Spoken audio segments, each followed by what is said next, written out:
Everybody say amen. Naambia wote waseme amen na tunaendelea. Otherwise, you like the parent that's out with your children. Utakuwa kama mzazi ameenda nje na watoto. Disobedient and you never correct them because you're public. Hawakutii na uwasaidii. And the child is just out of control and you never correct them. Anapotea na anaharibika. Bana huko wasahihisha. Amen. Amen. It's important. Ni muhimu. So I tell pastors, do the work. Naambia wachungaji fanya kazi. Do the work of the ministry. Fanya kazi ya huduma. Well, what is that as a preacher? Ni nini kama mhubiri? How many are ready for it? Wangapi who wants to know the job of a preacher? Na nataka kujua kazi ya mhubiri. 3 people. Everybody's like watu nervous. Watu watatu tu. Wengine wataki kujua kazi ya mhubiri. Reprove. Ni kukemea. Rebuke. Kukemea. And then exhort. Kukosoa na kuhimiza. In America, all the preachers, they just want to exhort. Wanataka tu wahimizwe. You are so wonderful. Wewe ni wa ajabu. We're just so glad that you're here. Tunafurahia maana umekuja. Fathers, these wonderful people have come. Baba, hawa watu wa ajabu wamekuja. Meanwhile, there's big trouble there. The people, they're playing games. Kuna watu wana michezo But you will never preach the word. Lakini utahubiri neno. Because you're afraid you're going to ruffle feathers. Maana unaogopa utaleta shida na wao. I'm just telling you. Nasema ukweli. Reprove, rebuke, rekebisha, kemea, and exhort. Na himiza. Amen. Amen. Listen, you only rebuke somebody you love. Utakemea tu ule unayempenda. And if you ever get rebuked by me, you'll know it. Na ukikemewa na mimi. But let me tell you. Wacha niwaambie. I'll exhort you as fast as I rebuke you. Nitakuhimiza haraka baada ya kukemea. Because that's our job as preachers of the gospel. Maana hiyo ndio kazi yetu ya wahubiri wa Injili. Our job is you're not obligated to allow anything to happen. Haturuhusiwi kuruhusu kila kitu tu kitendeke. You're not obligated to pray for anybody. Si lazima tuombee kila mtu. You're not obligated to lay hands on anybody. Si lazima tuwekee kila mtu mikono. You're only obligated to do only what God tells you to do. Tunafanya tu kile Bwana ametuambia tufanye. Nothing more, nothing less, nothing else. Kuna ya ziada, hakuna ya ndogo. Amen. Amen. And I'm not sure that you get up with no anointing and deal with something. Na si vizuri usimame bila upako na ufanye jambo. God will allow you by the anointing to bring correction. Mungu atakuruhusu kwa upako ulete rekebisho. And you know who knows? Na unajua ni nani anajua? All the sheep know. Kondoo wote wanajua. Because they said there's the shepherd is working now to deal with stuff. Maana wanasema mchungaji anafanya kazi. Because there are wolves that come in sheep's clothing. Maana wanakuja wote mbwa mwitu na ngozi ya kondoo. And a shepherd has to bash a wolf in the head. Na kondoo lazima amgonge mbwa mwitu kichwani. How do I know if something's a wolf? Mtajuaje kama mtu ni mbwa mwitu? They're always chewing on another sheep's leg. Kila mara wanakula miguu ya kondoo mwingine. When I see a sheep with big teeth, nikiona kondoo na meno mkubwa, I know that's a wolf, you know. Najua huo ni mbwa mwitu. Amen. Amen. And I'm a hunter. I'm a hunter, so I shoot wolves. Mimi wapiga risasi mbwa mwitu. Amen. Amen. Well, I got some nice clubs from you gave to me. Niko na marungu mengi. Hit that thing in the head. Patia ninaweza wapiga kwenye kichwa. Poop. Amen. Amen. Hallelujah. Hallelujah. I know this is like nerve-wracking. Najua hii inakwaza wengine. Because people, we can't be like that. We're a church. Watu husema hatuwezi kuwa hivyo, sisi ni kanisa. Jesus said, I build my church. Yesu alisema ninajenga kanisa langu. And langu. the gates of hell will not prevail against. Milango ya kuzimu haitaishinda. God does not build a carnal church. Mungu ajengi kanisa la kimwili. A church where anything goes. Kanisa ambalo kila kitu kinatendeka. If you don't believe me, go read Revelation chapter 3 Kama and 4. huamini, soma Ufunuo mlango. Go look at all the churches, the 7 churches. Angalia kanisa zote 7. So not everything's acceptable. Sio kila kitu kimekubalika. No, I'm just telling you. Tawaambia tu. I didn't write this. I just read. Nasoma tu. I didn't write this. Sikuiandika. I read. Nasoma. If you can read, ikiwa utasoma, you'll be okay. Utakuwa sawa. He says here, dwell in me. Kaeni ndani yangu. And I will dwell in you. Nami nitakaa ndani yenu. Live in me. I'll live in you. Uishi ndani yangu, nitaishi ndani yako. Just as no branch can bear fruit of itself without abiding and being vitally united to me. Nje yangu hamwezi mkazaa matunda yoyote. Neither can you bear fruit unless you abide in me. Wala mtazaa matunda yoyote msipodumu ndani yangu. I am the vine. Mimi ndiye matawi. You are the branches. Na nyinyi, mimi ndiye mzabibu, nyinyi ni matawi. Whoever lives in me, aishie ndani yangu, and I in him, nami ndani yake, bears much abundant fruit. Uzaa matunda mengi. However, hata hivyo, apart from me, nje yangu, you can do nothing. Hamwezi fanya chochote. Cut off from vital union with me, you can do nothing. Nje ya maunganiko nami hauwezi fanya chochote. Now listen carefully. Sikiza kwa makini. If a person does not dwell in me, Iwapo mtu adumu ndani yangu, he is thrown out, yeye hutupwa broken off like a branch, na kuondolewa kama and tawi withers. na kunyauka. Such branches are gathered up and thrown into fire and burned. Kama yale hukusanywa na kutupwa kwenye moto na kuchomwa. In other words, be careful when people come from other churches Chunguza wengine wakitoka kwenye makanisa mengine and they start running down the pastor they've just come from, na wanaanza kusema mabaya kwa mchungaji wa kanisa waliotoka. because they probably are a cut-off branch. Huenda wao ni matawi yaliyokatwa. And then you say, that's terrible how they treated you. Alafu I unasema, can't believe they come walikufanyia over here. vibaya. We will love you. Sisi But tutakupenda. that person will never get anywhere Lakini huo mtu haendi because popote. they have gone to 7 other churches. Maana wamepitia makanisa And they've mengine never been 7. committed. They won't submit themselves to the word. Wanataka wajitiishe And kwa now you neno. trying to make an account. You'll end up with a church full of broken off branches. Utakuwa na makanisa imejaa That produce matawi no yaliyokatwa wasioweza kuzaa That's why matunda. it is better Ni bora to win new souls kuvua nafsi and wapya put the word in them, na and kuwajaza you raise neno up disciples na kuinua wanafunzi instead of trying to take somebody who's been to 7 churches.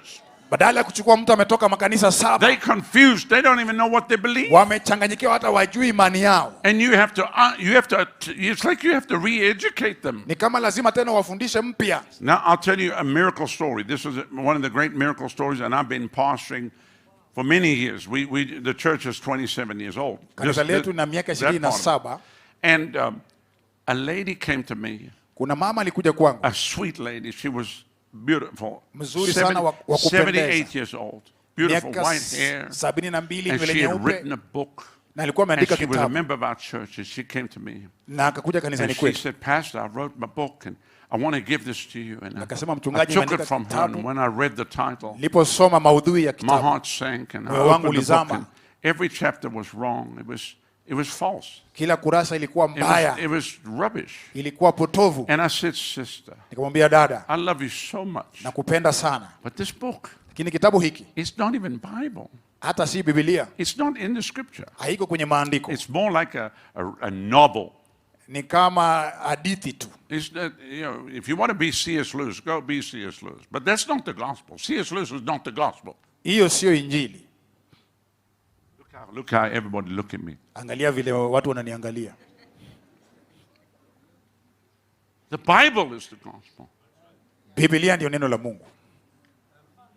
So she looked at me. Akaniangalia, I thought, I'm going to lose this lady. nikaona nitapoteza huyu. She said, Pastor, Akaniambia, mchungaji, I will take them all and throw them away. nitaziondoa zote I said, nizitupe. but you just printed 3,000 copies. Akamwambia, She na said, nachapisha it's tu gone. nakala I'm 1000. getting rid of them. Akasema And nitaziondoa. the Lord said, this is a good lady. Bwana akasema huu ni mama And mzuri. then God used her Bwana akamtumia to write the whole soul winning program kuandika ile mchakato ya for kuvua all the nafsi senior assisted living homes katika where nyumba za we now have wakongwe had millions of people saved.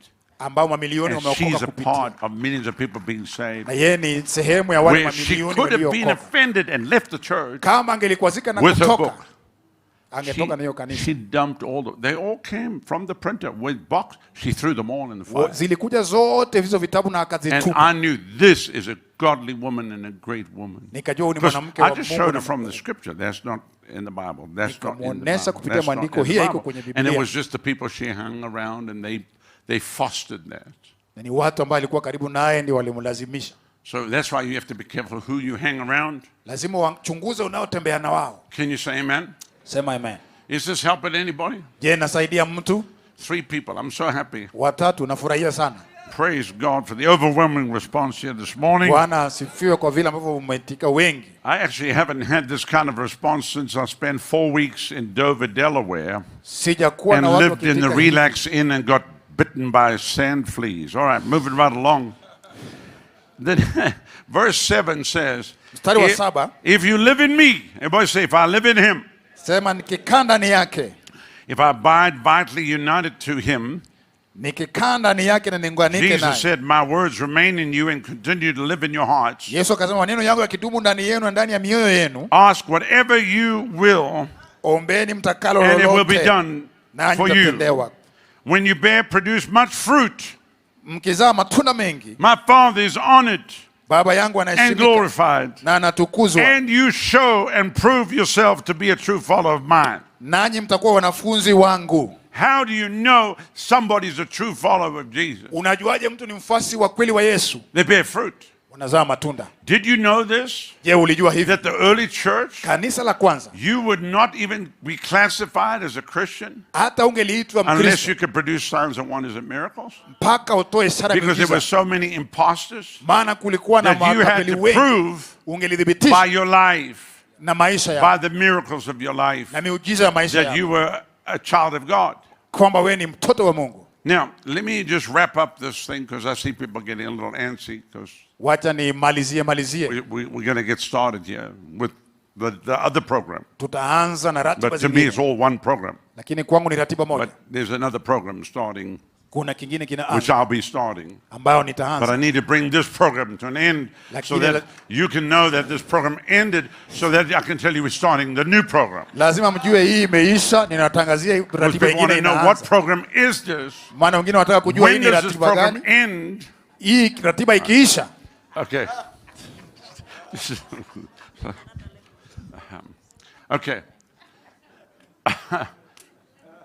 What is so vitally important that you understand here? kilicho na umuhimu zaidi, You start off small, unaanza but kidogo then God gives the increase. na Mungu And anaongezeka. you must be thankful. You must always stop and give thanks Lazima usimame na utoe shukrani for every little victory. kwa kila ushindi mdogo, Otherwise, you got this big thing you believe in God for la sivyo utakuwa ni that jambo is kubwa na 5 mimi years Mungu, away, na iko miaka 5 and now na you become miserable na sasa unakuwa because na it's not shida, there, and I don't know what's wrong, and there's something wrong with me. maana haiko, unatumbuka, kuna shida. Maybe you take all your ministry, you change everything that you're preaching. Maana unabadilisha mahubiri Now the yako church yote. is confused. Na kanisa You run to limechanganyikiwa. this conference, you get, oh, they doing that, let's do that there. Unaenda kwenye mkutano And then you hii, copy that, then 2 unakopi years vile later, that's not wanavyofanya. working. So you change all that. Na unabadilisha. Then, now we're gonna do home groups. So everybody's doing home groups. Then, Tutafanya mikutano then ya we're doing the nyumbani. G12. Then we're Alafu doing tunafanya- the XYZ. Then we're in the ABC. And after 10, 15 years, the people are all like, oh Baada ya no. 15, Pastor came back, he's changing everything again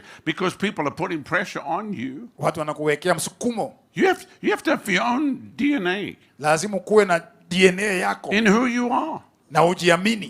Don't try to copy somebody else. Usijaribu kumuiga mwingine. Don't try to copy them. Please listen to me. I'm Nisikize. warning you now. Don't ever try to copy me what I do. Usijaribu kuniiga. You will get ninachofanya. into big trouble. Utaingia shida kubwa. Just only do what God tells you to do. Fanya Can kile you say Bwana amen? amekwambia ufanye. Sema I tell amen. all our Bible students, don't go out there and do what I do. You Mimi- can do what the Word says. But God's anointed me to do certain things, and you don't just do that. Mungu alinitia mafuta nifanye mambo Do fulani na what wewe God's called ufai you to kufanya do. hivyo. But Fanya kile step Bwana into the fullness of the anointing upon ingia your life. katika ukamilifu wa upako maishani mwako. Can you say amen? Sema amena. And you'll see there's enough room for everybody. Na utaona kuna nafasi kwa kila mtu. Can you say amen? Sema amen. And I just see a place, a field full of much fruit Naona uwanja umejaa matunda mengi. because I think the Lord's already been pruning people while we've Maana been Bwana here. amekuwa akiwakatakata watu. Can you say amen? Sema amen. And I can't wait to give the testimonies that are going to come out from these 2 days. Na ngoja sana kusikia ushuhuda zikazotoka katika mkutano ya siku hizi mbili.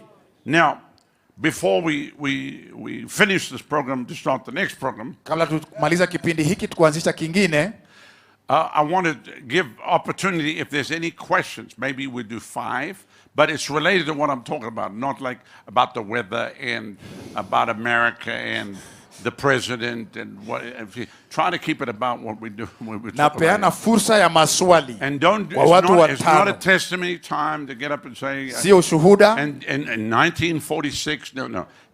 It's a question about what's happening now Swali in tu. revival in Kenya and whatever. So we're going to have a microphone. Tutakuwa And na kipaza sauti. if there's 5 questions, you got a question?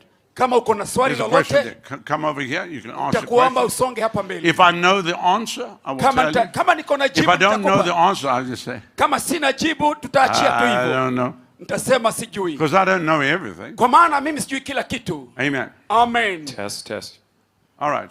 Now, so we got one over there. Who else has a question? Nani mwingine ako na We swali? have a question right over Kama uko there. na swali, tuko na swali pale. So we're going to have roving microphone. Tutakuwa na kipaza sauti ambacho Or maybe you're going kinatalii. up front. Okay. Asante. Let's start with this dear brother here. Tuanze na huyu ndugu I'm hapa. only looking for 5. Okay. Natafuta tu the watu moment watano. it gets more than 5, we just cut it off. Because Tukizidisha otherwise, zaidi ya tano, it's going to tutaondoa. mess the program. And I can't have the program messed. Maana hatutaki kuharibu ratiba ya Okay. leo. Brother. Thank you, sir. Asante sana. I've been following you for some time. Nimekuwa nikikufuata kwa siku I kadhaa. love your ministry. Napenda huduma yako. But what is your mystery Lakini kile ambacho ni hakieleweki zaidi to maintain the presence of God upon your life? ni kudumisha upako wa Mungu au uwepo wa Mungu juu ya maisha Because it's yako. very important for us to know. Maana hiyo ni ya maana sana sisi kujua. I'll move on. So Na what tuende is, kwenye- what is my... Your mystery My or your, mystery? your secret. Siri yako. There is no secret. Hakuna siri yoyote ya kudumisha uwepo wa I'm Mungu. telling everything. Nakwambia kila kitu. There's no secret. Hamna siri.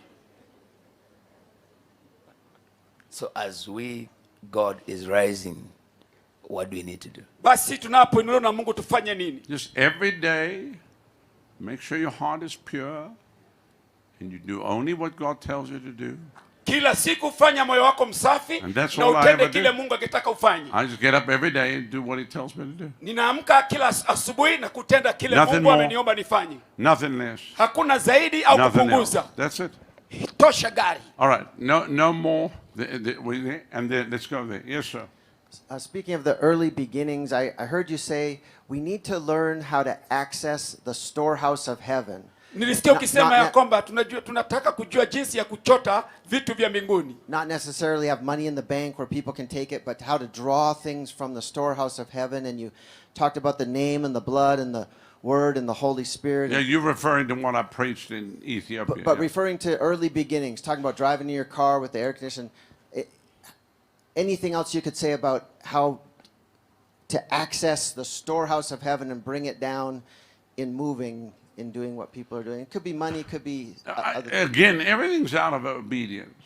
Mambo yote yanahusu kutii. So if you're willing and obedient, you'll eat the good of the land. Kama unataka na kutii utapata bora ya dunia. And then also, it's like a parent. Na pia ni kama mzazi. When your child is 10 years old Mtoto wako akiwa miaka 10 and he wants to drive the car, angetaka kuendesha gari, you don't give him the keys. hautampa kifunguo cha gari.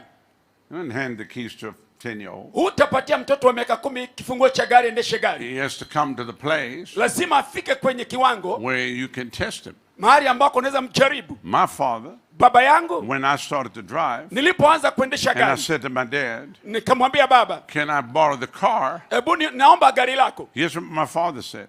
Babangu akajibu akasema, Here are the keys. kifunguo ndicho hiki. What time will you be home? Utarudi nyumbani saa ngapi? I said, Dad, I'll be home at 9 o'clock. Nikamwambia nitakuwa hapa saa 3 siku. All right, actually, let me go before that. He said, I want you home at 9 o'clock. Akasema nataka uwe I hapa. really need to be home at 10 o'clock, but he said 9. Akasema nitaka niwe saa 4, akasema saa At 3.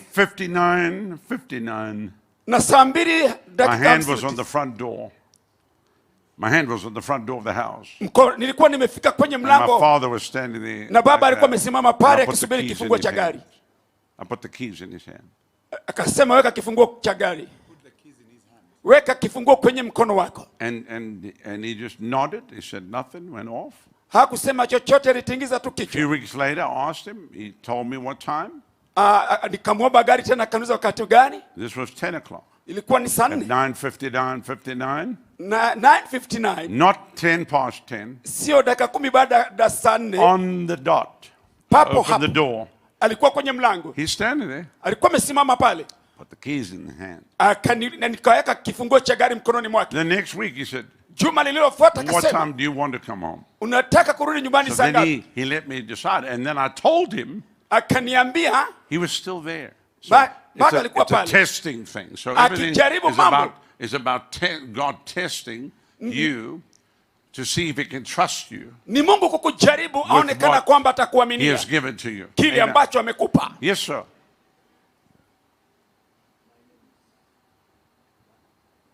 Majina yangu My name is Kaliba Isaac from Kampala, Uganda.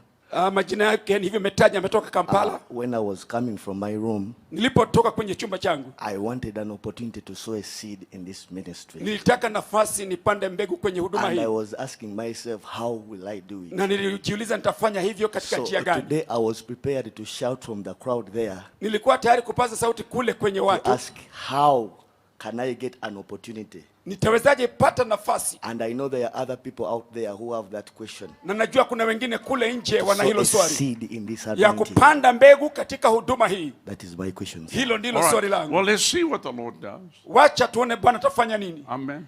Amen. Let's see what the Lord does.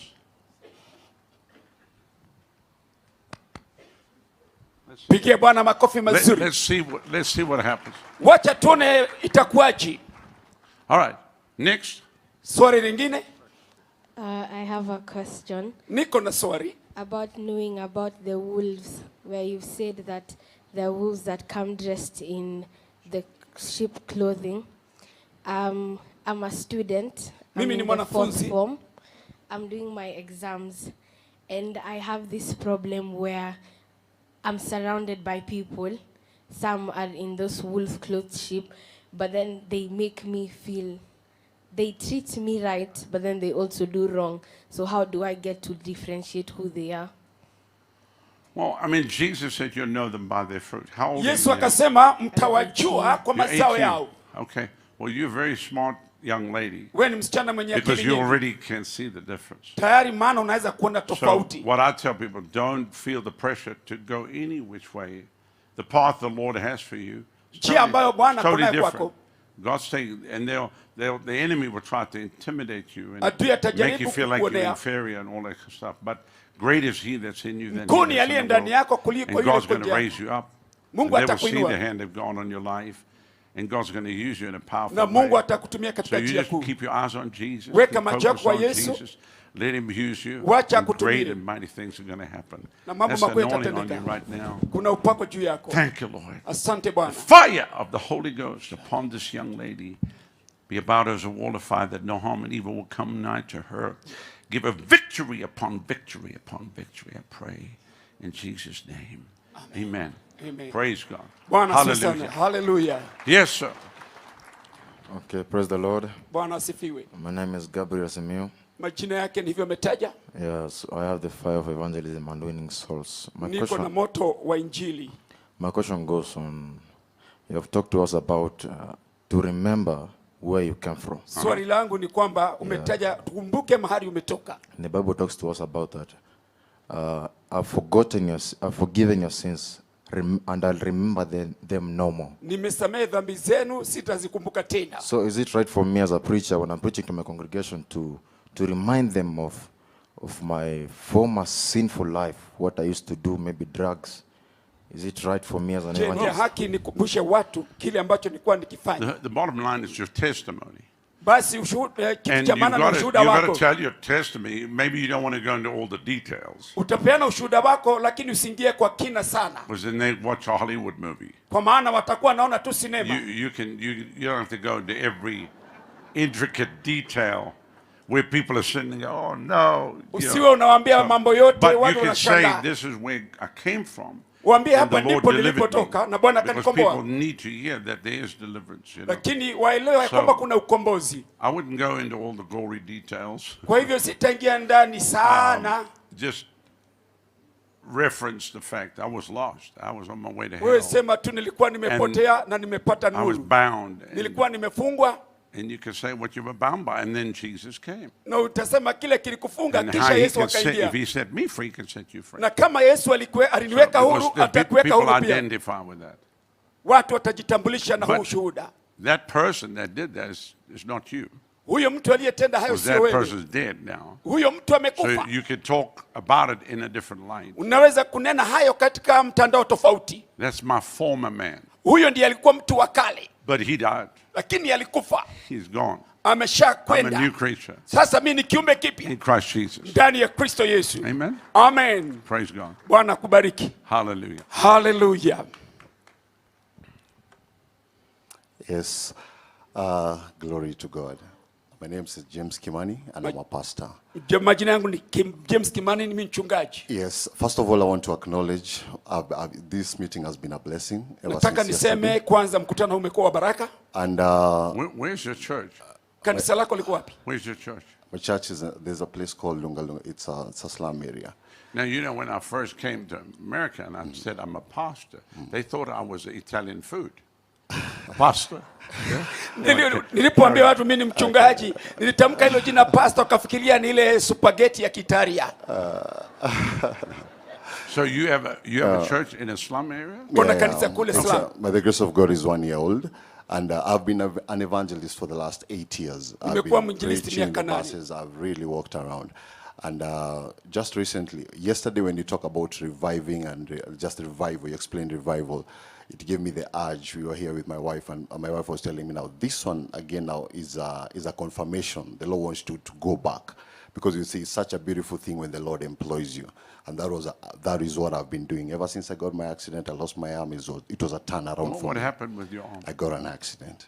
Was it a car wreck? Yeah, a car wreck in 2014. Nilipata ajali ya barabara. And okay, it was a turnaround for me. And so yesterday, you talk about 3 things. Ulinena kuhusu mambo matatu. You said about preaching. Unasema kuhubiri. You said about teaching. Na kufundisha. And demonstrating. Na kuonyesha au kudhihirisha hiyo kazi. Where we are right now. Mari tulipo sasa. Like I said, we are like 1 year. Kama vile nimesema tuko mwaka mmoja. We're doing well in the slum. Tunaendelea vizuri. God is faithful. Mungu ni mwaminifu. So I was really thinking about it. Okay, I preach because most of the time I do evangelism. Okay, mimi nahubiri, mimi mwinjilisti. I win souls. It's my passion. Navua mioyo. Now the teaching part. Mafundisho, sema mafundisho. What I was I'm really loving the Holy Ghost encounter. Napenda hilo neno. And yesterday you told us something. Jana ukatuambia kitu. You were asking the Lord, when am I ready? Ulikuwa nauliza Bwana, niko tayari lini? Now, because the church is the bride of Christ. Maana kanisa ni biharusi wa Kristo. I would really love to see them change. Ningetaka kuona umebadilika. It's not easy in the slum, of course. Sio rahisi kule kwenye so many activities and all that. But sometimes you feel like you want to wish, you see some things happening and you feel they could be filled, they could change, they could change the perception. I understand everything because naelewa kila kitu. Our church, even though we in a city, we are all over the inner city. Kanisa letu liko mjini la tuko and I've kule nje focused on pia. the inner cities of America for many, many years. Na nimekuwa pale kwa So miaka mingi. I have buses that bring people in. Niko na magari And there was yanayoleta always watu. the struggle where I wanted to make them feel at home. Na kuna ule mng'ang'ano nataka ujisikie wako nyumbani. But what I'm seeing now, Kile naona sasa, 27 years, is that they're coming up out of poverty. They're getting cars, they're getting jobs. Wanatoka ndani ya maskini na kuingia ndani ya magari. They're bringing themselves to church. Wanajileta sasa kanisani wenyewe. And if I go to the inner city na nikiingia kule and kwenye get a mijini, school hall and get 1,000 people in there, na nipate watu when I 1,000. walk in there, everybody, Pastor Rodney, you've come to my hood. Kila mtu They've all anasema been mchungaji to my umekuja kwenye mahali nipo. I bust the city through our church. Nimezalisha kanisa letu kule mjini. Excuse me. Over a 6-month period of time, we'll have close to 5,000 people that will ride the buses. Katika miezi 6 tuko na And the watu kama altars have been 5,000. filled. Many have been saved. Wengi They wameokoka. all know the church. Na ni But watu you just kanisani. keep preaching the word. Lakini tunaendelea You kuhubiri don't neno. preach where they're at. You preach where they're going to be. Tutaomba mahali watakuwa. You preach the word into them. Unahubiri neno Until you ndani hear the yao. word coming out of them, and God will raise them up. Na Mungu atawainua. Just keep preaching the word. Endelea tu kuhubiri The neno. word will work in them. Na neno litafanya kazi Can you ndani say yao. amen? Sema amen. Hallelujah. Hallelujah. So do you have a venue? Do you have a building? Yeah, a temporary one. A temporary we one. are renting, yes. You what? We are renting. You're renting? Yeah. Okay. Well, anyway, I'm going to sow $10,000 to East Ministry Nataka nimpandie mbegu to help you. ya dola 10,000 kwa kusaidia. And I know you refer that you have one arm, but the Lord will be your helping hand. Can you say Lakini Bwana amen? atakuwa ndiye And you msaada don't have to wako. worry about it. God's got you. His Usijali right kile hand unapitia. and his holy arm has gotten you the victory. Na Mungu atakushika mkono Fire utakuwa na upon ushindi. this man in Jesus' name. Kwa jina la Yesu mpigie Bwana makofi mazuri. Come on, we're going to see the slum areas shaken by Tutaona the hand mabada of God. yakibadilika na nguvu za Mungu. Hallelujah. Hallelujah. Glory to God. Utukufu kwa Bwana. Amen. Amen. All right, well, that's the end of this protocol. I Basi- want Pastor Raymond to come up. and Tumemaliza ratiba hii ya and asubuhi. we will begin the other protocol. Kisha tutaingia If you need to go to the toilet, protocol ya go to the pili. toilet. If you need to have a drink. How many have been blessed? You need to Wangapi hear that? mmebarikiwa? It's not over because I'm going to continue. Right? Sijamaliza, But we're nitaendeleza going to awamu ya worship, we're going to pili. sing, and Tutaimba, we'll see what the Lord has for us today. tutaona Can you kile say Bwana amen? ameandaa kwa ajili Come on, yetu. give Jesus the biggest shout of Pigia praise. Bwana Yesu makofi mazuri. Hallelujah. Haleluya. Glory to God. Utukufu kwa Bwana. Thank you, Lord Jesus. Asante Bwana Yesu. Blessed be your name. Jina la Bwana Your name libarikiwe. is great Jina lako ni and kubwa greatly to be praised. na linahitaji We see kusifiwa. Kenya shaken. Kenya We see itabadilika. Nairobi shaken. Tunaona Nairobi We see every kitingizwa. town and city Tukiona shaken. kila mji We na see mji. all 47 counties shaken. Tutaona kaunti 47 By the mighty hand of zikitingizwa God. na nguvu za Mungu. We love you, Lord. Tunakupenda Come on and Bwana. just thank Him right Inua now. mkono wako, mshukuru Bwana mahali ulipo. Get ready, get ready, get ready, get ready, get ready, get Kuwa ready. tayari, kuwa tayari, kuwa tayari. Hallelujah. Haleluya. Glory to God. Utukufu kwa Bwana. We love you, Jesus. Yesu We tunakupenda. love you, Jesus. Tunakupenda Yesu. We love you, Jesus. Tunakupenda Yesu. We love you, Jesus. Yesu Just tunakupenda. tell Him you love Him. Tunamwambia unampenda. Come on, Inua just tell him mikono you yako, love him. fungua kinywa chako. Mwambie We love Bwana you. nakupenda.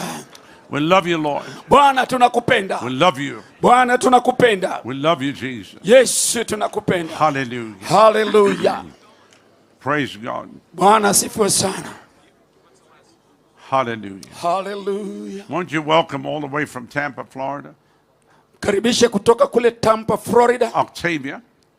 When you hear the music, that's my whole church band and orchestra playing behind them. Ukisikia ule mziki, hiyo ni bandi nzima kutoka I kanisani brought kwetu. my whole band and orchestra. I just put them in a box. Nimelete bandi mzima, nimeweka kwenye kifurushi. Amen. Amen. Huh? Hallelujah. Hallelujah. Glory to God. Utukufu kwa Bwana. Well, she can sing. That's fine. Go for it. Octavia.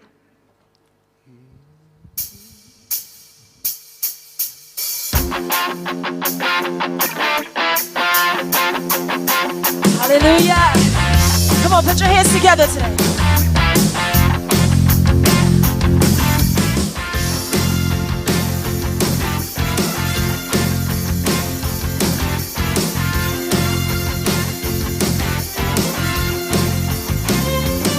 I'm gonna run with fire. The good news of the gospel I will speak. I'm gonna fly in the spirit. I'm soaring over mountains of defeat. Because Jesus, you are the truth that sets me free. Jesus, you are the power in me. Jesus, you fill my heart with faith. I'm jumping in the river of redeeming grace. I'm gonna shout hallelujah, shout hallelujah, giving praise to you, my God, who reigns. I'm gonna shout hallelujah, shout hallelujah, giving praise to you, my God, who reigns.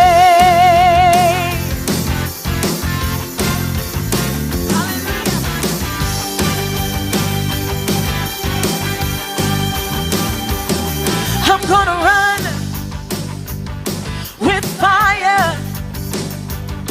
The good news of the gospel I will speak. I'm gonna fly in the spirit. I'm soaring over mountains of defeat. Because Jesus, you are the truth that sets me free. Jesus, you are the power in me.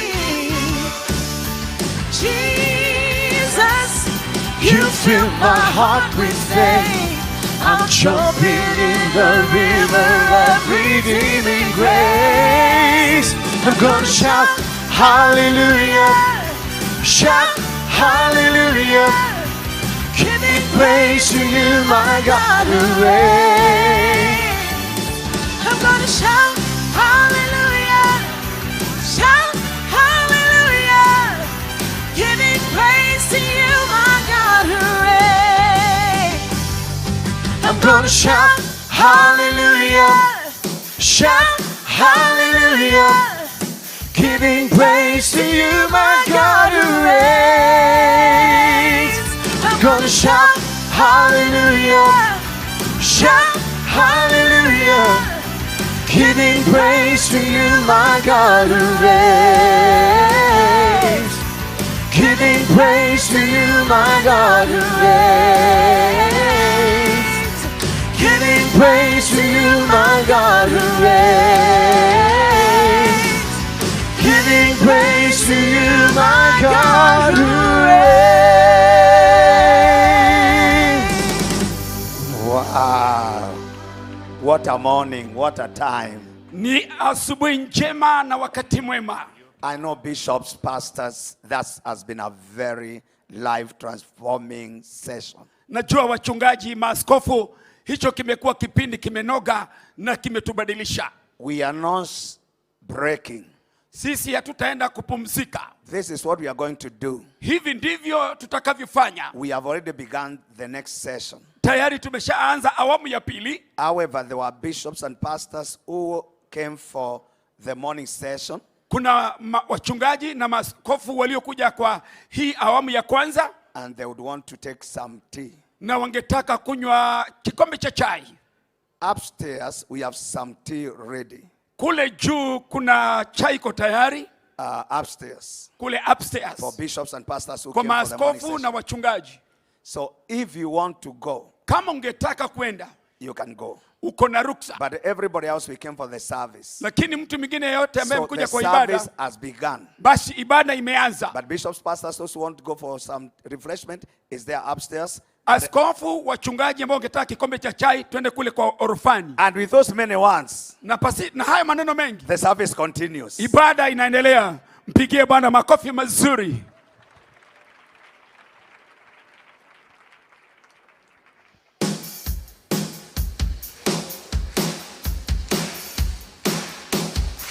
Let's teach you a little song here today.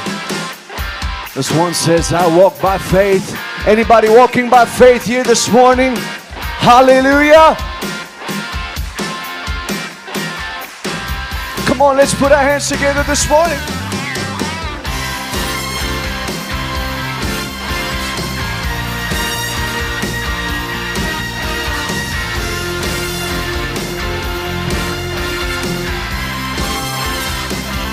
Sing.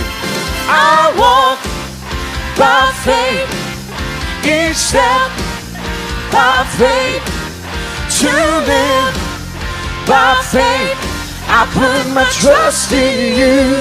Sing, I walk by faith. I walk by faith, each step by faith, to live by faith. I put my trust in you. Every step I take, every step I take is a step of faith.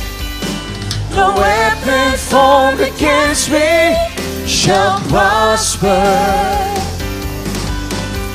Every prayer I make is a prayer of faith. And if my God is for me, then who can be against me? I walk by faith, each step by faith, to live by faith. I put my trust in you. I walk by faith, each step by faith, to live by faith. I put my trust in you. Every step I take, every step I take is a step of faith. No weapon formed against me shall prosper. And every prayer I make is a prayer of faith. And if my God is for me, then who can be against?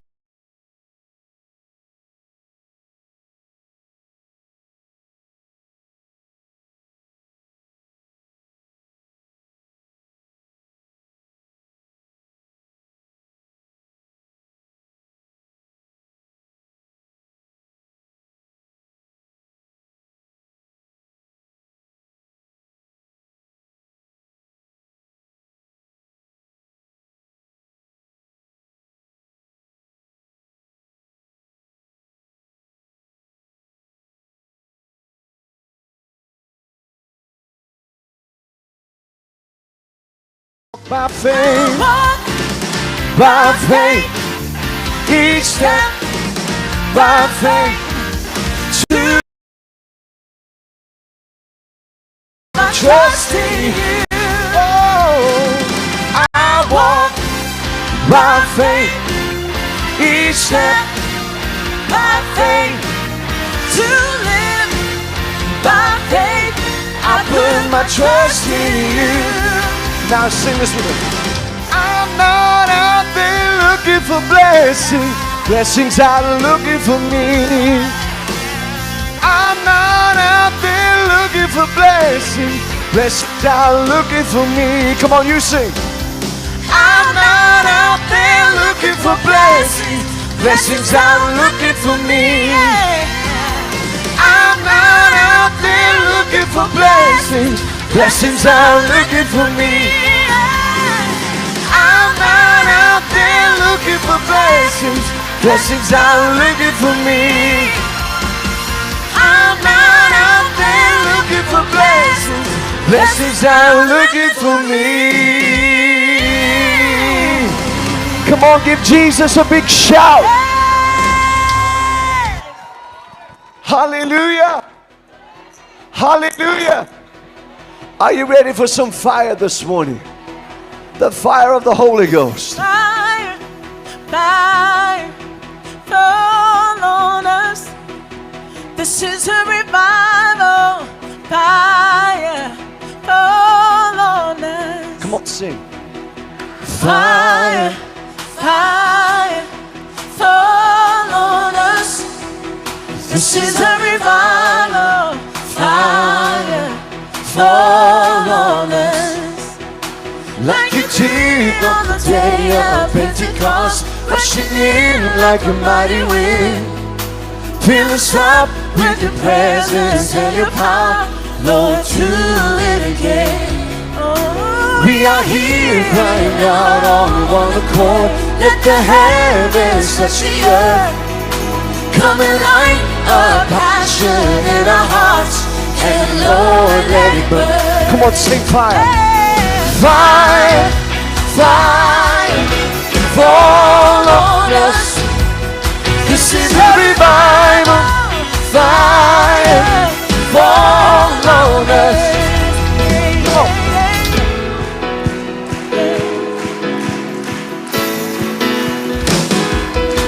Overwhelmed by your glory and your grace, you consume us with your love. Give us more and more of who you are. We can't get enough. Sing fire. Fire, fire, fall on us. This is a revival. Fire, fall on us. Fire, fire, fall on us. This is a This is a revival. Fire, fall on us. You're the only one who could bring new life. You're the only one who can light this fire. You're the only one who can bring new life. You're the only one who can light this fire. Come on, sing. Fire, fire, fire. revival. Fire, fall on us. Fire, fire, fall on us. This is a revival. Fire, fall on us. Fire, fire, fall on us. This is a revival. Fire, fall on us. Fire, fire, fall on us. This is a revival. Fire, fall on us.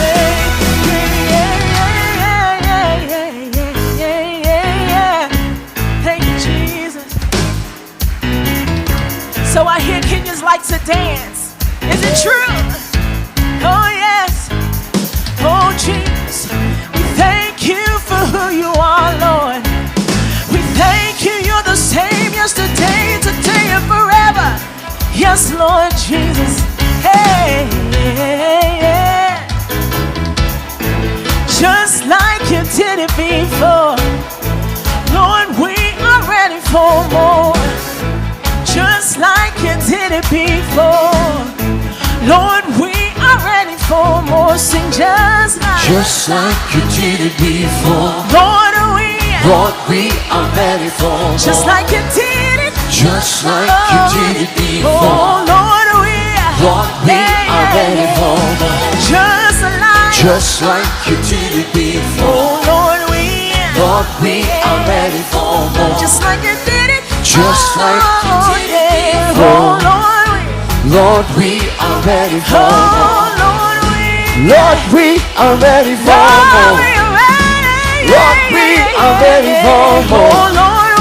Lord, we are ready for more. Lord, we are ready for more.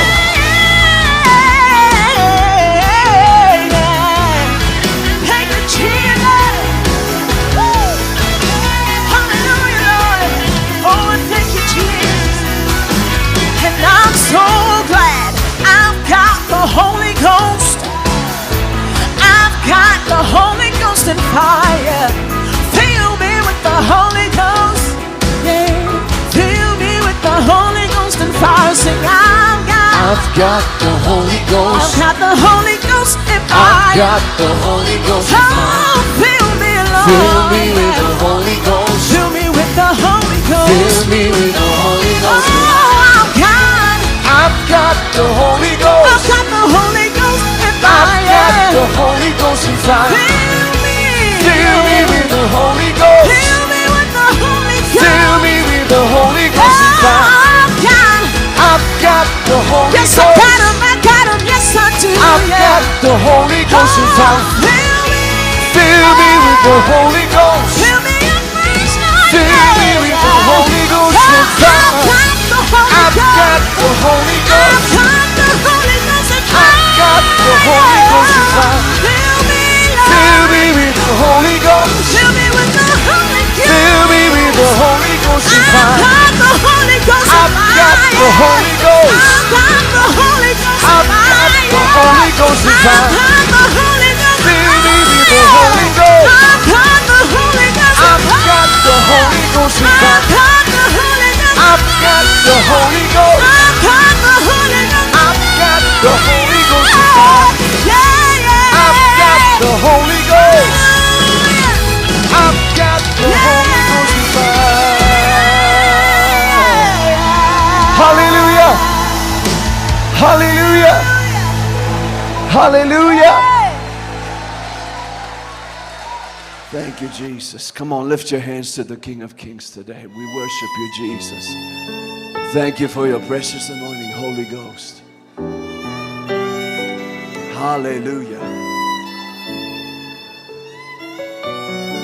Hallelujah, hallelujah, hallelujah.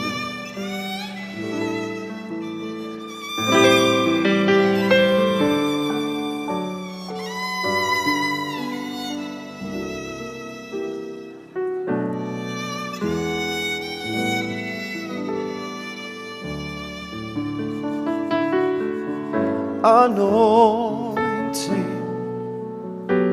fall on me, anointing fall on me. Let the power of the Holy Ghost fall on me, anointing fall on me. Let me hear you sing, anointing, anointing. Let it fall on me, fall on me. Sweet anointing, Anointing, fall on me, fall on me. Let the power of the Holy Ghost fall on me, anointing fall on me.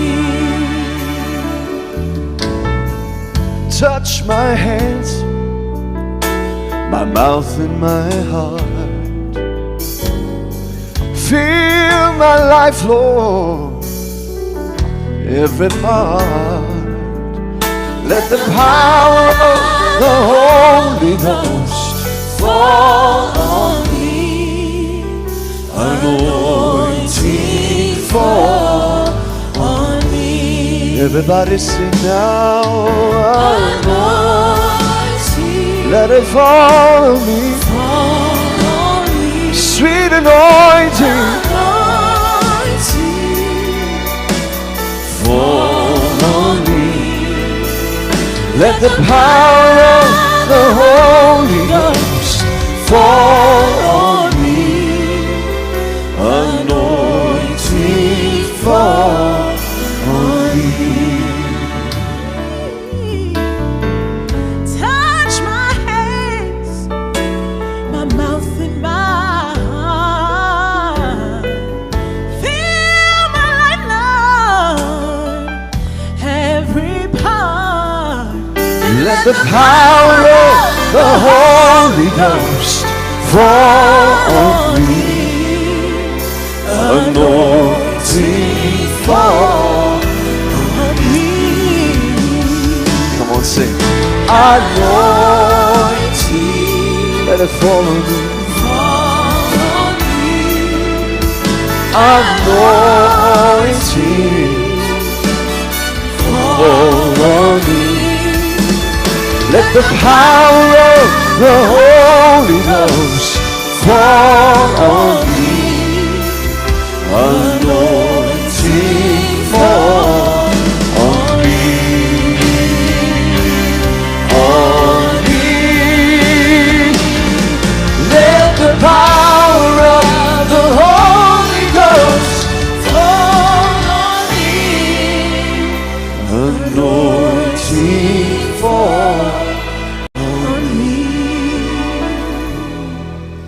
anointing fall On me. anointing fall on me.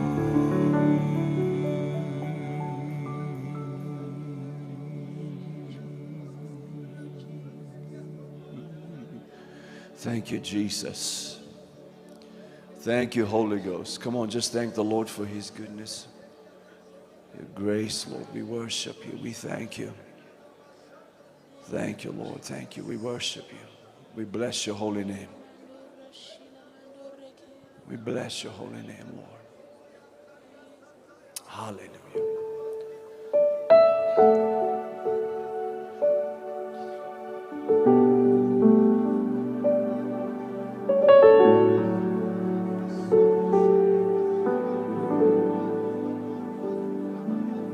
As I walked through the door, I sensed his presence. And I knew this was a place where love abounds. For this is the temple, Jehovah God abides here,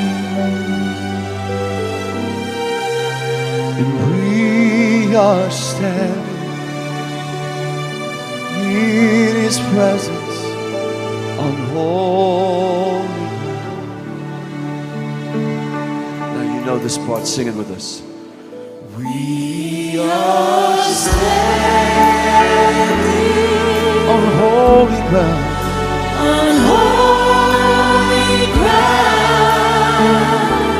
And I know that there are angels. And I know that there are angels all around. All around. Let us praise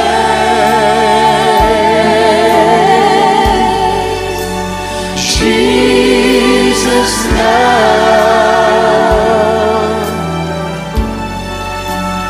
We are standing in His presence on holy ground. Now sing, this is holy ground. This is holy. One place catch fire, then the demand comes for you to go to another place, and then you go there. It was actually in one of our biggest meetings in Singapore in '95. And that's when God spoke to us about the River Church. We started first day of. I remember the early part of '98. We were in Ozark, Alabama. I went to sleep, and in this dream, I was standing looking over New York City. And standing next to me was Dr. Billy Graham. He had had one of the great revivals in New York City. 2001, God gave us our world headquarters here, 83 acres of property. In the end of 2002 was a very major thing for us, because our middle daughter, Kelly, she died in my arms on Christmas Day. She battled for 18 years with genetic disease called cystic fibrosis. On Christmas Day, here you are holding your daughter in your arms, and she's dying in your arms. And it was just past her 18th birthday. As a minister, I had to make a decision. What, the devil walked in here and stole my daughter from me, or I'm going to put her on the altar. I just, in my heart, felt I'm going to give the Lord my best gift today, Christmas Day. But I make a vow that the devil will pay 100 million souls and $1 billion into world missions. It's amazing how these things happen, but I know that God hears the cry and honors the vow. So when you make a vow for 100 million souls, you have to go get the souls. Where do you go to get the souls? I'm looking at this field, the whole place was dancing, people were just happy.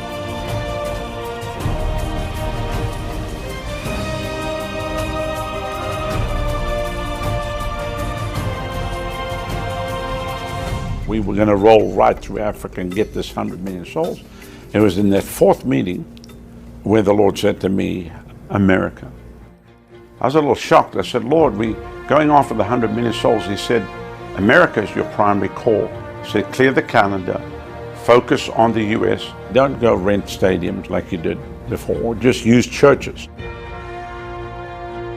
We went to 55 cities in 27 months from 2007 through the early part of 2009 and saw 1.1 million people saved. So then the Lord opened up back in East London, the 50 days of glory, the nightly telecast, and over 300,000 people come to know Jesus. And the Lord said, I'm going to do that in America. 2011, Christian Television Network opened to us 6 hours every night, 7 nights a week. over 660,000 phone calls. Through television alone, 120,000 saved. And then through all of the people downloading the script, mobilizing and reporting through the soul-saving stations and the outreaches of the ministry, that year, 1.1 million people were saved. So what we saw was an acceleration. Given all of what we're doing with the Great Awakening from 2011, 2012, by 2013, I didn't even know if we even had a window to turn this thing around. I said, Lord, what do we even do? You know, is this thing too far gone? And I felt the Lord say, go to Washington, D.C. We went to D.C. in the summer of 2014, rented Constitution Hall, and issued a restraining order. So tonight, in the name of Jesus, and by the power of the name of Jesus, I come against the structure that is holding our nation in captivity right now. I bind it and I render it powerless and ineffective in the name of Jesus. From the Supreme Court to the White House to the executive branch to the Congress and the Senate, I execute a restraining order against you right now by the power of the blood of Jesus. You stop in your maneuver against this land.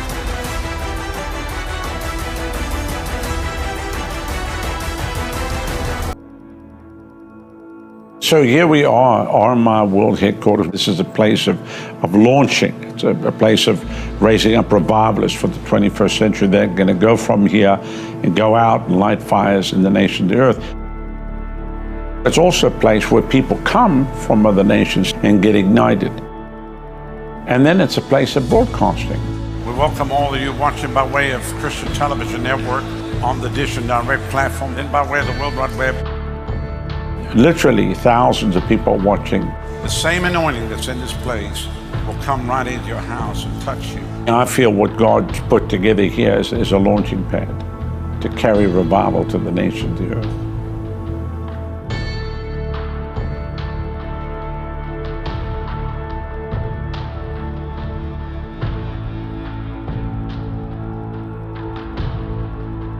When the Lord gave us the 83 acres, I felt that we wouldn't build till we had definite plans.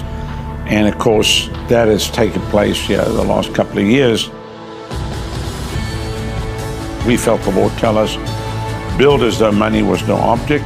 We're not going to borrow from the banks. We're basically going to dig a ditch and watch God fill it. And really just see the Word of God work. What has resulted is the plans for the full 83 acres, which is going to be the new sanctuary. Everything from the new children's church, youth facility, everything related to the church, bank, restaurants, and then all of the other things that will come about on the property, which will unfold as we build. So let's see what the Lord is going to do. This is an adventure that will be as much an adventure for us as it will be for you.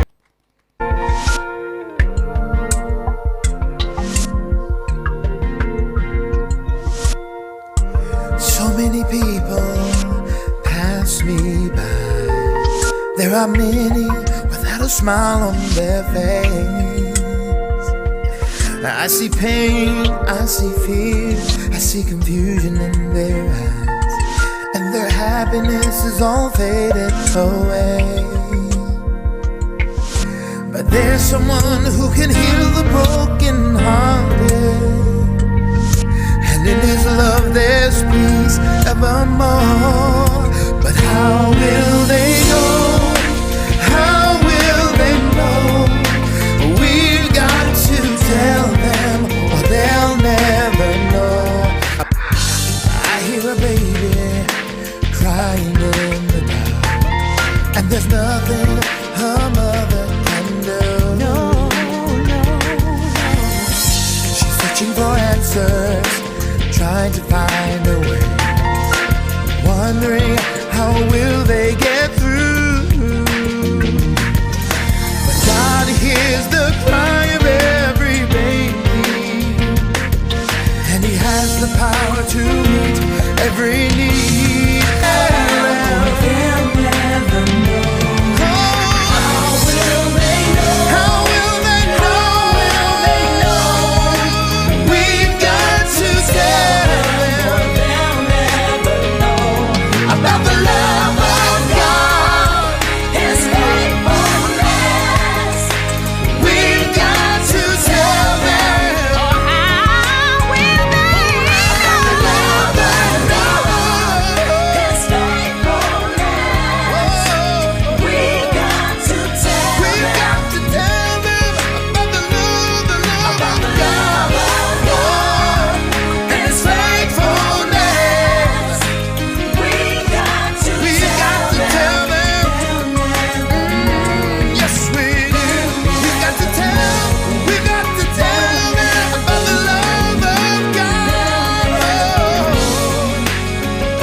Hallelujah. Hallelujah.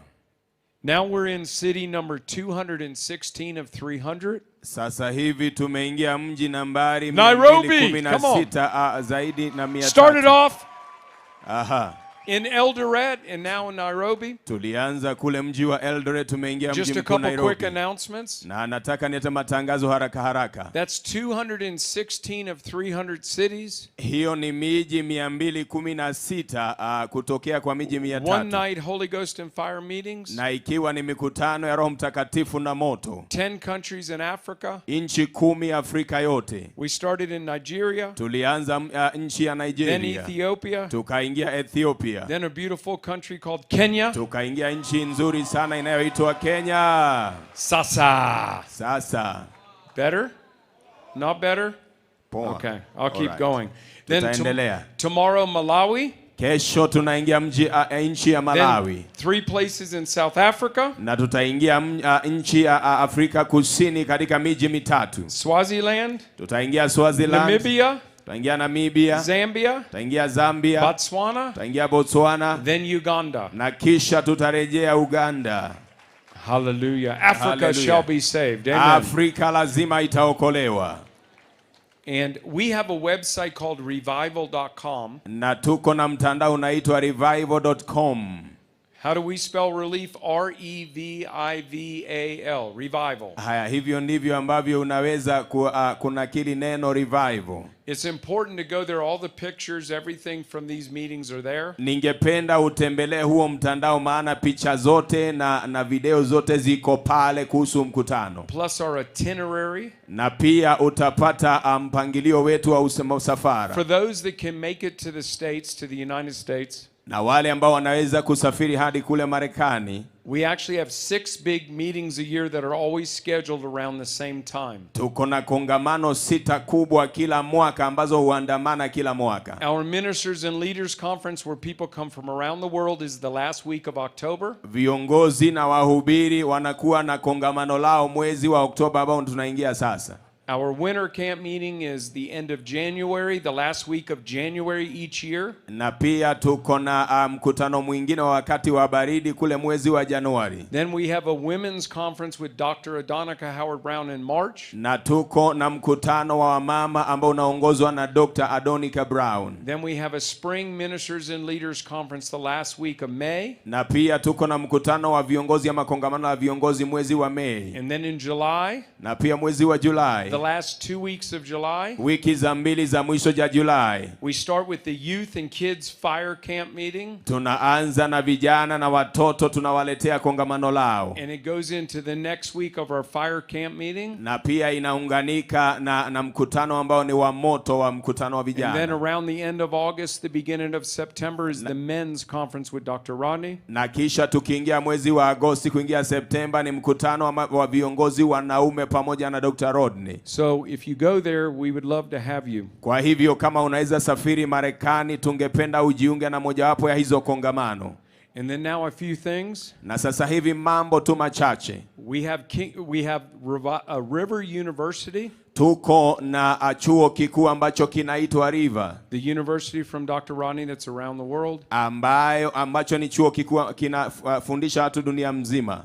The headquarters is Tampa, Florida. Na ofisi kuu ni kule Tampa, Florida. A World Training Center. Na tuko na mahali pa kufundisha watu. And we have scholarships from Dr. Rodney for everyone. Na tunapeana mafundisho ama tunawalipia masomo bure kwa kila mtu. Now it becomes your responsibility obviously to get the visa and get to the country. Na ni kazi yako wewe utafute visa ya kuingia Marekani, na mahali utakapoishi Marekani ni juu yako. It's a 3-year college. Wewe utapata kulipiwa karo ya shule miaka 3. If you were to pay the tuition, it's $18,700 a year. Na gharama ya karo ya shule ni $18,500 kila mwaka. But for those that can get there, this is a free gift from Dr. Rodney. Lakini kwa wale ambao wanaweza safiri Marekani na kusomea kwenye hiki chuo kikuu ni mnapewa kama zawadi ya bure kutoka kwa Dr. Rodney. So then Dr. Rodney is saying, who knows people in America? Kwa hivyo Dr. Rodney anakuuliza, je, unajua mtu kule Or from Marekani Africa? ambaye ametoka Afrika? He is now telling you, you can give this to them for free. Anakuambia unaweza pia pokezana hii zawadi kwa marafiki zako Marekani bure. On all the screens, you don't need to show me.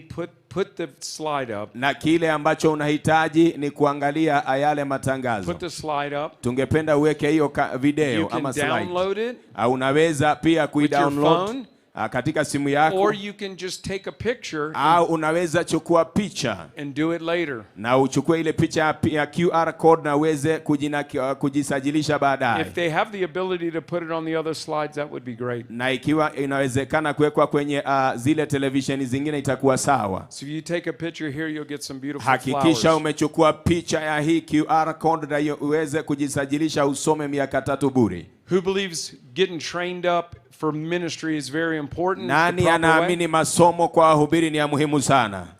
So once again, here it is up here. Haya basi mara tena ndio hiyo kwenye runinga yako. I'm just going to keep going. Na mimi nitaendelea na matangazo.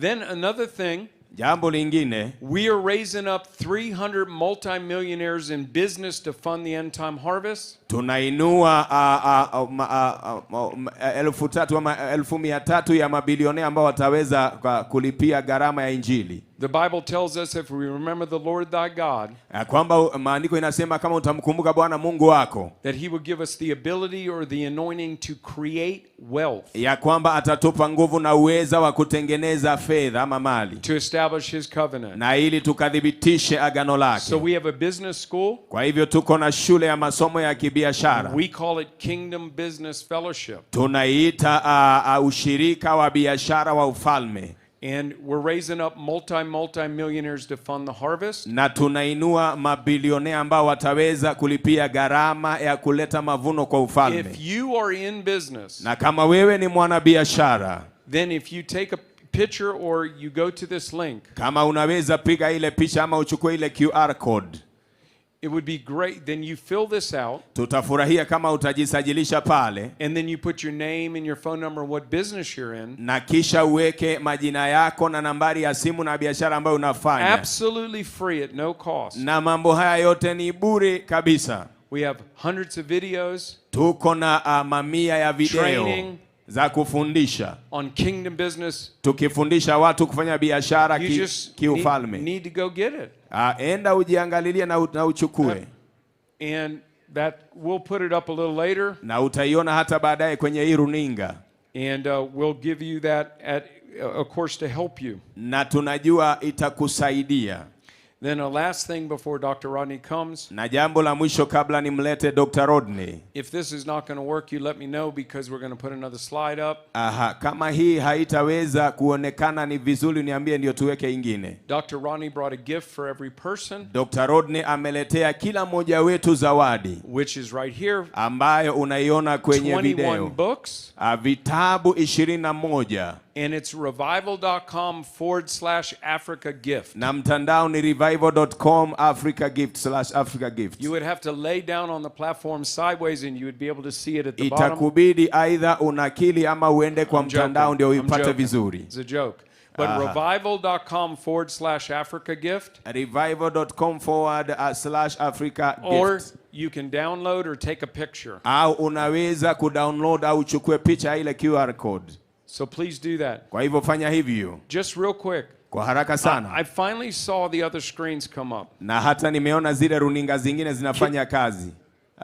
Can you put River University up real quick? Weka pia River University pale kwenye ile runinga. Can you take a picture of this if you're interested in college? Chukua hiyo picha kama ungependa masomo ya chuo kikuu.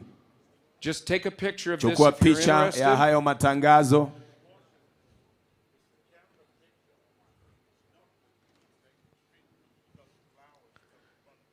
Right. Okay. Hallelujah. Who's been able to download on your phone these things? Nani ameweza kutoa Raise your hand if you've been able to download these QR codes. Umeweza kupata jambo hilo kwa simu yako. Okay, what you need to do is we need to move the flowers so that people can see. La kufanya ni kwamba tuondoe Put the maua QR haya codes ili up on watu all waweze kuona screens. vyema. This Ukaweke hiyo is QR who code. wants the free gift? Who wants this? Nani It's anataka apate important. zawadi? Okay, we Zawadi have to take the aliyopewa. time to do this. Tachukua muda wetu tuweze kufanya hivyo. And move the microphone stands up front. Na vipasa sauti vile vikaweze kuondolewa. Please, this is the scholarship. Can you put it on all? Great. Hii ni yale ada Can you take a tunapeana kwa picture? kiwango fulani kwa If you masomo. cannot download, just take a picture and you can download it later from a Chukua phone. picha hiyo ukaweze kuweka kwa rununu yako. For the scholarship, take a picture. A lot of cameras are out. Good. Kwa ajili ya malipo ya masomo yale unaweza kuchukua picha ile If you kwa simu can yako. download it, put your camera on it and download it. Kama unaweza kuipokea kutoka kwa If you rununu kwa cannot, just mtandao, take a fanya picture hivyo right now. au upige And from picha. another phone, you'll be able to Na download it. kupitia simu nyingine unaweza pia kuipata kwa mtandao. Who's interested in kingdom business and being raised up to fund the harvest? Ni nani ambaye yuko tayari kufanya biashara kwa ufalme Who- wa Mungu who ili aweze currently- kufadhili injili ya Mungu? Listen close. Sikia Who vyema. currently is in business and you own your own business right Ni now? nani kati yetu hapa ambaye anafanya biashara yake binafsi? Okay, put your hands down. Rudisha mkono Who would chini. like to own your own business? Ni nani ambaye angependa awe na biashara yake binafsi? Okay, can we change the slide to business now? Tugeuze tuende katika tangazo la biashara. Here's the slide for business. Hili ndilo onyesho la biashara. You can download it or take a picture. Pia unaweza kuipata kupitia mtandao And au then upige you'll picha. need to fill that out. Kisha uweze kujaza hilo. And then we'll email you Tutakutumia barua information. pepe, tutakupa ujumbe. As we know what businesses they are, Jinsi tunavyojua ni biashara aina we're gani. going to be praying about helping many businesses here in the country. Tutakuwa tukiomba jinsi ya kusaidia biashara So nyingi we'll hapa be able to see nchini. what realm that you're in, Utaona ni kiwango gani and then ulipo, help you in that realm. tukusaidie kwa kiwango Because we've hicho. got to raise up people here Lazima tuinue watu hapa with as millionaires to fund the harvest in Kenya. wawe mamilionea kufadhili mavuno Kenya. This is very important. God's given us a mandate to do this worldwide Ni muhimu, Mungu ametupa jukumu kufanya hivi dunia yote, because wicked men kwa sababu tuna watu, join wicked men together, kwa sababu waovu and wanashikamana pamoja, collectively wicked men do wicked things. na kwa pamoja walio waovu wanatenda But we feel maovu. that godly men Twahisi kwamba watu wa uungu linking together wakishikamana will pamoja, do godly things. wakifanya mambo ya So uungu. this is very important. Kwa hivyo ni muhimu mno. Not only that, Sio hiyo tu, we have been helping tumekuwa with tukisaidia talents. tukisaidia na zile talanta. In other words, we sow seeds Kwa njia nyingine ni kwamba tunapanda to help mbegu businesses kusaidia biashara, launch. kusaidia biashara But we make kuanzishwa, people accountable lakini tunafanya watu that in 12 kuwajibika. months they must show us what they've done with the talent. Kwa miezi 12 watuonyeshe walivyofanya na mkopo waliopata. How many are excited about Ni that? wangapi wanahisi kusisimka kwa hilo? This is very important to Kenya. Ni muhimu sana kwa ajili ya We Kenya. just did this in Nigeria. Tulifanya hivyo hivyo We did Nigeria, this in Ethiopia. tukafanya hivyo And kule we will do it Ethiopia, all the way through Africa. tutaenda hivyo And Afrika we're going to see yote, Africa shaken by the hand of na God. Afrika itatikiswa kwa mkono wa Mungu. Amen. Amina.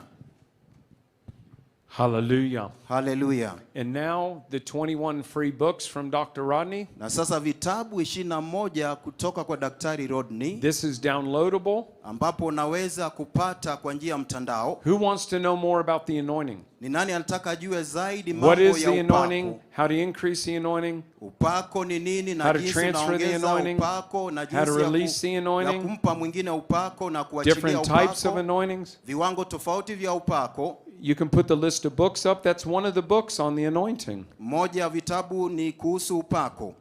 Who wants to learn about business? Nani anataka Kingdom ajifunze business. mambo ya biashara kwa Brand new ufalme? book, Kingdom Business, all free downloadables. Kuna kitabu pale utaweza kutoa kwa mtandao bila kulipia yoyote chochote. They're all here. Vyote vipo hapa. So now, let's put the slide back up. Hebu utaweza kusongeza juu kidogo. Just download or take a picture. Unaweza piga picha au uweze kutoa kwa mtandao. Last question. Swali la mwisho. Who is here that this is your first meeting of the 2 days? Je, ni nani First meeting. aliye hapa na leo First ndio one, mara yako wave. ya kwanza kuwa hapa? First meeting, wave. au kuwa hapa jana, Give them a umekuja great kwa God mara ya bless you. kwanza, Give them a clap. wape makofi mazuri. Hallelujah. Hallelujah. Please help me welcome Dr. Rodney Howard Brown as he comes to Nisaidie minister today. nikaribishe Daktari Rodney Howard Brown anapokuja kutupa neno leo. Hallelujah. Come on and give Jesus a shout of praise. Mpe Yesu shangwe ya sifa. Lift those hands. Inua mikono hiyo juu. Father, we thank you for your presence this morning. Baba, tukushukuru kwa uwepo wako asubuhi hii. For the great work that you have done already yesterday. Kwa matendo makubwa uliyotenda tayari jana. And already this morning with the pastors. Na hata asubuhi hii kwa wachungaji. And what you're going to do here today. Na yale unaenda kufanya tena hapa leo. Before lunch. Kabla mankuli. And then after lunch. Na baada ya chakula cha mchana. Thank you, Lord. Let every ear be anointed to hear. Asante, acha kila sikio and every lipate heart be kusikia. receptive to receive. Na kila moyo ukapate kupokea. All that heaven has. Kile ambacho mbingu kilicho nacho. And we pray this now. Tunaomba hivi sasa. In Jesus' name. Kwa jina la Yesu. Amen. Amina. Come on, give the Lord a shout. Mpe Bwana shangwe, pasa sauti kwa Mungu. I want you to turn and greet 2 or 3 people and tell them you love them, Jesus loves them. Nataka geukia watu watatu waeleze kwamba unawapenda, Yesu pia anawapenda. And then you may be seated, just give them a great God bless you. Kisha waweza kuketi waambie kwamba Mungu awabariki. Amen. Amina. Hallelujah. Hallelujah.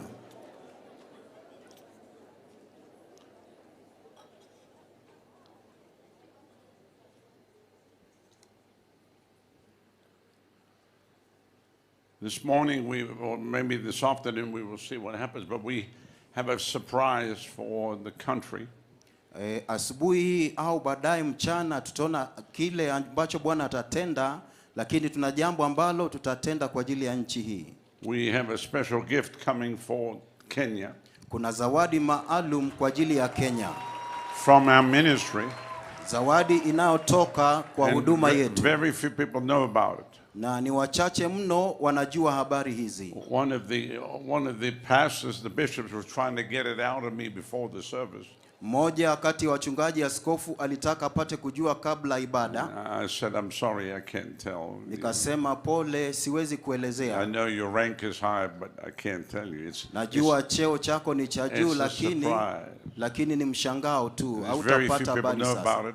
Ni wachache wanaelewa mambo haya. My team knows about it. And kundi langu la jua hili. About 2 other people, that's it. Kuna watu wengine wawili pia. And Dr. Robert Kanja, he knows about it. Na Daktari Robert pia anaelewa hivyo. I'm excited today. Nimesisimuka sana leo. It's going to be a good day today. Itakuwa ni siku njema leo. It is a good day. It's already been a good day. Ni siku njema tayari. Amen. Amina. Who was with me here at 6:30? Who was here? Ni wangapi walikuwa hapa saa 12:30? Didn't we have a great time together? Tulikuwa na wakati bora pamoja. Yeah. Glad the rest of you are showing up.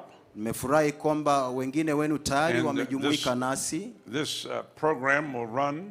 Ratiba hii itaendelea till about 1 and then we'll break. Hadi majira saa 7 kisha likizo fupi saa 8 tutarudi hadi tutamatishe. I know there's a banquet tonight and all that kind of stuff. But we'll run till 5:30. We'll see what happens. Tutaenda hadi saa 11:30 kwa maana kuna chajio ambao tutapokea. Hallelujah. Hallelujah. Thank you, Jesus. Asante Yesu. Amen. Amina. Praise God. Bwana asifiwe.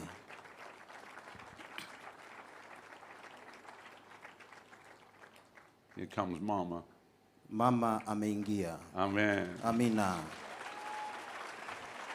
I was talking to Mama yesterday, jana, and I said to her, nikamwambia, I said, did you know, je, ulijua when you held your son in your arms, ulipomshika mwanao mkononi mwako as a baby, angali mtoto, did you know that he would be president of Kenya? Je, ulijua kwamba atakuwa rais wa Kenya? And she said no. Akanambia la. God knew. Lakini Mungu alijua. But then she said something to me that was very, very important. Kisha akanieleza jambo kwangu ilikuwa muhimu mno. She said, I knew there was something different about him. Nilijua kwamba kulikuwa na kitu tofauti naye. As he was growing up, alipokuwa he anakuwa would get involved in things that other people would not get involved in. angehusika na mambo ambapo wengine So what she's saying, wangehusika, she could see that God was forming him and fashioning him. kwamba aliona Mungu akimtayarisha na kumwandaa, And now he's the president of Kenya. na sasa hivi Amen. ndiye rais wa Hallelujah. Kenya. Amina. So we salute Mama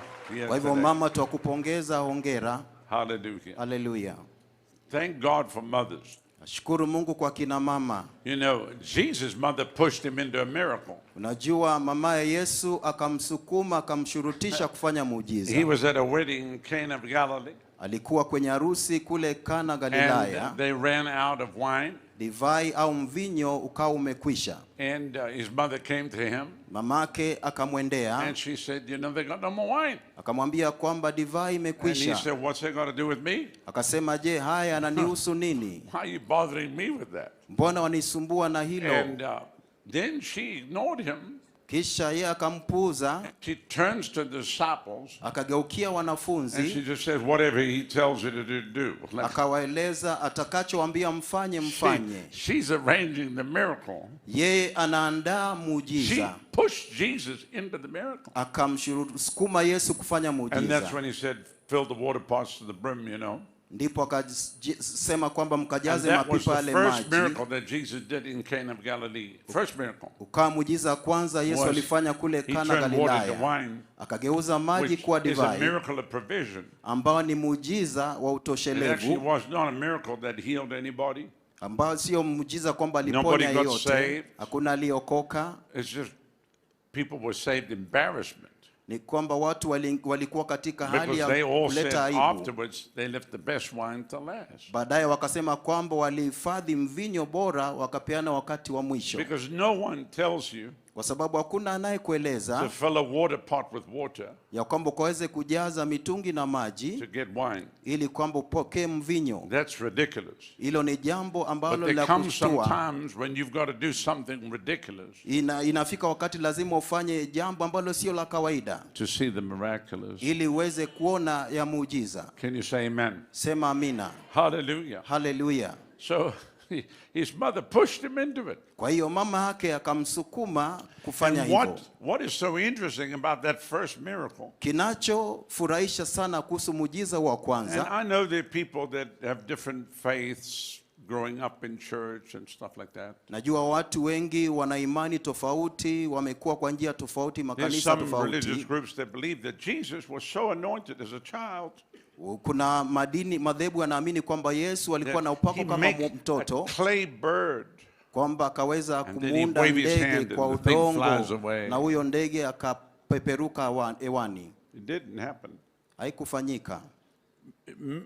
Jesus' mother did not have a problem with him when he was a child. Mamake Yesu hakupata shida naye akikuwa kama mtoto. Because he was doing miracles. Kwa sababu alikuwa anafanya miujiza. Like she never ever said, Jesus. Hakuwahi sema kwamba Yesu. You come in now off the lake. Wewe umekuja sasa kutoka kwenye bahari.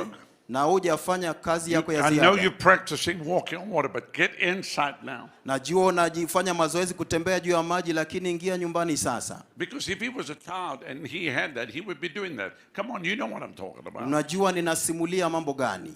She never had to say. Yeye hikumbidi kusema hivyo. Jesus, please. Yesu tafadhali. We would like water in the house.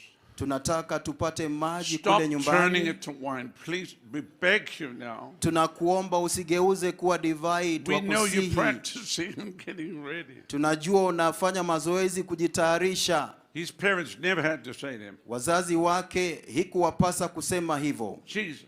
Yesu. Would you leave the dog alone? Mbona usimwache mbwa awe alivyo? He is old. Huyo mbwa amekuwa mbwa mzee. Raising him from the dead. Kila mara unamuinua toka kwa wafu. We don't want that dog anymore. Hatumuhitaji huyo mbwa tena. Amen. Amina.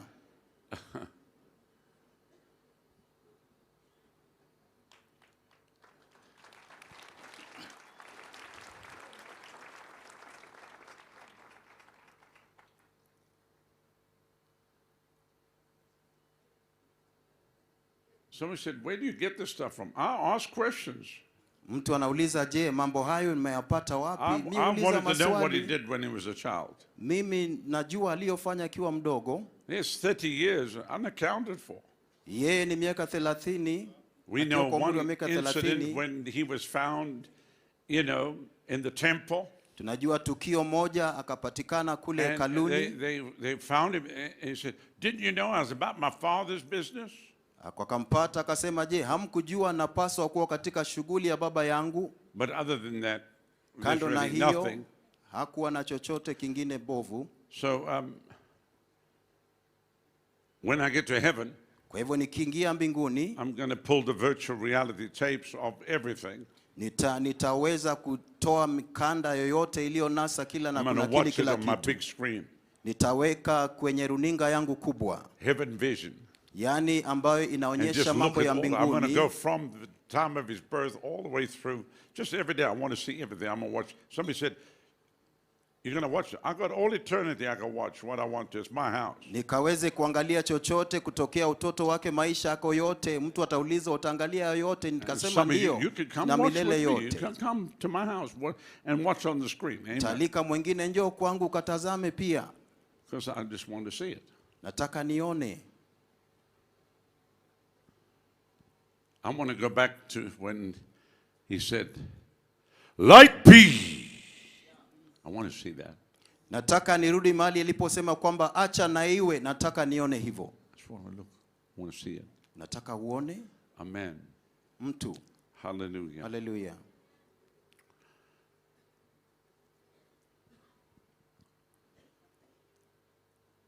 For 30 years, kwa miaka 30, he was in preparation. Alikuwa katika maandalizi. For 3.5 years of earthly ministry. Kwa miaka 3.5 akafanya huduma. Think about it. Hebu wazia hilo. Today ministers spend 3.5 years in preparation for 30 years of ministry. Siku hizi wahudumu wanachukua miaka 3.5 kwa maandalizi, miaka 30 kufanya huduma. Jesus came down. Yesu alikuja kutoka mbinguni to the river Jordan. Akaingia katika mto Yordani. And he walked in. Akaingia pale ndani ya maji. And John baptized him. Yohana Mbatizaji akambatiza. The heavens opened. Mbingu zikafunguka. They never closed again. Haikufungwa tena. All these people talk about closed heaven, all that stuff. It's all in their head. Hao watu ambao unena na kufundisha kuhusu mbingu iliyofungwa ni mambo ya akili zao wenyewe. Mbingu zilifunguliwa. Can somebody shut that cell phone off, please? Mtu aweze kuzima hiyo nurununu. One more time, I'm going to send it into space. Nikisikia tena hiyo simu yako ikikiriza nitaitupa nje. It will become a Kenyan cell phone that is out circling the planet. Na hiyo itakuwa ni simu ya Kenya ikipaa angani. I don't want to hear it again. If it rings, throw it away, please. Hiyo simu ikiweza kuita tena nitaitupa nje. It's an irritating ring. Ni tendo ambalo laudhi mno. Na hiyo sauti nayotoa ni ya kuudhi mno. Amen. Amina. So Jesus comes down and he's baptized. You thought I forgot where I was. I know exactly where I am. Sijasahau nilipokuwa, ninajua vyema. Cell phones won't distract me, but rununu hazitaniondoa kwenye mkondo wangu. Amen. Amina. Some of you couldn't hear it, but if you turn up your hearing aid, you'll hear the thing ringing. Wengi wenu hamngesikia, lakini mezimo utasikia vyema sasa. So he comes up out of the water, the heavens open, the Holy Spirit descends like a dove. Akatoka majini, mbingu zikafunguka, Roho Mtakatifu akatua kama ua. Out of heaven, Mungu akanena toka mbinguni. This akasema, huyu is my beloved son, mwanangu mpendwa, in whom I'm well pleased. Ninapendezwa naye. And then the fight was on. Kisha vita vikaanza. That's when all the war broke out. The devil didn't know who he was till that moment. Shetani hakujua yeye ni nani wakati huo. The devil didn't know who Jesus was. Hakujua ni nani. The devil doesn't know everything. Ajui kila kitu shetani. Everybody thinks the devil is so big. Kila mtu anadhani shetani ni mkuu mno. On the day when he is revealed, siku ambapo atafunuliwa, many people will say, watu watasema, is this the one? Je, ni huyu that did weaken the nations? Ambaye alitenda maovu kwa mataifa. People are going to go, you got to be kidding me. Watu wanasema hii ni kama The dhiaka. devil's not omnipresent. Shetani hayuko kila The devil's mahali. not omniscient. Shetani hajui The kila devil's kitu. not omnipotent. Shetani hana nguvu zote. The devil is a creation. Yeye ni He's kiumbe. not a creator. Yeye He sio can't muumbaji. create anything. Hawezi kumba All he can chochote. do is copy. Awezayo kufanya ni And all he can kuiga. do is pervert. Awezayo kufanya ni He kupotosha. copies everything that God does Anaiga chochote anachofanya and Mungu, perverts it. kisha And anaibadilisha. he's not everywhere on the planet. Na shetani hayuko kila mahali duniani. Somebody said, where is he? Mtu anasema yu wapi? I can tell you right now, he does not live in Kenya. Nataka nikueleze sasa, haishi Kenya. The devil does not live in Kenya. Shetani haishi Kenya. Now, there might be demons here, Huenda kuna mapepo which I'm hapa. sure there are.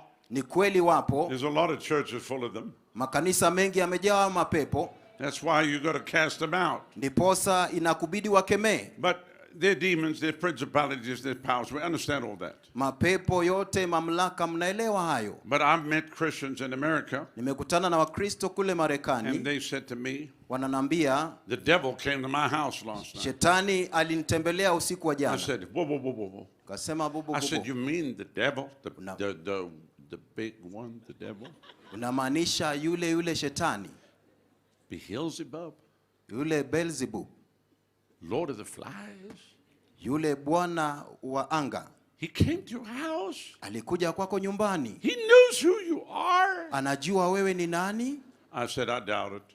Kasema nina It shaka probably na was a hilo. little tiny, little stick demon, Labda ni kapepo kengine kadogo 2 foot high, ambayo ina kimo with a kidogo, speech impediment, ikiwa hawezi hata kujieleza vema, paralyzed, ambaye yeye amepooza, an IQ of 3. yeye na mawazo yake pia ni ya chini. And that was all that was needed to keep you in defeat. Hiyo ndio ilitajika ili uweze Some kushindwa. people, they're really legends in their own mind, you know. Wengine waongoza kwa mawazo yao The devil wenyewe. doesn't even know who they are. I never heard of them. Shetani hata hajui Because hao ni they're akina not nani, making any hawajasikia, difference. kwa sababu hao hawaleti tofauti And I can yoyote. prove that to you from the scripture. Lakini lazima uone hakikisho Because the kutoka kwa 7 sons maandiko. of Sceva tried to cast the devil out. Wana wa Skivo walijaribu kumkemea And the pepo. demons cried out. Mapepo yakalia kwa sauti. And they said, well, Wakasema sawa, Jesus we know. Yesu twamjua. Paul we are getting to hear about. Paulo tuanza kusikia habari zake. But who are you? Lakini nyinyi ni akina nani? So the devil's not omnipresent. Kwa hivyo shetani hayuko kila mahali. But the Holy Ghost is. Lakini Roho Mtakatifu yuko kila mahali. The Holy Ghost is omnipresent. Roho Mtakatifu yuko kila mahali. Can you say amen? Sema amina. Now, somebody said, well, you taking away from the devil's power. Mtu anasema sasa No, unamnyang'anya I'm shetani not. nguvu. I know the power of the enemy. Mimi najua nguvu za adui. But you don't understand. Lakini uelewi. He was defeated at Calvary. Alishindwa pale Kalivari. He was defeated at the cross. Alishindwa pale msalabani. The blood of Jesus was shed. Damu ya Yesu ilitiririka. He's afraid of the blood. Ye ameogopa He damu. doesn't like the blood. Hapendi damu. Because everyone the blood gets on, Kwa sababu kila mmoja he anayefikiwa na cannot damu touch them anymore. hawezi kuwagusa tena. Everyone that the blood washes, Kila mmoja anayeoshwa na he damu has no authority over their life. hana mamlaka juu ya maisha yao. Everyone that's washed in the blood, Kila mmoja aliyetakasika kwa damu he has to run from them. lazima akimbie atoroke. Hallelujah. Haleluya. Glory to God. Utukufu kwa Mungu. Thank you, Lord Jesus. Asante Bwana Yesu. Amen. Amina. You know, so when I first arrived in America to go preach, Mara ya kwanza nilipowasili Marekani kuhubiri, people said to me, watu wakanambia, I was in this one church, ilikuwa katika kanisa and I'm moja, in the back room talking to the pastor, nikiwa katika chumba cha kule nyuma kunena na and the mchungaji. head deacon, or you would call him head protocol, Kulikuwa na shemazi ama kiongozi wa he itifaki, comes running into the room. akakimbia kuingia kwenye chumba kile.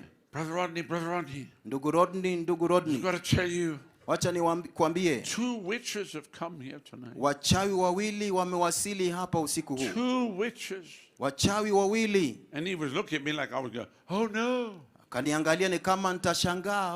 So I I paused for effect.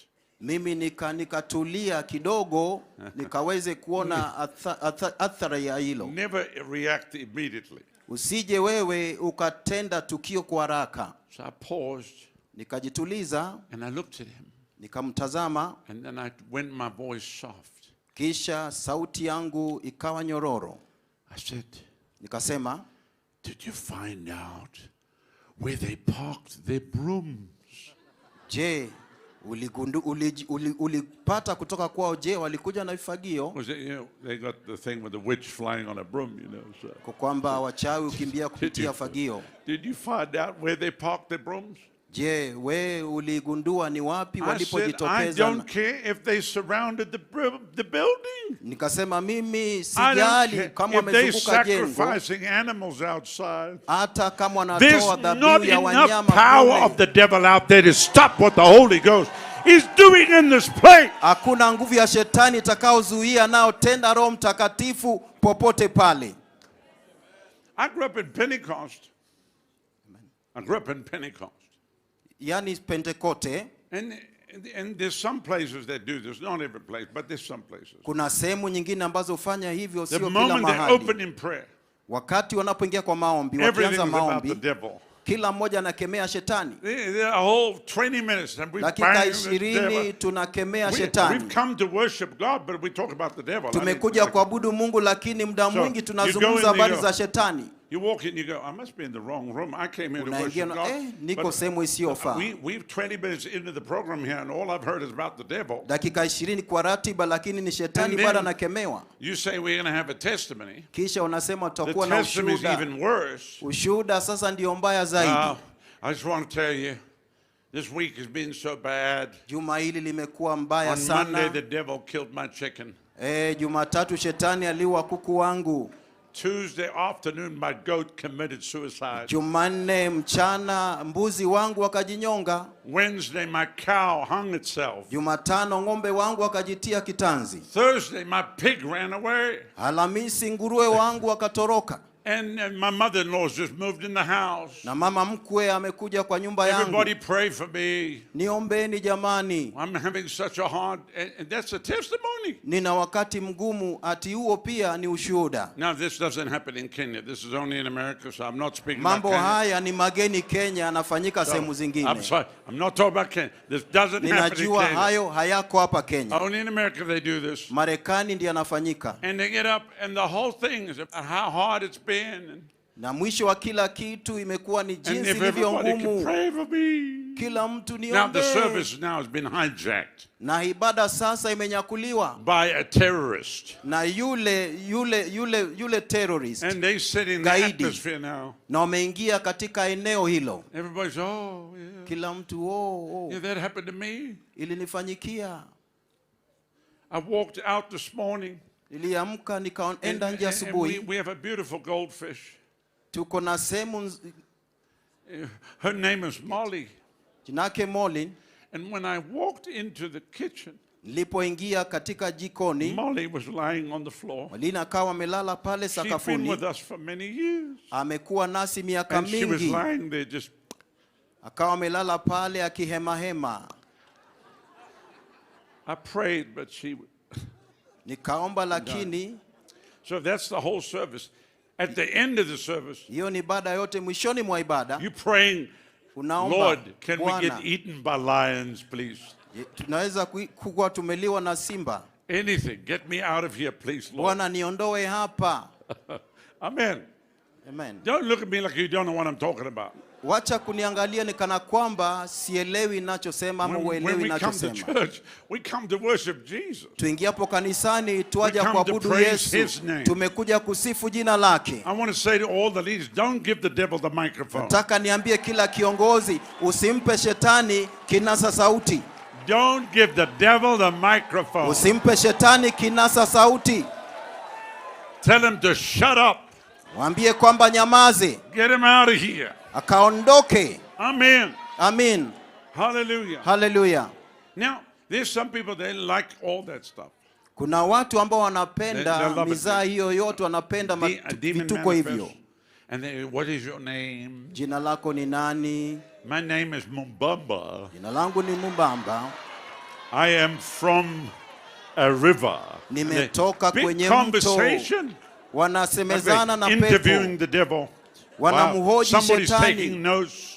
Na mtu anaandika anavyosema shetani. Nayo yote yanaonekana napendeza. Who cares where you're from? Nani anajali ametoka wapi? Mkemee, nyamaza, toka. This is a meeting here. Una mkutano This is hapa. a Holy Ghost meeting. Mkutano wa Roho Mtakatifu. Amen. Amen. And then the devil's lie anyway. Kisha shetani anadanganya jinsi alivyo muongo. Because you say, how many are here in you? Nauliza, je, mko wangapi hapo ndani? There's 7. Tuko 7. Meanwhile, there's only 1. Na ni mmoja tu aliye You pale. can't believe it because it's a lying spirit. Wezi amini kwa sababu ni roho wa uongo. There's 7, but there's only 1. Kwamba nasema wako 7 lakini ni So mmoja. your whole time is about the devil. The service was about the devil. Ibada na muda wako wote ni habari za shetani. The devil is under your feet. Shetani yuko The devil chini ya was miguu defeated at yako. Calvary. Alishindwa pale Kalvari. Great is he that's in you than he that's in the world. Ye aliye ndani yetu ni mkuu kuliko aliye duniani. Can you say amen? Sema amina. Hallelujah. Hallelujah. Hallelujah. Hallelujah. So leaders, I want to say this. You set the platform. Viongozi, nipenda kusema hivi kwamba wewe andaa jukwaa. Under the old covenant, na agano la kale, no one was allowed to be in the priesthood. Hakuna aliyekubalika kuingia katika ukuhani. If you were depressed, iwapo wewe ulikuwa ni mtu ambaye amefinyiliwa, they would not let you serve. Ambapo wake kuruhusu Today, kahudumu. ministers are removed because of sin or whatever. Wahudumu wangeondolewa kwa ajili ya dhambi au chochote kile. But no one's told to sit down because of depression. Lakini hakuna ambaye anaambiwa kwamba hawezi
mwana wa damu akadhihirishwa ili kwamba aweze kuharibu the kazi za shetani. Sitting on this field today, walioketi katika uwanja huu leo, where champions run, ni mashujaa wanapokimbia, are men and women, wanawake kwa wanaume, that God will use to destroy the works of the devil, ambao Mungu atatumia kuharibu kazi za shetani hapa Kenya. Whatever he was planning across Kenya, chochote alichopanga kinyume na Kenya, is now being neutralized now, sasa hivi kinayeyushwa by the power of the blood of Jesus. Kwa nguvu za damu ya Yesu. There's a mighty army arising in this Kuna hour, jeshi kubwa inainuka, full of faith, ikijawa imani, full of power, limejawa nguvu, full of the anointing, limejaa upako, full of joy, limejaa furaha, full of oil, limejawa upako, full of new wine, limejawa mvinyo mpya. and they march through the land. Na wanatembea katika nchi yote. And the devil's firing every shot. Na wakati shetani anatupa kila silaha, and is bouncing off of you. Yeye anarusha The silaha, devil looks lakini at his demons and says, "What? We try everything." shetani anaangalia, anasema tumejaribu njia zote. He just keeps coming. Lakini yeye anazidi They will kuendelea. not quit. Hawezi kuacha. Who are these people? Hao watu ni kina nani? Who are these people? Hawa ni kina nani? Who are these people? Hawa ni kina nani? Who are these Kenyans? Hawa ni Wakenya kutoka wapi? They will never give up. Ambapo kamwe They hawakati will never tamaa. Hawezi kuacha. Who are these people? Je, hawa ni kina nani? Who are they? Ni kina nani? They're people full of faith, Watu waliojaa Full of imani, fire. wamejaa full moto, of the Holy Ghost. wamejaa Roho Mtakatifu. Amen. Amina. Hallelujah. Hallelujah. Hallelujah. Hallelujah. Hallelujah. Hallelujah. And then even when the devil thinks Hata wakati shetani anadhani they're getting old, ya kwamba wamezeeka, but he doesn't know the scripture. ajui andiko. Of course. They that wait upon the Lord Wamngojeao Bwana shall renew their strength. watawisha nguvu zao. They shall mount up with wings Watapaa na mbawa as eagles. kama wale tai. So he thinks, oh, they finished. He retired. He's finished. Anadhani kwamba huyu amestaafu, And mambo then yake suddenly, yamekwisha. here comes the eagle. Kisha baadaye tai anakuja kwa kishindo. Tai anakuja On eagle's wings. akiwa na mbawa za tai. Amen, Bishop. Amina, Bishop. Hallelujah. Hallelujah. Glory to God. Utukufu kwa Mungu. Amen. Amina. When they thought everything's finished, Walipodhani mambo yote kwisha, stand up and say it's not over. unasimama unasema hajakwisha. Over. Hajaisha. Hallelujah. Hallelujah. Glory to God. Utukufu kwa Mungu. Turn to your neighbor and say, Geukia mwenzako mwambie, the news of my demise habari za kifo changu was over exaggerated. ilikuwa imeelezwa visivyo. I'm still here. Ningali nipo. I'm not going anywhere. Siendi popote pale. I'm not backing down. Mimi siachi. I'm taking territory. Mimi nitateka nyara. Hallelujah. Himaya na mamlaka. Glory to God. Utukufu kwa Mungu. Amen. Amen. Amen. Amen. Amen. Amen. Hallelujah. Hallelujah. Woo!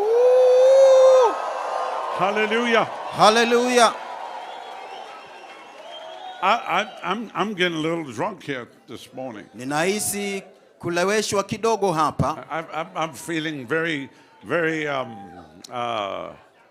it's the new wine. I've been Nahisi kana kwamba nimekunywa divai drinking new mpya. wine. Na kunywa divai mpya. The new wine that comes from the grapes that have been freshly Divai squeezed. mpya inatokana kwa mizabibu That iliyofinywa come ikatoa from the mvinyo vineyard of mzuri God. ambayo imetoka katika shamba au konde la Bwana, One grape will carry you for 3 months. ambayo tunda lile litapeleka miezi 3. Oh, sapara ingo jumbra katata. Levrovonde esto prakaya. Yeah. Yeah, so por eso, Marento ribasto. Rabando paresto, carrendo. Yeah. Hallelujah. Hallelujah. Hallelujah. Hallelujah. Hallelujah. Hallelujah. Hallelujah. Hallelujah. Hallelujah. Hallelujah. Hallelujah. Hallelujah. Hallelujah. Hallelujah. You know, Wajua, hallelujah is a happy word. haleluya ni neno la furaha. You cannot say hallelujah and be sad. Huwezi kusema haleluya huku umekunja uso. When you say hallelujah, haleluya, it's a happy. Ni neno la furaha. Hallelujah. Hallelujah.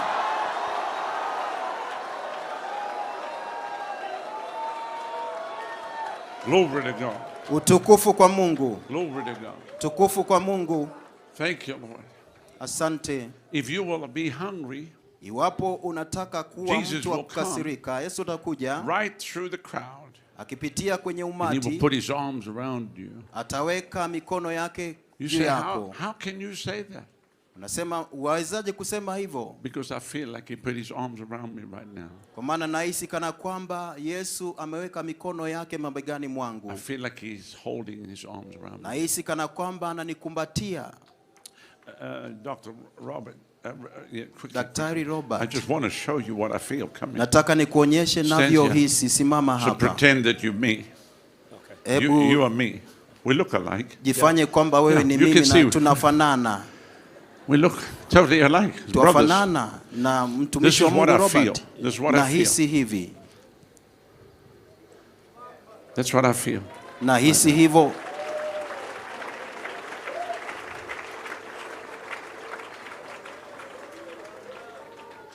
And that's what the Lord's going to do for you.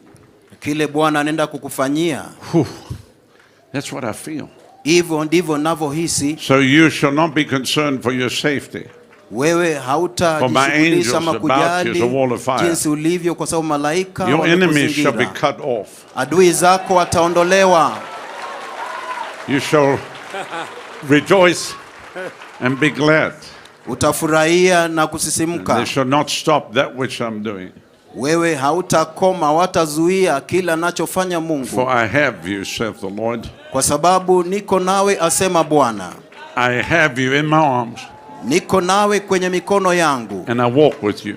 Natembea nawe. None shall touch you. Hakuna atakaye kugusa kamwe. None shall touch you. Hakuna atakaye kugusa. Woo. Hallelujah. Come on. Hallelujah. The same for every one of you. The same for every one of you. Kwa kila mmoja wenu. It will be about you as a wall of fire. Itakuwa ni ukuta no wa moto. harm and evil will come nigh to you. Hakuna uovu utakaribia. No one will die prematurely. Hakuna atakaye kufa kabla wakati wake. You'll run your race. Utakimbia mbio zako hadi ukamilishe. Listen to me.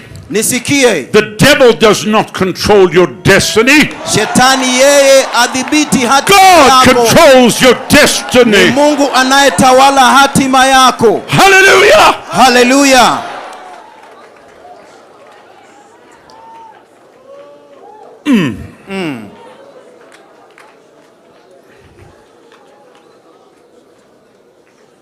As I was standing, I felt the Lord come and wrap his arms around me. Niliposimama hapa nalihisi Bwana akija akanikumbatia. And the Lord said, use him as an example, but that's what I'm going to do to him right now. Bwana akaniambia mtumie kama mfano kwa sababu ndivyo nitakavyofanya sasa hivi.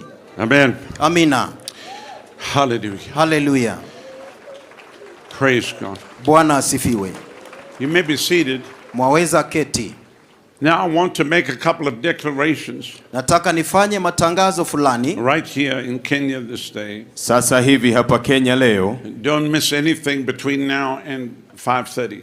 Usipitwe na lolote kati ya hapa na saa 11:30. The meeting will be ended tonight. It's over. It's done.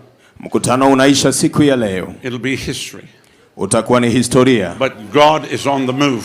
Lakini Mungu angali anatembea. And I want to say this to you, revival is not coming. Na ningependa niwaambie revival haitakuja. It's here. Mwaka huu. It's not coming. Iko hapa. It's not coming, it's here now. Revival haiji, iko hapa tayari. And what you are feeling and experiencing. La kile ambacho unahisi na unapata. Even this next Sunday when you get in your pulpit. Hata hii Jumapili ukiingia kanisani kwako. Invite the Holy Spirit to come. Mwalike Roho Mtakatifu aje. I'm not saying don't get prepared. Mimi sijakwambia usijiandae. But be prepared.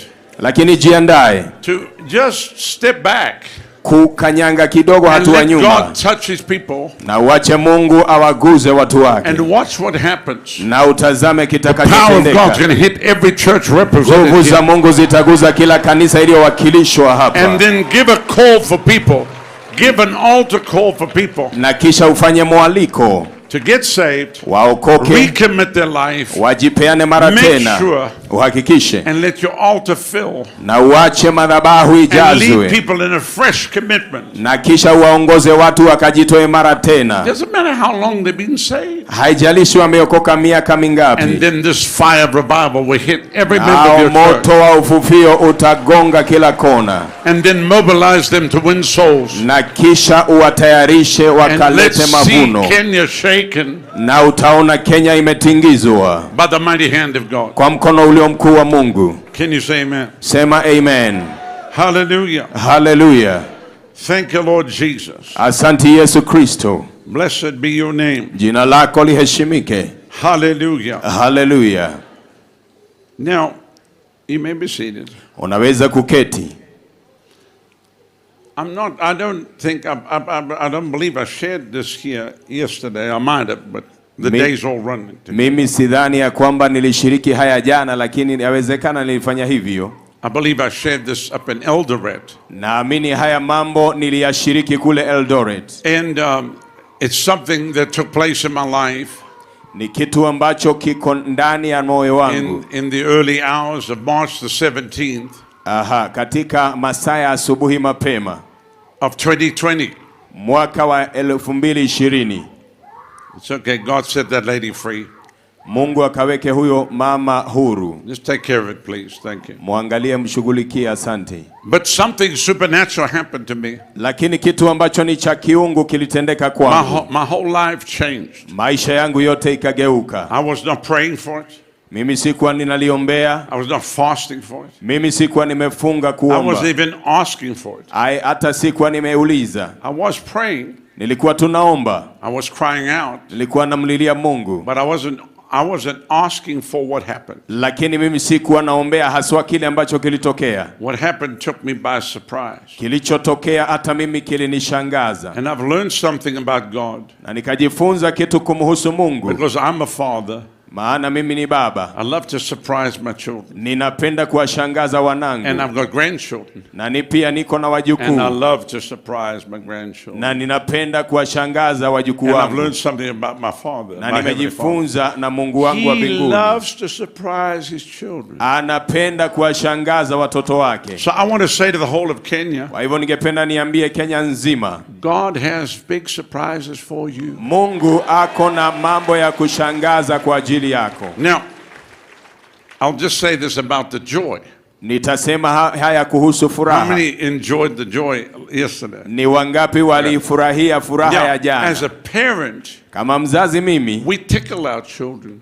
Aha, tunafanya watoto wetu wacheke. Why do we do that? Kwa nini tunafanya hivyo? We like to hear them laugh. Tunapenda wanapocheka. So God likes to tickle his children. Kwa hivyo Mungu pia anapenda kutuchekesha chekesha. He's a father. Yeye ni baba. Where do you get the tickle thing from? Unapochekesha mtoto, he's from your father.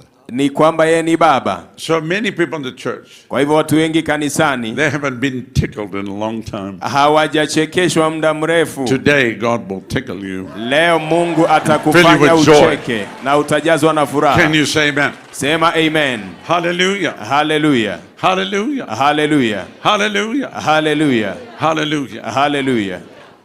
So my whole life changed. Maisha yangu yote yakageuka. I want to read a passage of scripture to you. Ningependa kusoma maandiko kwa ajili yako. And I'm going to read from Habakkuk chapter 2 verse 14. Na nitasoma Habakuku mlango wa 2 na kifungu cha 14. For the earth, maana nayo dunia, for Kenya, au hata Kenya, shall be filled, itajazwa, with the knowledge, na ufahamu, of the glory of the Lord, Na utukufu wake Mungu. As the waters cover the sea. Kama vile maji yaliyofunika bahari. If you go to the sea, there's not a place the water doesn't cover. Ukitazama bahari hakuna pahali ambapo kuna vumbi. That means kuna maanisha Kenya will be covered itafunikwa with the glory of God. Na utukufu wa Mungu.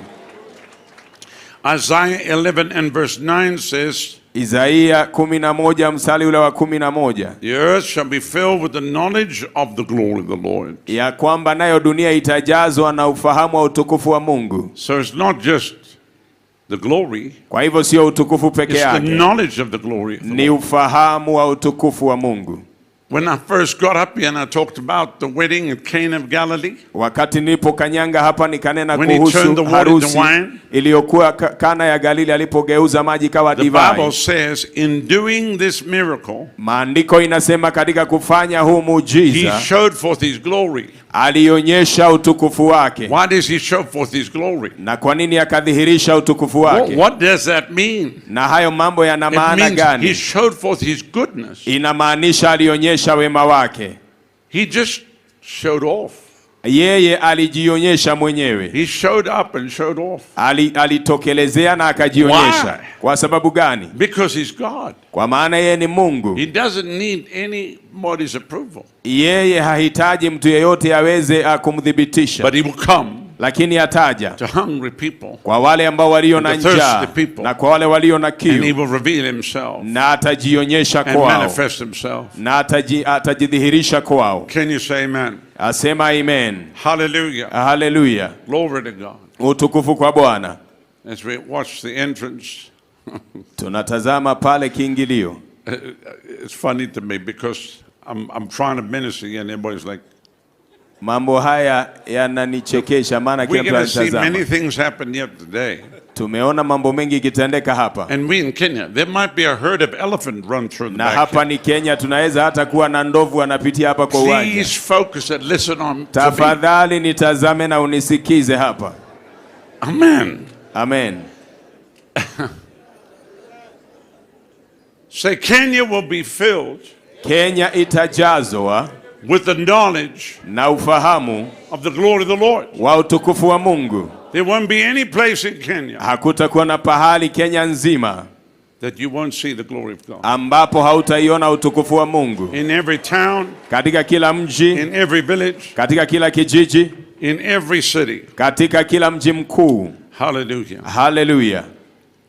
Numbers 14:21, the earth shall be filled. Kitabu cha Hesabu 14 maandiko inasema dunia itajazwa. And this means God's moral beauty. Na hii inamaanisha ni urembo wake Mungu. His presence. Na uwepo wake. And his very character. Na pia tabia yake. Is on display. Itaweza kudhihirishwa. To a lost and dying world. Na itaonyeshwa kwa dunia ambayo imepotea na inaangamia. Amen. Hallelujah.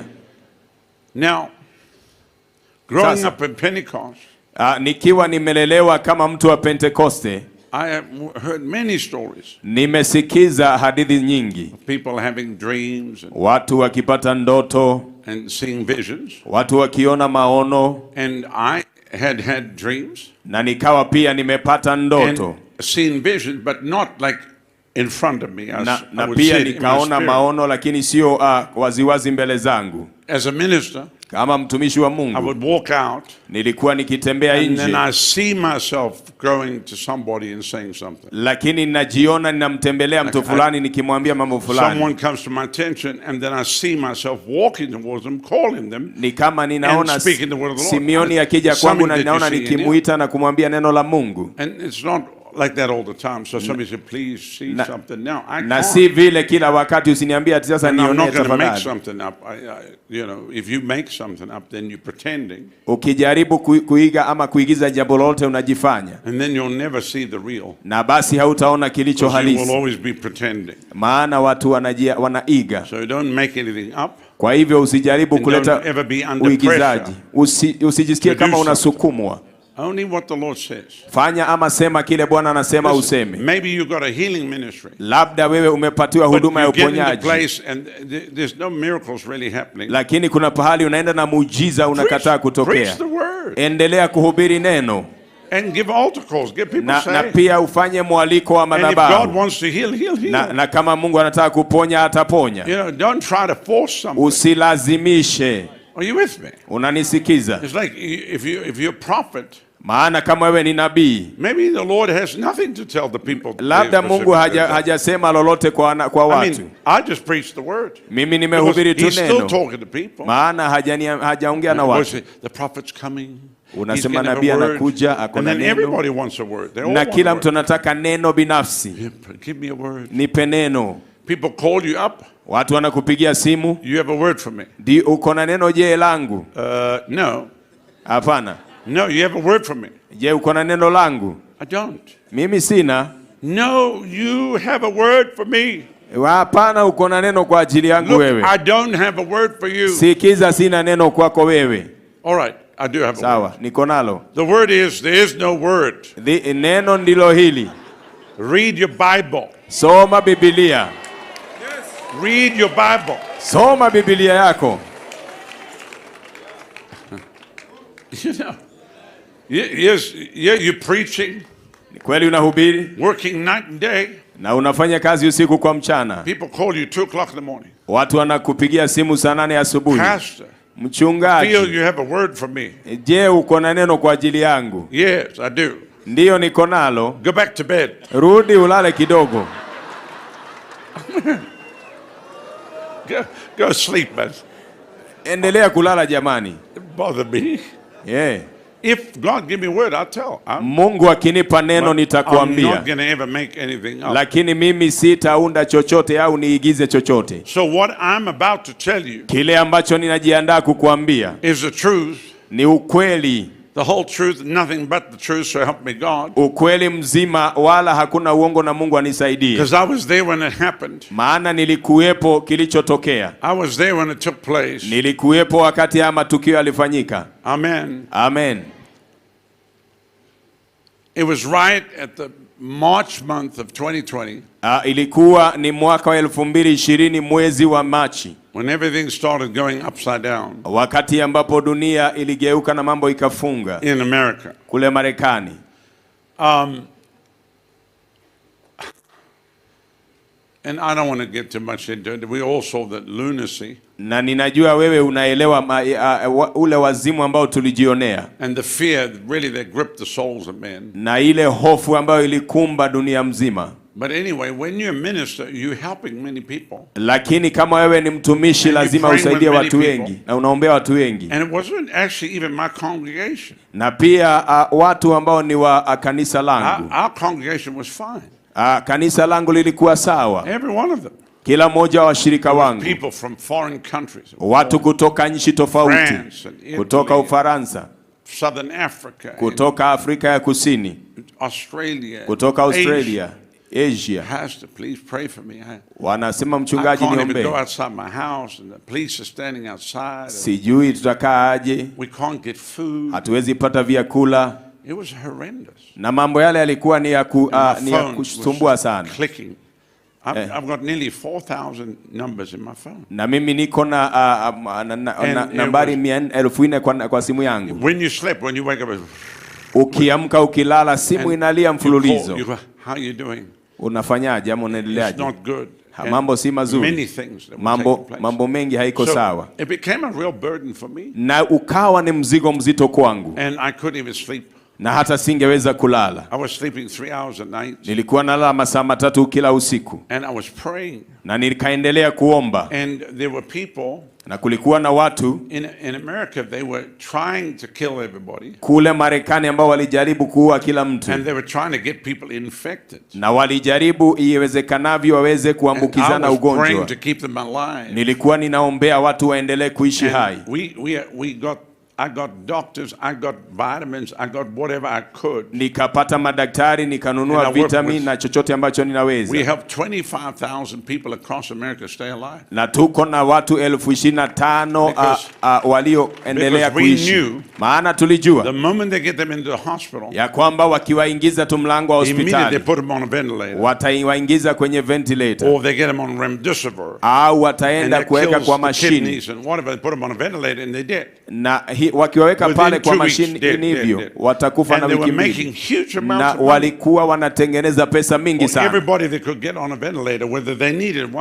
Kila mtu lazima angemlazimisha aingizwe kwa ventilator iwe anataka ama hataki. There's only one man that we lost. Kulikuwa na mtu mmoja ambaye alipotea. And he lived in Dallas. Na alikuwa anaishi kule Dallas. He was a great man. He was 87 years old. Na alikuwa ni mzee, alikuwa na miaka 87. Na alikuwa na pneumonia. And they stuck him on a ventilator. Na wakamweka kwenye ile mashini ya kupumua. His wife had the same problem. We got to turn around. Bibi yake alikuwa na ile shida na tukamsaidia akapona, wakamweka. America is a killing fields. Amerika ni pahali penye mauaji. Where medical science becomes the butchers. Mahali ambapo wafanyikazi wa huduma za matibabu ni wauaji. No different to the gas chambers. Hakuna tofauti na kile chumba cha wauaji cha Ujerumani. Extermination of people. Ambapo watu waliuliwa kwa gesi ambayo ni sumu. All those that actually had diseases like cancer and all the other stuff, they couldn't even get treatment. Na ndio tuko na magonjwa kama saratani ambayo haina matibabu. And then a lot of people, na watu wengi, when elderly people die, they die of pneumonia. That's what they die. Wakati wengi wazee wanakufa juu ya pneumonia. But the moment they come in, it's COVID. So it's COVID. Lakini wakifikishwa hospitalini inasemekana ni COVID-19. In Florida, kule Florida, one man got eaten by a crocodile. Mtu mmoja aliliwa na mamba. They said it was COVID. Wakasema amekufa kwa ajili ya COVID-19. No, I'm not making this up. Mimi sijakwambia mambo ya kuigiza. COVID. Wakasema ni COVID. So it didn't matter what you died of. Ukiulizwa mtu alikufa na nini? COVID. Wanasema ni COVID. It wasn't. Haikuwa COVID. All those numbers were fake. I've got all the numbers. Hizo hesabu zote ambazo zilitangazwa ni za uongo. And now there's major investigations. People should go to prison. Na inawezekana kutakuwa na mambo ya uchunguzi na watu watawekwa gerezani kwa ajili ya majanga kinyume na wanadamu. It's a fact. Hiyo ni ukweli. And you can read it in my book, The Phantom Virus. Unaweza soma kwenye kitabu changu. So this was not what people thought. Kwa hivyo hili halikuwa vile mlivyofikiria. The Lord had already warned me about it. Maana Bwana alikuwa ameshanipa ilani juu ya hii mambo. If you think COVID-19 was the last, kama unafikiria COVID-19 ndio ya mwisho, and if you caved in COVID-19, na kama wewe uliweza kubabaika wakati wa COVID-19, nataka utazame one kile watafanya miaka mitatu ijayo. You better be full of the Holy Ghost. Ni vizuri ujazwe na Roho Mtakatifu na uamini miujiza na uamini ishara na miujiza. Otherwise people will not make it. Kama sivyo wengi hawatapona. And I'm not talking fear, I'm talking faith. Na mimi sijakuja hapa kukuuzia. So I would spend hours in the day. Kwa hivyo nilikuwa nachukua masaa mengi kila siku praying for people, nikiombea watu. People were in other parts of the country and I'm on my face crying out. Na sehemu nyingi nchi yote nilikuwa nalilia watu wengi nikiwaombea. Lord, bring them out, don't let them die. Bwana usiwache wafe, walete na wape uhai. And God was gracious. Na Mungu akawa na neema nyingi. And so we were able to help many. Na kisha tukawasaidia wengi. But I was sleeping 3 hours a night. Lakini nilikuwa nalala masaa 3 kila usiku. And I knew they were going to lock down. Na nilijua watafunga kila kitu. They wanted to lock everything down to never open again. Walitamani wafunge kila kitu na kisiwahi funguliwa tena. Somebody said, come on, no, not true. Unaweza sema si ukweli, hapana. Walitamani hii sayari ya dunia ifungwe kabisa. And change the way we even operate. Na wakabadilisha hata vile watu wanavyofanya mambo. And I'm not saying I'm the result. Na mimi sisemi ya kwamba mimi ndiye niliwasababisha. But there was a pastor that I know. Lakini kuna mchungaji ambaye namjua. In Florida. Alikuwa kule Florida. Who said no. Aliyesema la hasha. And got arrested. Na akashikwa. And then they dropped all the charges. Na kisha baadaye wakasema hawana. And then the dominoes begin to fall across America. Hawana mambo ya kumshtaki na Amerika kaanza kujua ukweli. Was somebody that looked like me. Maana alikuwa ni mtu anayefanana na mimi. That just said no, absolutely not. Akasema la hasha. And he went to prison. Na akawekwa gerezani. Not long. Si miaka mingi imepita. 40 minutes. About dakika 40 zimepita. He fell asleep in the prison. Akalala kule gerezani. Because he was tired. Maana alikuwa amechoka. And then he went out. Na kisha baadaye akaachiliwa. Imagine if 10,000 pastors did that. Nataka ujiulize kama wachungaji 10,000 wangefanya vile. And I know that there are many pastors that have told me here you didn't cave at all. Na ninajua kuna wachungaji wengi ambao wananiambia tunajua wewe haukusikiza ama All kuogopa. those that would not bow will not burn. Maana sikuweza kuinama. Can you say amen? Sema amen. So I told Pastor Eric, I said, now we on the 300 city tour. Nikaambia mchungaji Eric tunaelekea mji wa 300 katika safari zetu. We had just run across Australasia. Tumepitia Australasia yote. So we left on February the 3rd. Kwa hivyo tukaondoka mwezi wa Februari tarehe 3. Preach Sunday morning. Ikiwa Jumapili asubuhi. Super Bowl Sunday. Tukaelekea Super Bowl Sunday. Everybody watches. Kila mtu utazama huo mchezo. A bunch of men in tights.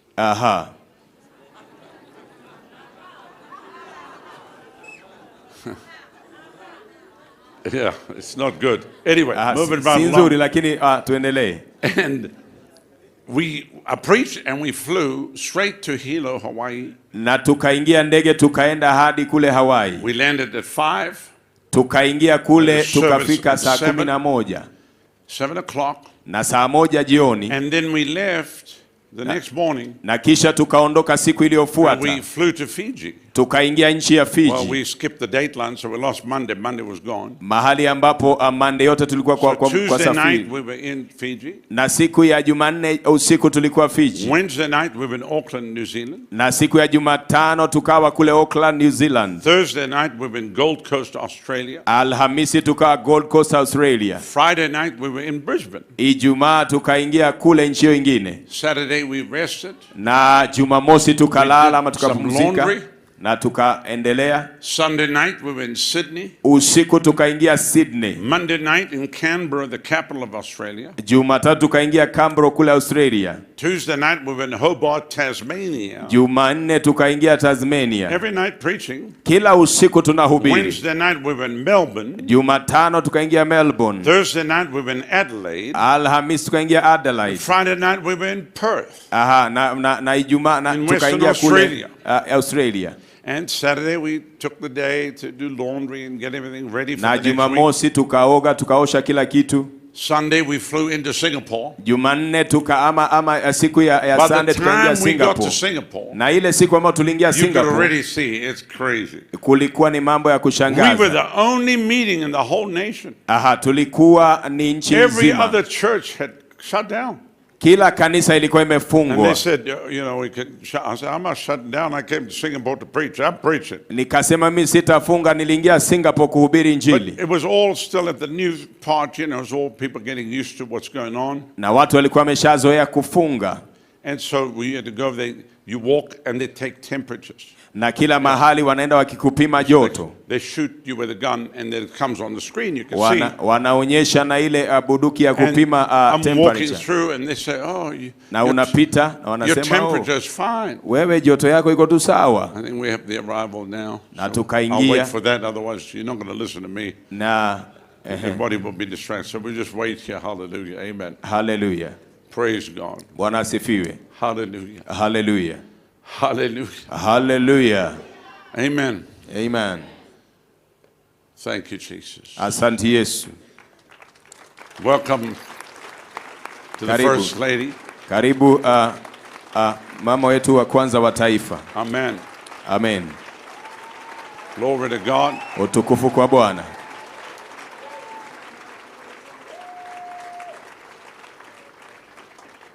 We're so glad to have you with us today. Tumebarikiwa kuwa nawe siku hii ya leo. God bless you. Mungu akubariki. Amen. Amen. So, you know, I have a sense of humor and I use it all the time. Unajua mimi ni mtu ambaye ako na ucheshi na saa zingine natumia ucheshi. Sometimes I will say something funny but people interpret the wrong way. Na wakati mwingine natoa kichekesho watu wanakosa kuielewa. He's upset. I'm not upset. Wanasema amekasirika. I just have a bit of sarcasm in my humor. Sina hasira, mimi ni mtu ambaye anatumia that's just the way I am. My brain operates that way. Mimi natembea hivyo na akili yangu inafanya kazi hivyo. Picture me walking through scanners. Naomba unitazame nikipitia kule. Na wanachukua joto yangu. So, I'm in Singapore now and I'm walking Niko Singapore na napitia pale. Your temperature is fine. Na ninaingia kwenye uwanja wa ndege wanasema wewe joto yako iko sawa, wanasema iko sawa. I said I've got a fever. Na nikamwambia hapana, mimi niko na joto. I said got a fever. Niko na joto mimi. They say, okay, we'll check again. So wakasema tutaangalia mara tena. Sir, your temperature is fine. Wakasema wewe joto yako iko sawa. You have there's something wrong with your machine. It's not measuring. Nikawaambia hii mashini yenu iko na kasoro, mimi niko na homa. I'm talking about the fire of God, you know. So unajua ukibeba moto wa Mungu. They said no, you're fine. Wakasema uko sawa mzee. So anyway, my wife said you probably shouldn't play around like that. Mke wangu akaniambia na wewe unaleta mchezo mahali pabaya sana. I said okay. Nikamwambia ni sawa. Sometimes we got to listen to our wife. Kwa hivyo saa zingine ni vizuri kumsikiza mke wako, ako na hekima. I want to say this to all the preachers. Ningependa kuambia wahubiri wote. To your wife. Tafadhali sikiza mke wako. And all the ladies said, na wadada wote waseme amen. There've been times when I've sat down with the pastor and his wife. Kuna wakati ambapo nakaa chini na wachungaji na mke wake, na Bwana niambia, I've been telling him all the time what to do. Nimemwambia kila wakati kile atakachofanya. His wife has been telling him. Mkewe amekuwa akimwambia, lakini hasikizi. Thank God for godly woman. Nashukuru Bwana kwa ajili ya wake ambao ni wacha Mungu. Anyway, so na hata hivyo we finished the meeting in Singapore. Tukamalizia kongamano la Singapore. Monday night we in Jakarta. Siku ya Jumatatu tukaingia hiyo nchi. Tuesday night we were in Bali. Tukaingia Bali, Indonesia. Wednesday night we went into General Santos in the Philippines. Jumatano tukaingia kule Philippines. And then Thursday we were in Manila. Na hata Alhamisi tukaingia Manila, Philippines. And you could see it was like a boom coming down behind unaona ni kama mlipuko kila mahali, maana kila kitu kimefungwa. And I said to my wife, if they find anybody with this thing, nikamwambia mke wangu akimpata mtu aliye na ugonjwa, nitabidi ya kwamba watuweke kwenye quarantine kwa hoteli nzima. Tutafungwa huku Asia. I like Asian food, but I can't. Ninapenda chakula cha kule Asia. You know what I mean? Unanielewa? I love different cuisines. Ninapenda chakula cha tofauti. Lakini wakati mwingine unahitaji tu ufike nyumbani ule chako cha nyumbani. And so we were to leave that midnight at 12 o'clock. Kwa hivyo ilitupasa tuondoke usiku wa manane saa 6. And then go to Ponape. Na tuingie kule which is a little island in Micronesia, ambayo ni kisiwa kidogo kule Asia. People have been waiting for me for 15 years to come. Mahali ambapo watu wamenisubiri miaka 15 niingie. And we were going to do one night there. Na ili tuhitaji tuhubiri usiku moja peke yake. Be Friday night. Maana itakuwa ni siku ya Ijumaa usiku. We would refuel the plane. Na kisha tujaze ndege mafuta. To Hawaii. Na tuondoke tuelekee Hawaii. Friday night of the same day. Ijumaa usiku ile siku. In Honolulu. Kule Honolulu. That way I get 2 Friday nights done. Na hapo ndipo niliweza kufanya Ijumaa mbili. Siku moja. That's fun. Hiyo ni mambo ambayo ni mzuri. To have 2 Friday nights. Kuwa na Ijumaa mbili. Let me tell you. Wacha nikueleze. The day is going to come. Siku moja inaja. I'm going to take a supersonic plane. Na nitachukua ndege ambayo inakimbia haraka. I'm going to preach in Dubai. Nitahubiri Dubai. Preach in London. Nihubiri kule I'll London. Preach in New York. Nihubiri New York. I'm going to preach in Los Angeles. Na nihubiri Los Angeles. I'm going to preach in Hawaii on the same day. Hawaii siku ile ile. I will chase the sun. Somebody said, why are you going to do that? Nitakimbiza jua. Because I got a dream I'm going to do that. Waniuliza nifanye hivyo na nakwambia nitaota ndoto. Somebody said, do you know how much that costs? Mtu akasema wajua hiyo inagharimu nini? Who cares? Nani anajali? I don't. Sijali hayo. I will preach in those places. Nahubiri maeneo hayo in one day. Kwa siku moja. Just to put it on the books. Ili iweze kunakiliwa kwenye vitabu. Amen. Amina. Listen, God wants you to do some things. Mungu anataka ufanye mambo mengine. To set the trail, to be trailblazers. Ili uwe mtu wa kuteketeza ama kuwasha moto. The first person to climb Mount Everest. Mtu wa kwanza wa kupanda mlima Everest. Wow. Akasema now sasa there's so many people climbing Everest. Wengi sana wameweza kukwea mlima huo. There's a traffic jam.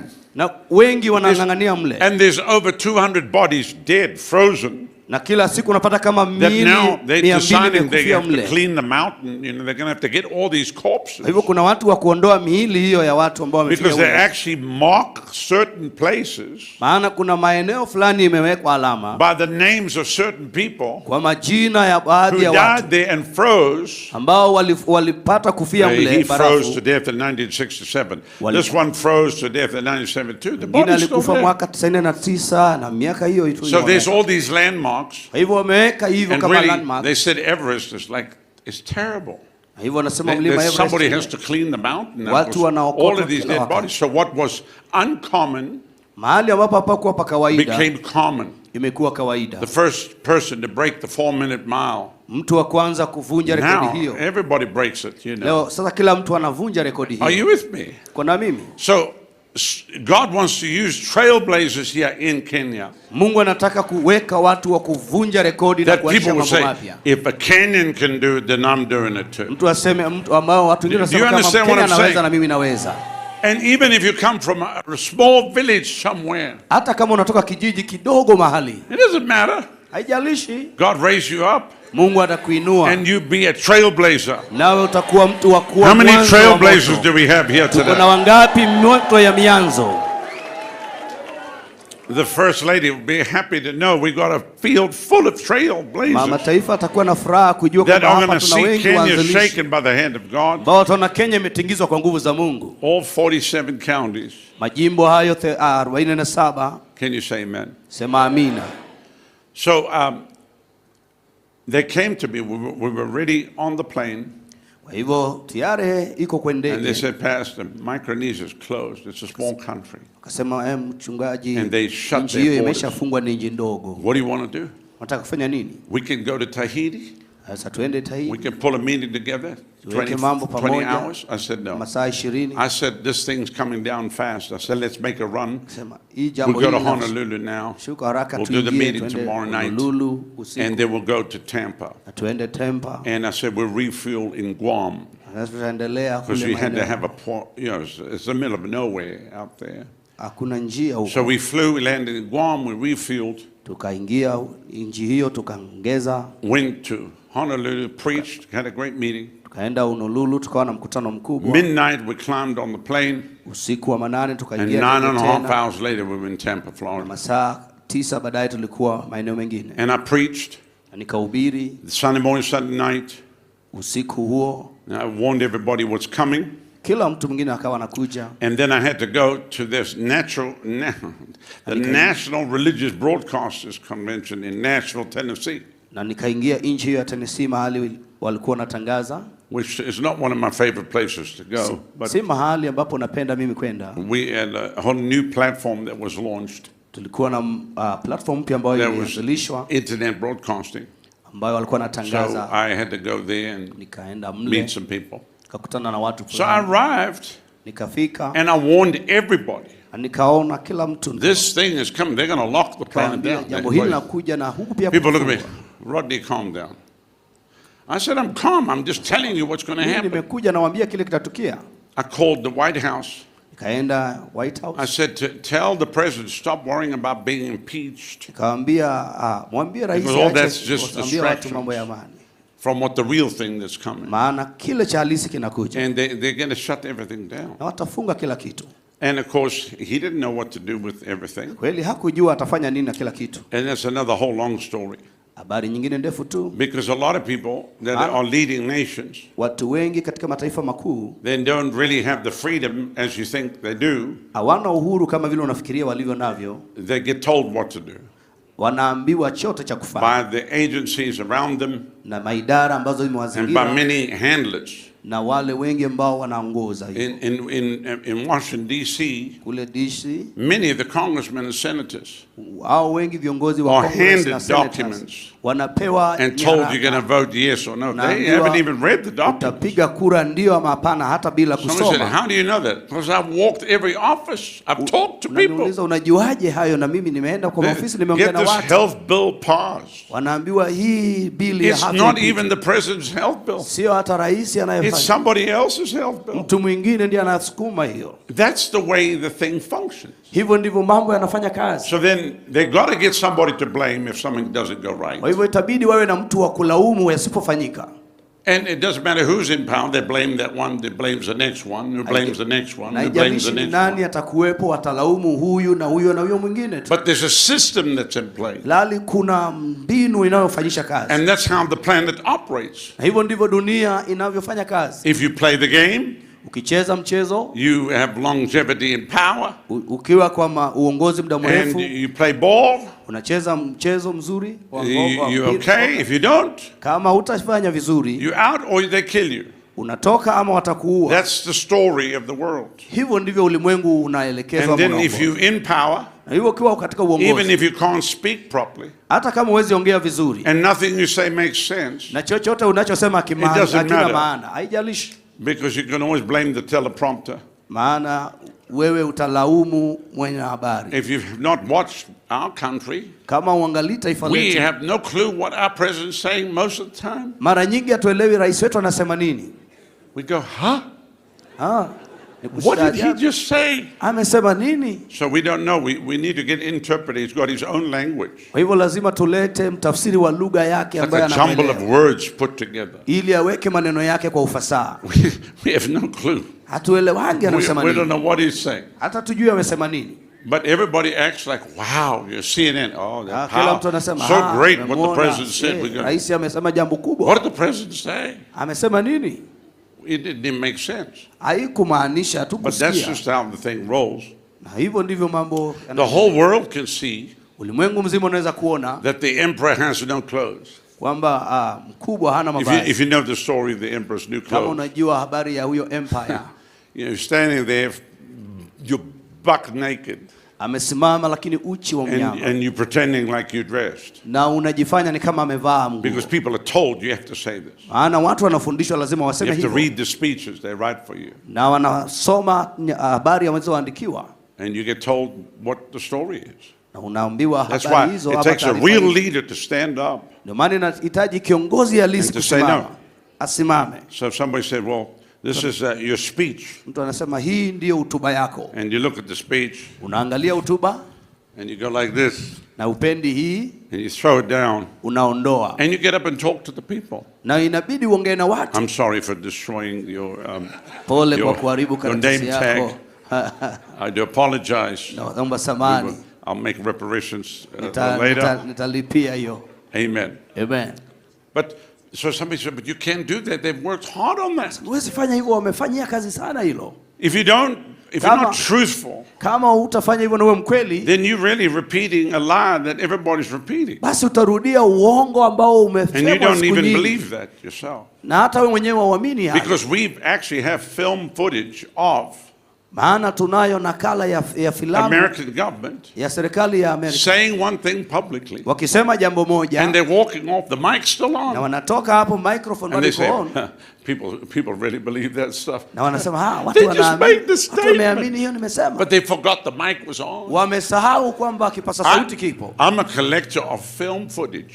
Hivyo mimi hukusanya filamu hizo nyingi. I have thousands of hours. Niko na masaa mengi ya world leaders talking rubbish. Viongozi wa mataifa wanaongea upuzi. I'm not making this stuff up. I wish I was wrong.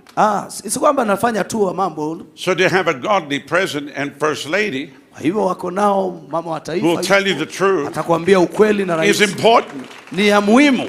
Because if you have an ungodly president, maana ukiwa na rais asiye then he will just repeat what he's told. Atarudia anayoambiwa. And everybody knows he's lying. Na kila mtu anajua anasema uongo. Because they know it's make believe. Maana wanafanya tu hivyo uweze kuamini. We've got to be truthful. Inabidi tuwe wa kweli. Men of God have to be truthful. Watumishi wa Mungu wawe wa kweli. You can't say things just to make people happy. Haupaswi kusema mambo ufurahishe watu. Because you will hurt them in the long run. Maana mwishoni utakuwa You have to be honest, you have to be truthful. Lazima uwe mkweli na muwazi. People say, Pastor Ronnie, tell us how you really feel. Mtu anaweza sema mchungaji Ronnie, tuambie unahisi aje. I don't hide anything. I'm a total open book. Mimi ni kitabu wazi kabisa. If there's something, I'll tell you everything. Nakwambia kila kitu. I'm not going to hide one thing. Hakuna chochote nitakuficha. And I'm not going to say what you want me to say. Na sitakwambia unachotaka nikwambie. I'm going to say what he wants me to say. Nitakueleza anachotaka wewe uamini. Can you say amen? Sema amina. And this should be for every businessman here. Hii inapaswa kuwa kwa kila mwanabiashara. For every person in government here. Kila mtu katika uongozi wa serikali. And for every man of God. Na kila mtumishi wa Mungu. Somebody says, yeah, but if I say that, it's going to cause trouble. Mtu anasema nikisema haya kweli italeta shida. Well, then what you're saying is you're afraid. Basi inamaanisha kwamba wewe ni mwoga. You're afraid to deal with problems. Wewe a real leader confronts. Kiongozi wa kweli ukabili hali. And deals with problems. Na anashughulikia hali. And it is what it is. Na ikuwe kile kitakuwa tu. Can you say amen? Sema amina. So I called them and warned them. Kwa hivyo mimi huwaita na kuwatahadhari. Many Christians around the president, they said, Rodney, shut up. So I shut up. Wakristo wengi karibu na rais wanasema ndugu Ron nyamaza. But I did not lose what God told me to do. I stayed focused on the ministry. Na mimi sitakubali nipoteze kile Mungu amenipa. Because I watched many people drawn away into a cause. Ana wengine wamesukumiwa and they lose their ministry. Na wanapoteza huduma. There are many things in the world that you can go that are humanitarian and you can help. Kuna maeneo mengi unaweza kwenda kupeleka misaada ya binadamu na ukawasaidia. But you lose the anointing and you lose the call. Na ukapoteza upako na wito. If you're called to preach, then preach. Kama umeitwa kuhubiri, hubiri. Set up whatever you need to set up. Fanya kile unapaswa kufanya. And help however you can. Na uwasaidie unavyoweza. But don't set your ministry aside. Lakini usiweke huduma kando. To be involved in a natural cause. Na waanze kujiingiza kwa mambo mengine ambayo 100 years from now will mean nothing in eternity. Na ambayo hautakuwa na umilele wa thawabu yao. All the ministers of Kenya, keep the main thing. Wacheni kile cha kweli kiwe hicho. Kama ni huduma iwe ni huduma. The main thing is people getting saved. Na hilo jambo ni nafsi za watu na watu kuokoka. Na jambo lenyewe ni nguvu za Mungu. Then it doesn't matter what plague comes. Hivyo haijalishi kutatokea kauni gani. Because the church has the solution. Kwa maana kanisa ina suluhisho. Not the hospitals and the doctors. Sio hospitali na madaktari. I'm not against doctors and hospitals. Mimi siko kinyume chao. I don't know what they like in Kenya, but in America they kill you. Mimi sijui huku wanapenda aje, lakini Amerika wanakuua. If you got a broken bone, get it fixed. Kama wewe unafupa anything to do with something that's broken, get it fixed. Kama ni hali ya kuvunjika wende. But if it's something you have to be treated for. Na kama ni ugonjwa fulani mwingine. It's a long drawn out death. Basi hapo ni matangazo ya kifo chako. On every known drug. Na kila aina ya dawa. America uses 70% of the world's drugs. Amerika hutumia 70% ya dawa ulimwenguni. How many people live on the planet? Wangapi wanaishi ulimwenguni? 8 billion people. Bilioni 8. And we use 70%. Na sisi tunatumia 70% of the world's drugs. Ya ulimwengu, madawa ya ulimwengu. The average American at 65 years old. Na wale ambao Amerika average ni miaka 65. He's on 10 drugs. At 10 drugs. Anatumia matembe ngapi? 18. And they all got side effects. Na inakuwa na madhara ya baadaye. Why would you want to be on the drug? Let me see the drug. Kwa nini unataka kuwa kwa matembe? This will help you with kidney problems. Hii itakusaidia na mafigo, shida ya mafigo. It can cause heart failure. Lakini inaweza kusababisha moyo kusimama. Your bowels will fall out. And blurred vision. Na hata ukuwa na drool will come out the side of your mouth. Na utatokea vitu visivyo. And you might have delirium. Kuwa na and they might find you walking naked in the street. Unaweza pia kujipata umetembea uchi. In the event of these conditions, please consult your doctor. Ukiona mambo haya yanatukia, muone daktari wako haraka iwezekanavyo. I need that medicine. Why would you want? Kwa nini unaitaka? Why would you want that medicine? Unaitaka hiyo dawa ya. And it's always some name that. Na protogenitorius or something. Na itaenda kuleta madhara katika mwili wako magumu. Long scientific name. Na iko na majina marefu ya kisayansi yameitwa majina kama Pfizer. All of the little small conditions in the unlikely event of death, please consult your doctor. I mean, if a guy's dead, how's he going to consult you? If you do die, stop using it immediately. You know. And in America, I don't believe this is in Kenya, but in America, you can't even watch television without medicine commercials. Do you have that now in Kenya? Have you got medical commercials in Kenya? You must ban it off your television. If Big Pharma pumping medicine, ask your doctor if this medicine's right for you. Maana kama muulize daktari kama dawa hii ya kufaa. In America we've got an Amish community.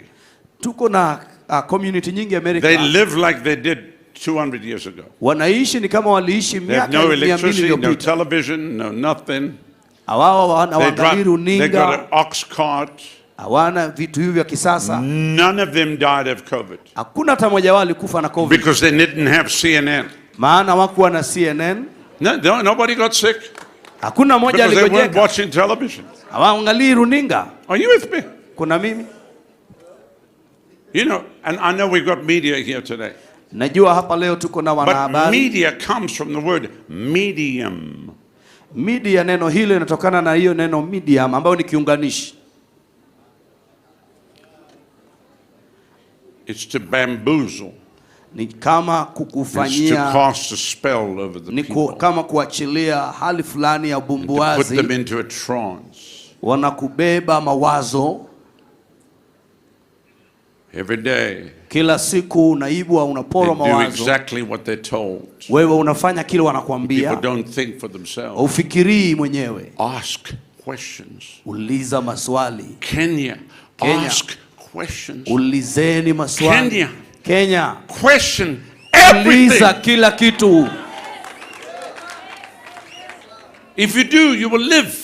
Ukiuliza maswali utaishi. If you don't, you will die. Kama ulizi utakufa mapema tu.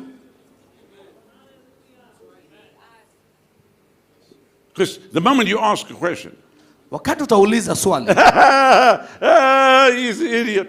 Wataanza kuchekelewa na kama wewe ni mpumbavu. Because they intimidate you to try to get you to go with the popular opinion. Maana wanajaribu kukukandamiza ukae na usiwe na maswali mengi. I can't swallow that. Mimi siwezi pokea. Where's that coming from? Well, experts. Inatoka wapi? Sisi ni experts. An expert is just a drip under pressure.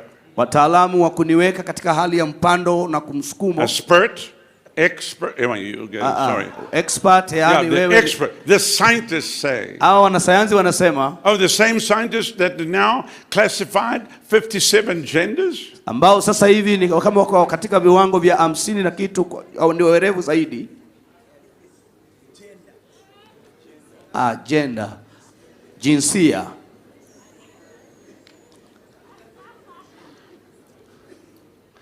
Is the message getting across right here, or am I saying something? Yeah. Okay, just checking. Yeah, just checking. Just checking. Somebody said, "Yeah, but what if people identify if this man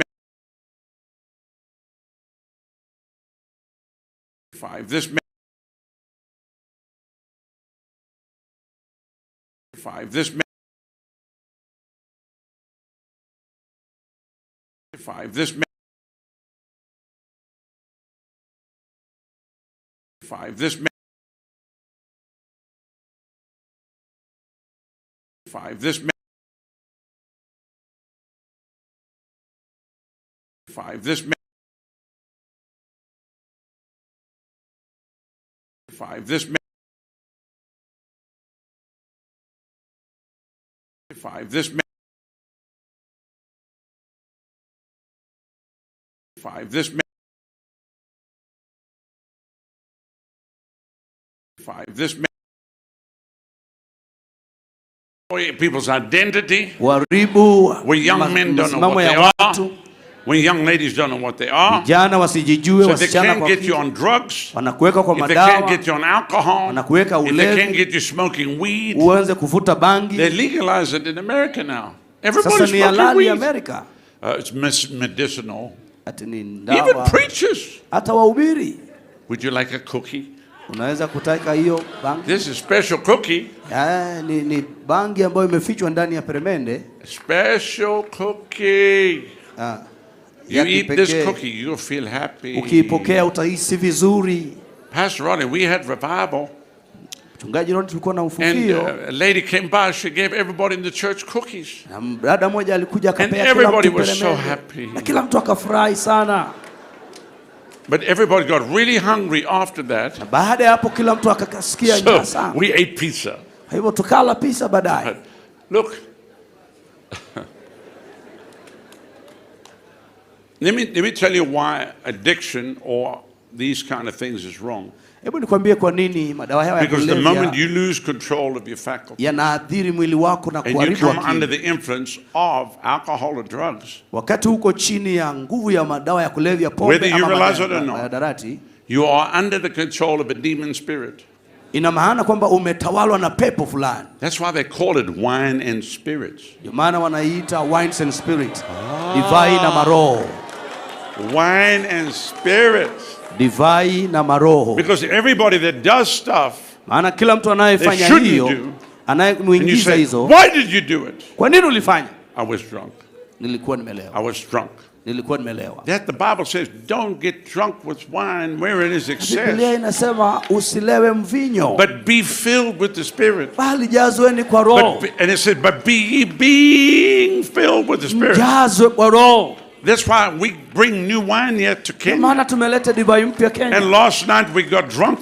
Jana usiku Today we're going to get drunk. Leo tutajazwa on the new wine. Kwa divai mpya. Like the day of Pentecost. Kama siku ya Pentecost. Where Peter said they're not drunk as you suppose. Peter akasema hawa si walevi kama unavyofikiri. They're still drunk. But not as you suppose. Wamelewa lakini sio mvinyo. But they're still drunk. Wamelewa kweli. But not as you suppose. Lakini sio mvinyo wa pombe. But this is that. Which was spoken by the prophet Joel, that it shall come to pass in the last days, says God, I will pour out my spirit upon all flesh, and your sons and daughters shall prophesy, and your young men shall see visions, and your old men shall dream dreams, and on my servants and on my handmaidens I'll pour out of my spirit in those days, and they'll prophesy, and I'll show wonders in the heavens above, signs in the earth beneath, blood and fire and vapor of smoke, and the sun shall be turned into darkness, and the moon into blood, before the great and notable day of the Lord shall come. And it shall come to pass that whosoever shall call in the name of the Lord shall be saved. Hallelujah. Hallelujah. So, if they accuse you of being down at the revival, you went down to the stadium, and then you got that joy, and you were rolling in the grass. Where's your dignity? Well, it's a whole lot better than you last night. In the shebeen, in the bar, in the club, where you made a total fool of yourself. It's amazing how people will accept that, but they don't accept the move of the Spirit of God. But I tell you what, you drink of the new wine. I'm already past. I'm messed up now. I promise you. When the Lord earlier, now when the Spirit of God, when the Lord wrapped His arms around me, and I saw the Lord wrap His arms around you, I'm trying to pull myself to get back to what I'm supposed to be doing here. What do you feel right now? My God, it's fresh. It's fresh. Did you feel the Lord wrap His arms? Not only around me, I feel Him with me now. It's been months of dealing with these issues. Can I testify a little bit? That's why I'm standing here.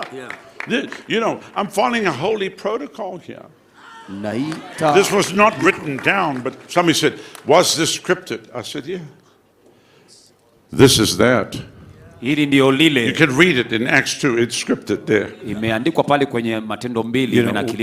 We had terrorists threaten to kill my son. They send messages. And then they brought a bomb to the church. Wakaleta bomu kanisani. Nilikwambia jambo lingine pia jana. As a father, kama baba, as a pastor, kama mchungaji, you carry this weight. Unabeba uzani huu. And you ask yourself, what is going on? Wajiuliza nini ambacho kinaendelea? When you called me, I was not expecting it. But I'm hungry. Uliponipigia simu sikutarajia, lakini niko na njaa. Our ministry is busy. I'm needed every minute, but I took time here. Huduma yetu iko na shughuli nyingi, lakini nimetenga wakati nikaja hapa. Bana, nilikuwa na njaa.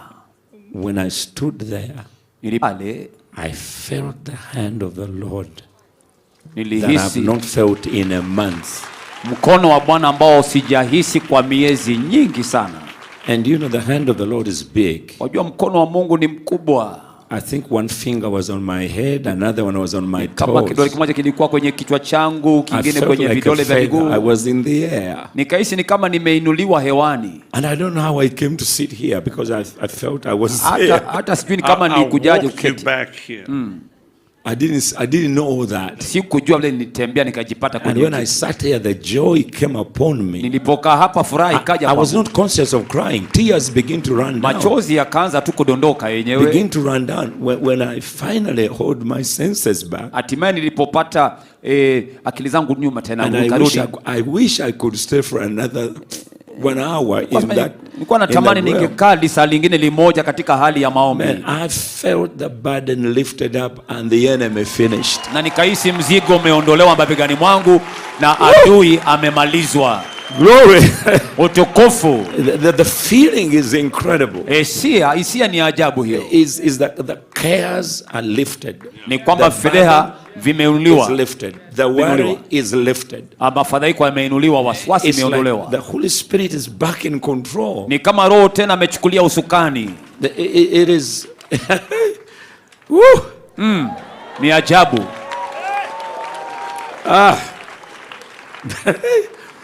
This is incredible. Ni ajabu sana. It's new wine. Yeah. Divai mpya hiyo. It's joy unspeakable. Ni furaha you can't speak about it. Huwezi ukataja. You just feel it. Wewe unahisi. You just have it. You just know it's there. Unamiliki, unajua kwa hakika kwamba furaha hiyo ipo. And you know, doctor, it's amazing. I was not expecting it. Daktari, ni kama ni ajabu. Silikuwa nikitarajia mimi. I came here to be touched. Nilikuja hapa kuguswa. But I didn't know it was coming this way. Lakini sikuja atakuja kwa njia hii. I was busy taking my notes. Mimi nilikuwa nimemakinika nikichukua nakala zangu. It was going to happen that fast. Sikuje itafanyika upesi kiasi hicho. And I said, man, God loves me. Nikasema, Mungu anipenda kweli, kati ya watu maelfu walio hapa. God to touch me like this. Mungu aniguse kwa njia hii maalum. My enemies are not under my feet. They are under the grave. Maadui zangu hawako chini ya miguu, hapana. Wako kaburini tayari. Woo! Hallelujah.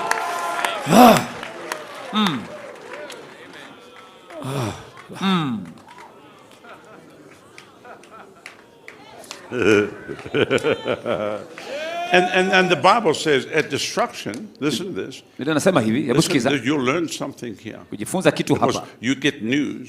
It's about destruction and famine. The word of God says at destruction and famine, kwa habari za maangamizo na kiangazi, you shall laugh. Utacheka. Maandiko yasema hivyo.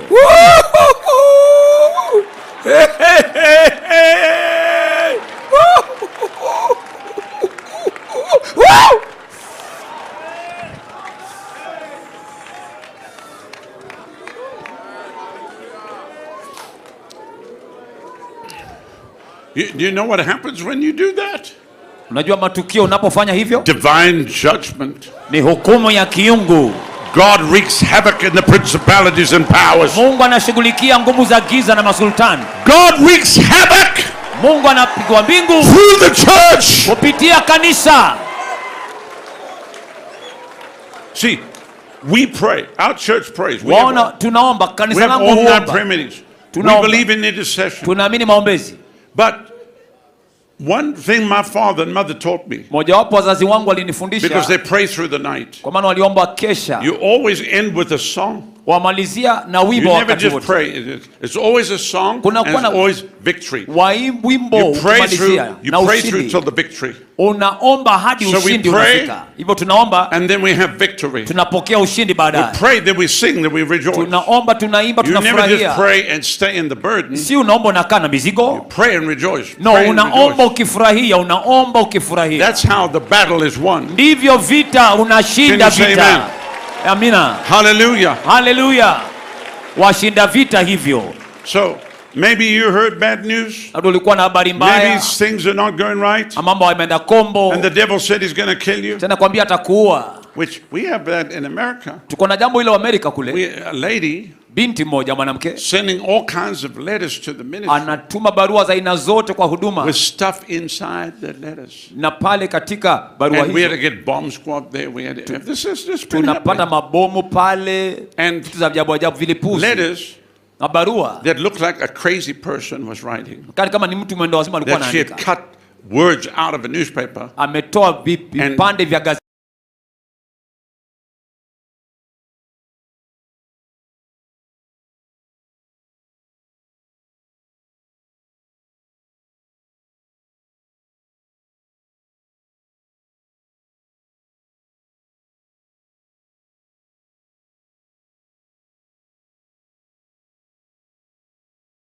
Situ kabla tuje Kenya. It doesn't matter where you live. Jalishi unaishi wapi. The enemy will always try stuff. Adui ajaribu kuleta. But we have the victory. Lakini tuko na ushindi. Can you say amen? Hebu sema amina. You have the victory. Nasema uko na ushindi. The Lord is about you. Mungu ako tayari. As a wall of fire. No harm and evil will come nigh Hakuna to you. uovu mabaya atakupata. Can you say amen? Hebu sema amina. Okay, now I'm going to carry on. Sasa nitaendelea. Because I got drunk and then I had to do some stuff, Maana which is all fine. It's all part of Holy Ghost protocol. Ni sehemu ya ratiba ama mchakato wa Now I'm roho. going to get back to what my initial thing was. Sasa nirudie ambacho kwa Because you said it. Umesema. You said you weren't expecting it. Uko unatarajia. That's what happened to me. Ndivyo nilinifanyikia mimi. When I said to Pastor Eric, nilipomwambia mchungaji Eric, we need to travel to 13 cities in the next 2 weeks. Tutaji kusafiri miji 13 Because I knew that there was a certain date that we're going to set the deadline when everything was going to be closed. Ya kuweka makataa na milango ifungwe. Let me get 13 cities in quickly. Hivyo nikapata miji 13 kwa haraka. So we went starting down Miami region and we worked our way up through Naples, Fort Myers, Sarasota. Tukapitia maeneo hayo. And we did 6 cities. Sunday night, I preached Sunday morning at the church. Jumapili asubuhi. Sunday night, Monday night, Tuesday night, Wednesday night, Thursday night, Friday night. Jumatatu hadi Ijumaa. Then the next week, na juma lililofuatia, I would do Sunday night, Monday night, Tuesday night, Wednesday night, Thursday night, Friday night. Usiku wa Jumatatu hadi usiku wa Ijumaa hadi usiku wa Jumapili. There were 7 Jumapili. cities and use a helicopter. Na ikawa natumia helicopter. Because I knew if they locked everything down, we could still fly. Nijua bado tunaweza kuruka hata kama kuna lockdown. Anyway, I called our sheriff, nikaita who's over 4,200 deputies. It's a big police department. Wasimamizi wake ni mkubwa yule sheriff mkubwa. And I said, Sheriff, kamwambia sheriff, and he's a friend of mine. Rafiki yangu I hapa. said they're going to lock everything down, and I'm not shutting down. Mimi sifungi kabisa. You know the church. You've been to the church. Wajua kanisa umekuja We kwetu. feed 1,000 families a week. Tunalisha jamii nyingi ya We maelfu. are an essential service. Na tunafanya huduma I've za got people come maana. from all over. I'm not shutting down. Mimi sifungi And sheriff. he said, don't worry, Pastor. Kanaambia Don't worry, usijali doctor. mchungaji, usijali daktari. Come down to the station. Wewe kuja kule kwenye kituo cha And polisi. I'm going to make you honorary deputy and I got the badge. Ya, na nitakupa wewe uwe msaidizi pia, uwe na beji That was 2 rasmi. weeks before I got arrested. Ilikuwa kabla nishikwe majuma So he said, mawili. how do you get a badge and then get arrested? So kasemaje nimpata beji na nimeshikwa kwa njia gani? Nilikuwa na I'll beji. explain to you. Takuelezea. So anyway, hata hivyo we did this, we started doing the cities. Tukaanza kufikia miji hiyo. We did Sunday night, Monday night.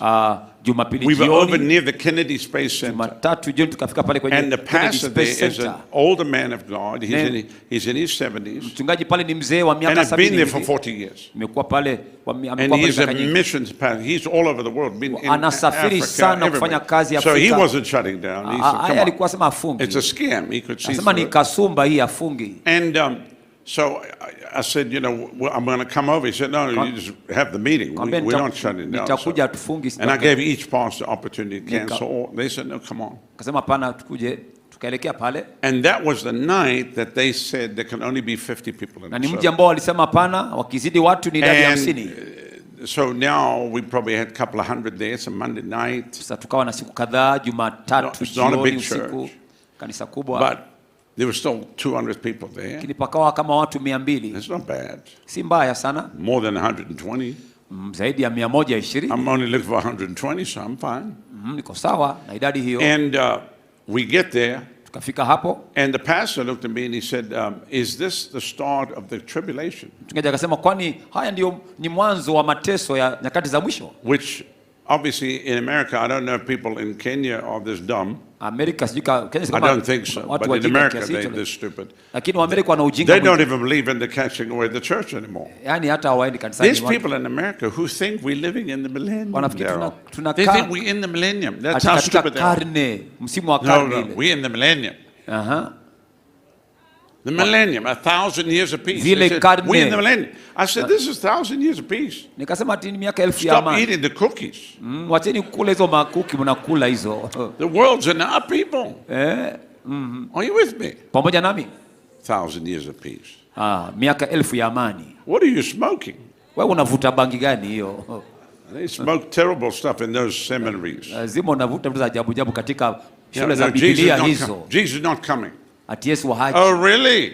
Ati Yesu arudi. Are you in for a rude awakening? Wewe basi unashangaa utashukua na bubwasi. Especially since you're going to be left behind. Kwa maana utaachwa hapa akija. Because he is coming. Kwa maana Yesu And he's anarudi. coming very soon. Na anakuja haraka. And the trump of God is going to sound. Na ukweli wa And the dead in Christ are going to rise. And we which are alive and remain will be caught up together with him in the clouds. And so shall we ever be with the Lord. That is the blessed hope of the church.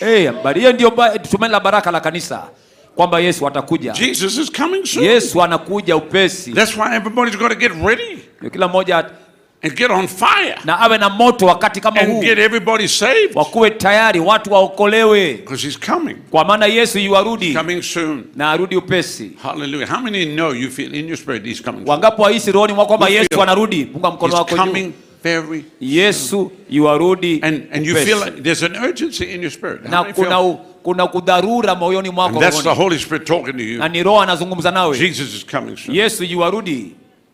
And we're not asking him to come atumuulizi aje because we want to be rescued. Maana tungependa kunusurika tu kutolewa. Because we occupiers. Kwa maana sisi ni watu wa kumiliki. Until he comes. Tunamiliki hadi aje. Are you with me? Hallelujah. But he's coming back for a glorious church. Anarudia kanisa la utukufu. A church without spot or blemish. Bila madoadoa. Can you say amen? Hebu sema amen ama mawa. So when he said to me, do you think this is the start of the tribulation? Aliponiulizwa nafikiria kwamba ni mwanzo wa mateso ya nyakati za mwisho. Pastor, no. Kaambia mchungaji la. I said if anything this is the beginning of sorrows found in Matthew 24. Kinyume ni mwanzo wa mafadhaiko katika Mathayo 24. The beginning of sorrows. But if you read on, it says this gospel of the kingdom will be preached in all the world. Then the end will come. So that's why the end couldn't be now, even though this pestilence, earthquakes, and all of the famines and wars and all this kind of stuff that's on the earth. But this gospel of the kingdom shall be preached in all the world.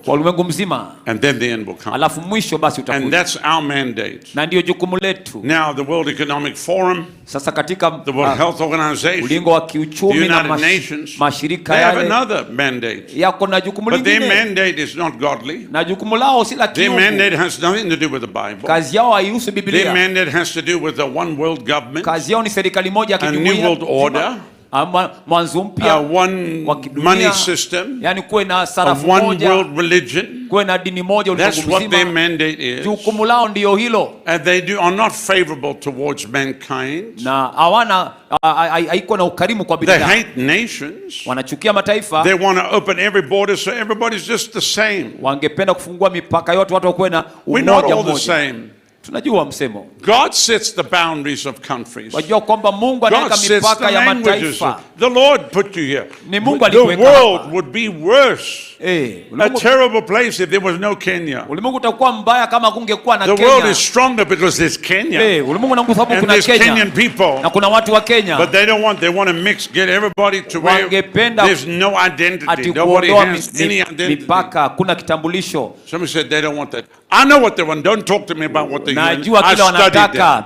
I know what those devils are playing. Ninajua kazi ya mapepo ambao wanacheza. And if you are a Christian and work in that organization, you better get on fire. Unafanya kwa shirika la kimataifa, wewe waka moto wa roho mahali ulipo. Don't come around waving your UN flag around me. I'll lay hands on you. Ukipeperusha bendera ya umoja wa mataifa kwangu, hapana. Hard fast and continuously without prayer.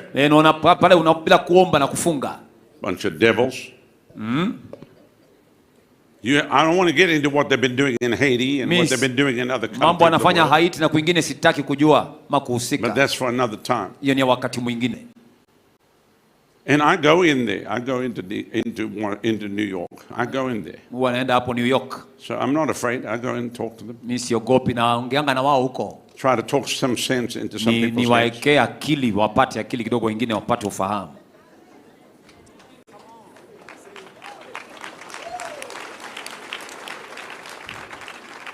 I've been in the belly of the beast a few times. Nimekuwa kwenye bonde la jitu mara nyingi. Even the murals on the wall. Hata vioo kwenye ukuta. It's Lucifer. Ni za Lucifero. Their God is already on the wall. Mungu wao tayari wamemweka kwenye ukuta pale na picha zake. It's not my God. Huyo si Mungu wangu huyo. is Lucifer. Huyo ni Lucifero huyo. And I don't worship him. Na simwabudu. And I don't bow to him. Na sitamuinamia. And I don't bow to his mandate. Na hata jukumu lake pia huwa siinamii na sitawahi inamia. Can you say amen? Hebu sema amina. So the mandate came 50 people. Hivyo jukumu likaja watu 50. And I'm preaching. It was a crazy service because ilikuwa ibada ya kichaa kwa sababu there were people for the first time. Kuna watu mara ya kwanza. They were looking at other people. Walikuwa wanaangalia watu wengine. Like you should be here. Ya kwamba unafaa kuwa hapa. I'm number 49. And my husband's number 50. So we eligible to be here. Hivyo tunastahili kuwa hapa kama tuko na miaka ya kufika. 52, you should leave right. Lakini miaka ya 50 kwenda juu mnafaa muondoke, mfai kuwa kwenye mkutano. I never seen prejudice like that. Mimi sijawahi ona ubaguzi wa aina hiyo. Why you here? Normally people are happy that people are there. Now they're staring at people. Wanaangalia watu. This is a very unique dynamic. I've never felt this before. Yani ni upeo ambao sijawahi kuhisi. And so I preached. Hivyo nikahubiri. At the end of the service. Baada ya ibada. I prayed for people and whatever. And I went back to the back. Kuombea watu nikarudi kule nyuma. And I said to the pastor, I'm going to head on out. Kwambia mchungaji mimi naondoka sasa. And fly by helicopter back home. Ruke na helicopter nirudi so nyumbani. He gave me a hug and we prayed and kaomba. I told him I loved him. Kaambia nampenda. And that I'm praying for him. If he needs any help, just call. Na kama anahitaji msaada wakati wote anifikie. I flew home about an hour. Nikaruka lisali moja helicopter nikaenda nyumbani. State of Florida, I landed at the house. Nikafika Florida kwa nyumba nikatua. My wife is working. My wife works so much. She'll be here today. Mke wake atakuwa hapa leo anafanya kazi. Yesterday she was working. I mean, we got so much stuff going on. We run a whole operation. Mambo mengi yanaendelea kwenye mikutano hii, hivyo na kazi nyingi. Major stuff that we having to do. Mambo mengi tunafaa kuyatekeleza. Kwa hivyo so she was working. Alikuwa anafanya kazi. I landed, I went upstairs. Nikatua nikaenda chumba cha juu. Put my Bibles and notebooks down. Chukua Biblia na vitabu vyangu. And like you said, you weren't expecting. I was not expecting. Nilikuwa pia sitarajii. Ulisema hivyo I was very tired. Nilikuwa nimechoka sana. I think if I'm not mistaken, I've fallen asleep even when I'm in the helicopter. Hata nilisinzia. If I sat down, I was sleeping. Nilisinzia kwa helicopter. Basically, that's what it was. Nilikuwa nimechoka. I was busy. If I wasn't on the phone, if I wasn't on the phone, I was asleep. Kama si kwa simu nilikuwa nimelala. And sometimes it's embarrassing when you fall asleep on the phone. Sangine ni vibaya, ni aibu unapolala na kwa simu unasinzia unalala. I'm talking to a preacher. Naongea kuna kuhubiri. And he's going on. You know, some preachers they go on. Naendelea so tu. I'm listening to him talk. I thought I was listening to one of his tapes. Nilikuwa fikia anaongea mimi kwa simu, kumbe na mimi nimeanza kulala. But he was actually on the phone with me. Kumbe alikuwa amenipigia simu. But he was preaching to me, you know. And it's like 1 o'clock in the morning. Kama ilikuwa saa 7 and then I'm gone. Na nikalemewa na usingizi mimi. I start to snore. Nikaanza kungorota. And then so he hangs up. My wife I wake up and go. Nikaamka tena. Where's my phone? She said, you fell asleep. I said, was I snoring? She said, yes. Give me my phone. I called him back. He's laughing on the other side. I said, don't laugh. Your preaching put me to sleep. Amen. Amina. So, kwa hivyo I was finishing up and then realizing the morning was going to come quickly. Namalizia na asubuhi kupambazuka haraka. Because I would go to bed by 2 and wake up at 5. Why don't I? Saa 8 go shower, get dressed, sit down, and then work. Unavaa uingie kazini tena. On the phones. Praying with people. Nikiomba na watu kwa simu. And so I forced myself to go to bed. Hivyo nikajilazimisha kwenda kitandani. And that's basically what I have to do every night. Na wao lazima nifanye hivyo kila usiku. I have to force myself. Lazima nijilazimishe niende kitandani. I have to say to myself, you will go lie down now. Lazima nijiambie lazima uende ulale sasa wewe. And the moment I lie down, I'm gone. Na punde tu nilipoenda. I will be in a sentence talking about, I'm gone. Like dakika chache na nimelala. In the middle of a sentence, I'm sleeping. Huwa nimelala tayari kwa dakika chache. So I don't have a problem sleeping. I don't lie awake at night. Mimi sina shida ya kulala ati unalala unaamka usiku tena. I run to the max and then I go to sleep. And when I wake, I'm up. Nikiamka I can't just lie in bed. Sikae kwa nyumba pati kwa kitanda. I think I'll lie in for an hour or two. I'm up. Ati sasa unachukua lisali moja kufikiria kuamka. Mimi nikiamka naamkanga mara moja. Amina. So how many people are like that? Wangapi kama yeye? Wewe ukiamka unamkanga mara moja tu? Naona ni watu wawili. Pale wawili. 3 out of the whole nation. Tatu taifa mzima watu watatu peke yake. Just point at me and say, wale wengine unangangana kuamka asubuhi lisali moja. I can take it. Just go ahead and point at me. Say you're crazy. Wewe usema mimi kuna kichaa. So I'm going to bed, so I take my phone. Of course, you take your phone. Your phone's going with you. Which that phone should be put somewhere else, because that light is the thing that's messing with your mind. The blue light. But I do plug it in another room, so I don't put the phone by the bed or by the pillow. You must get away from it. I plug it in the other room, so the only time I'm going to see it when I wake up. So if I can encourage you, don't sleep with your phone. Your phone is bad, the radio waves affecting everything. Put it in another room, so you have to make several steps to go get it. Are you with me? Wacha kulala na simu yako karibu. Acknowledge that you're with me. Kubali umekubali tuko pamoja. Tuko pamoja lakini. Somebody said, I'm not giving up my phone. Nasema pana simu yangu mimi siachili. Na mtu anasema hivyo. And I don't want to scare you, but you know they can listen to everything on your phone. Acha nikwambie wanaweza kusikiza kila kitu. Even when your phone is off. Hata wakati umezima simu wanaweza. They can see everything on your camera. Wanaweza ona kila kitu kwa simu hata ukiizima. Aha. Some said, come on, that's not true. Yes, si ukweli, ni ukweli. These are surveillance. Kuna makamera pale za kuangalia. This was all put in place. I've spoken to the top people that helped develop all this. Nimeongea na watu wakubwa kwenye ulingo huo, najua. Even your television on the wall. Hata runinga yako pale ukutani umeweka. Atumeizima. Watch everything. Wanaona kila kitu unafanya. Maybe not Kenya, but America. That's a surveillance. We're in a total police state. Makamera zimewekwa kila mahali. Facial recognition. Taifa ovu kweli. Voice. Oh yeah. Oh yeah. Somebody said, I thought it was the land of the free. Nilikuwa fikiri ni nchi ya walio huru. It used to be. Ilikuwa huru kitamani. People handed over their freedom. Na watu wakapeana uhuru wao. They gave it up. Wakapeana uhuru wao. They handed over.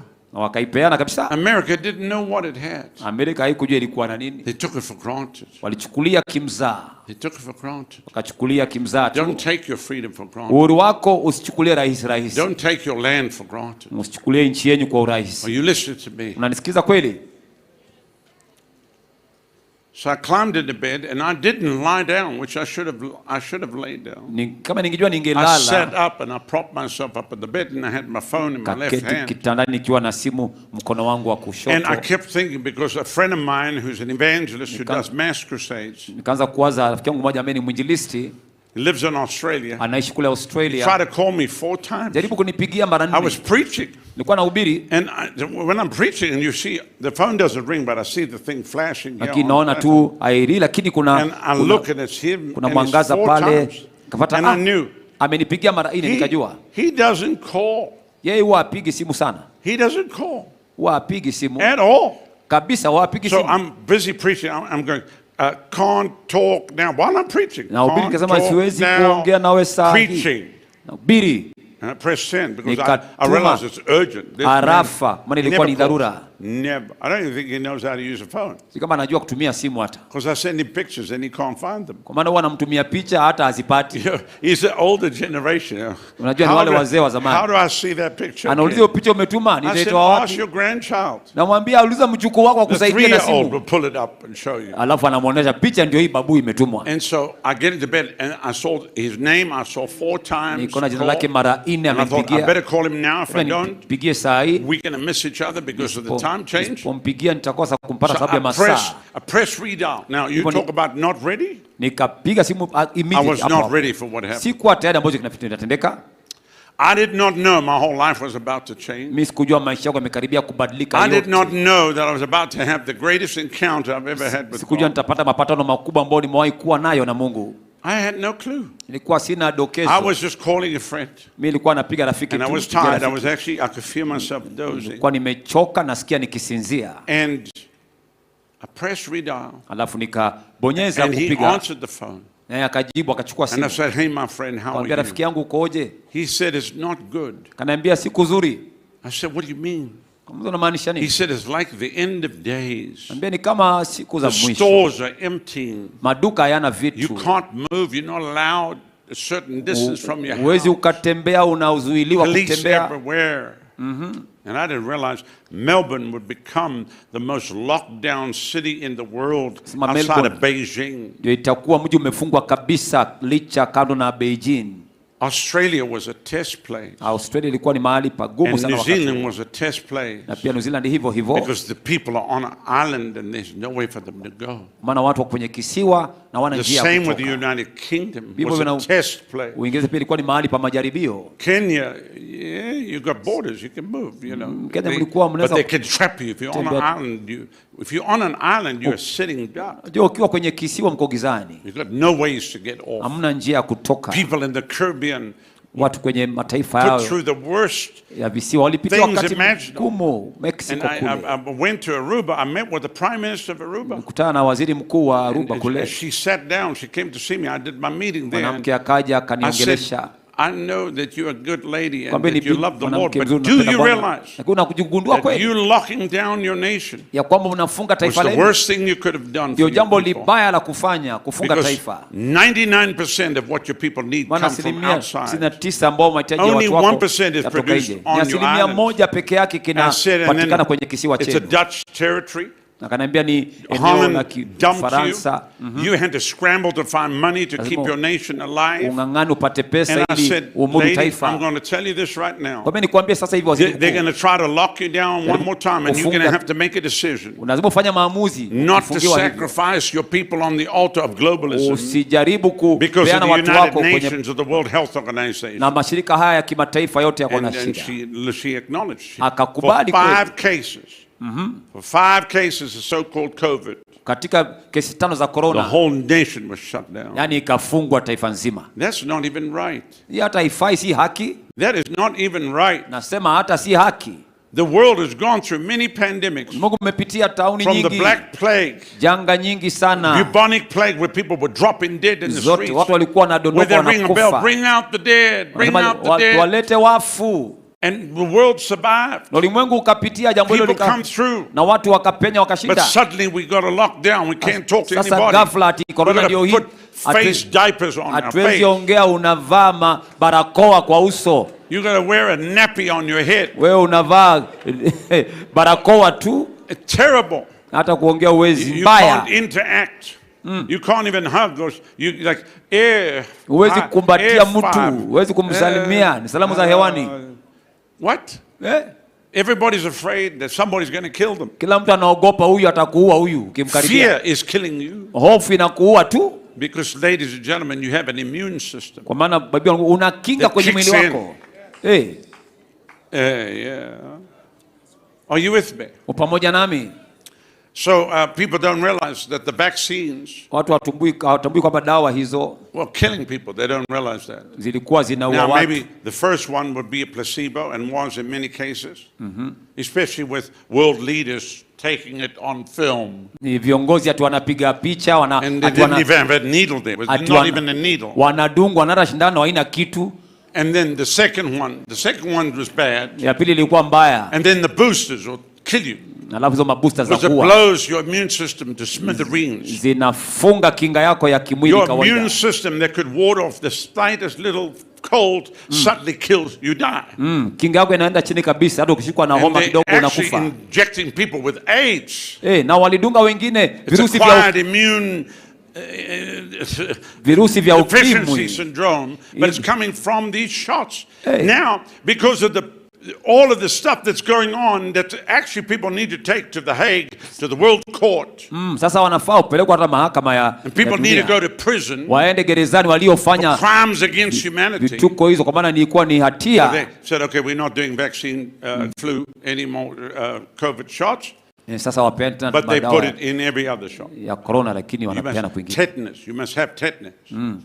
Why? Tetanus is making all the women, they can't even have children. Asa tetanus atudungwa shindana tetanus na wakidungwa inapata wanawake hawawezi wakazaa tena. Now I know some people they don't want me talking about these things. Wengine wataki niongee mambo haya. I personally don't really care. Mimi sijali. I went to prison Nenda gerezani. They arrested the wrong person. Walishika mtu mbaya waliponishika. I'm sorry. Samahani. If you think I'm going to shut up, I'm not going to shut up. Nitanyamaza, si nyamazi ngo. So I can tell you what they planned for the next 3 years. Naweza kuambia mipango yao ya miaka 3 inayokuja. I'm not here to do that today. Siko hapa nifanye hivyo leo. I'm here to equip you. Kwa hapa nikuimarishe. So that you can handle whatever they have prepared for the next 3 years. Ukabili kile ambacho wanaibua. Because what they prepared, what's coming is 10 times worse than what they've been. Wanachopanga ni mbaya mara 10 kuliko cha awali. If you think COVID 2019 and 20 was bad, you're not ready for 25, 26. Fikiri corona ilikuwa ni mbaya, bado hujaona. Once the power comes to the head, they want it and they want it bad. Because at the highest levels, they worship Lucifer, and you are the sacrifice. Kule juu na wewe ndio kafara yao wewe. Kule juu wanaabudu shetani. You're the sacrifice. Na wewe uliye hapa ni kafara yao. That's why they want to inject everybody so wangependa kudunga watu sindano. No one can have babies. Ovyo ili msizane. They don't want you having babies. Hawataki ukizaa. Don't get me started on what's going on here. Hawataki ukizaa. But the Lord anointed me to deal with it, and I'm not afraid. Kini Bwana amenitia mafuta nikabiliane nalo, na mimi siogopi. I'm not afraid. Siogopi. And I'll tell you when I became not afraid. Nitakwambia ni wakati gani ambao niliacha kuogopa. Because before what happened to me, kwa maana kabla ya matukio kwangu, I would always think of the consequences. Nilikuwa nafikiria kuhusu madhara. And now, sasa there are no consequences. Sasa hakuna madhara tena. It's only what God wants. Ni kile Mungu tu anataka. Amen. Sifikiri ati kutafanyika nini. So I'm on the phone. He says it looks like the end of days. Niko simu kwa simu ananiambia ni kama siku za mwisho mtumishi. And I will just tell you, there were people in certain places of the world that were killing themselves. Na watu ambao walikuwa wanajiua sehemu zingine. Pastors were calling me. Mchungaji ananipigia simu. There were families that had money. Kuna familia zilikuwa na pesa. That could not handle what was going on. Ambazo angekushughulikia matukio wakati ule. They took their children to the grandparents. Wakapeleka watoto wao kwa drop them babu zao na nyanya zao, like they were going on a date, na ikawa hawezi enda. They went home and killed each other. Wakaenda nyumbani. This is not one or two cases. South Africa this happened. Australia this happened. Afrika Kusini, and these were Christians in the church. Na hawa ni Wakristo kanisani wanajua hivyo. Now why did they do that? Sasa mbona walifanya hivyo? Because their pastor said nothing. Bwana mchungaji hakusema kitu, alinyamaza. Every pastor shut up and just say nothing. Kila mchungaji alinyamaza tu. No one spoke into what's happening. Kuna aliyeongea kuhusu matukio. Kanisani kwetu. Whenever I get up on Sunday morning, many times I take 20 minutes. I recap what happened in the country. And I say, this happened, that's fake, that's a lie, that's from hell. And the people already know. And they shout hallelujah. They already know. How many know what happened with January the 6th?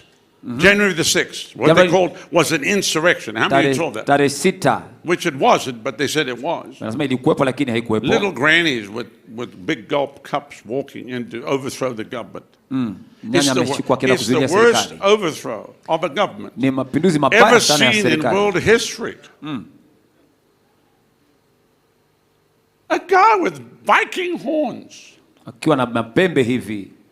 The doors were opened by the Secret Service. Milango ikafunguliwa na wale wajasusi wale wa serikali. And now those people are going to prison for many years. Sasa wamefungwa miaka nyingi. But it was all for a reason. Ilikuwa ni kwa sababu because there were 6 states that were undecided. Ni majimbo 6 yalikuwa hajaamua uchaguzi. There were dueling electors.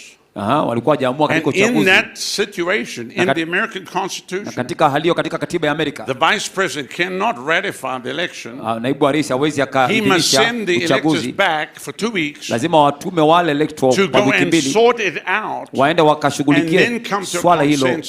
Because they can still decide the day right on inauguration alafu day. Wakubaliane kabla na siku ya kutawazwa rais.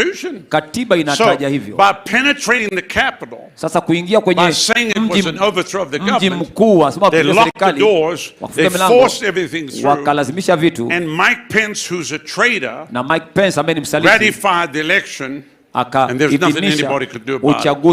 So what you think happens in third world countries just happened in America.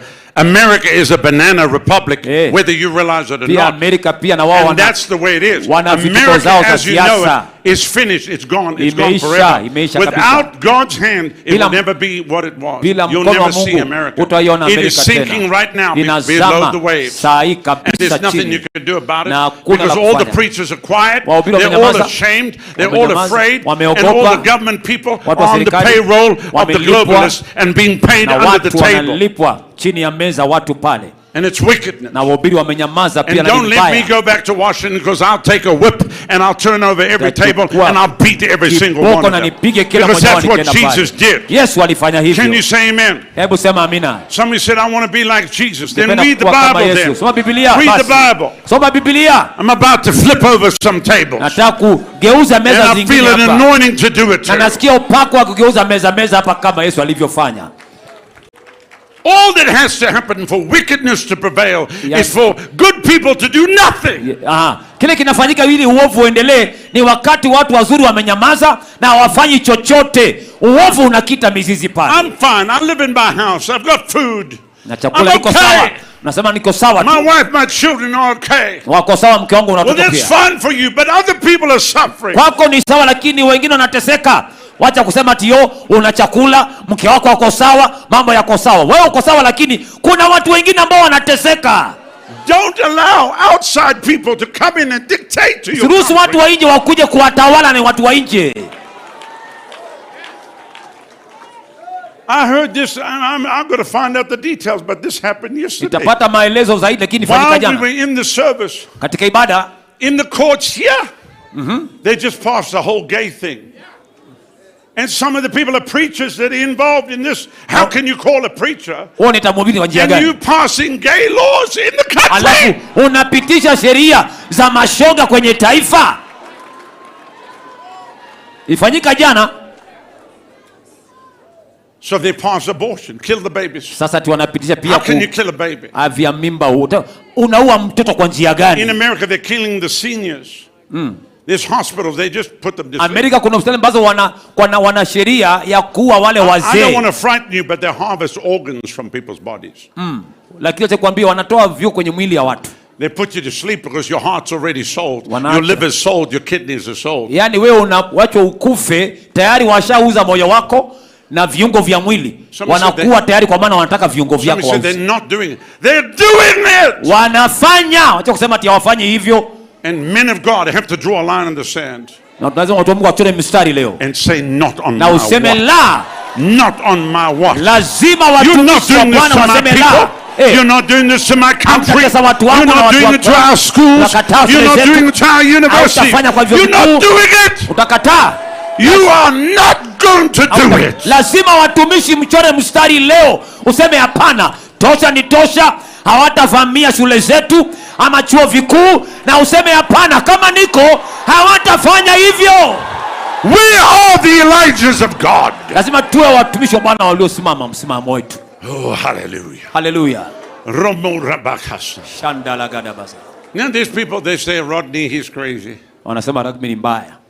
He's a conspiracy theorist. Hapana, hiyo tu ni mafundisho ya uongo. Unfortunately, I have all the facts. Some is conspiracy factist. Kuna zingine ambazo ni fikra za watu. Conspiracy is a secret plot to do. Conspiracy ni siri ya kasumba, inafanywa sirini. If you think there's one, kifikiria kuna moja, that's a theory. Hiyo tu ni filosofia ya watu. It's no longer a theory, it's a fact. Kama unaweza kudhibitisha ni kweli, basi ni ukweli, si hekaya. I have all the facts. Niko na maelezo ya kweli. I wish I was wrong. Naomba kama ningekuwa nimekosea, lakini ningesema kweli, eti niwe ni muongo, lakini ni ukweli. Na kuambia ukweli mtupu, sijakosea. Sijakosea, ni ukweli mtupu. Okay, let's get back to that night. Turudie usiku ule sasa basi. So this is all to do with that night. Yote ni kuhusu usiku ule tu. I mean, if maybe it didn't happen, maybe I wouldn't be like this. Kama ingefanyika singekuwa vile nilivyo sasa. And I'm happy, but I'm delivering a message here. You understand? I mean, this is serious stuff. You understand? It's a matter of life and death.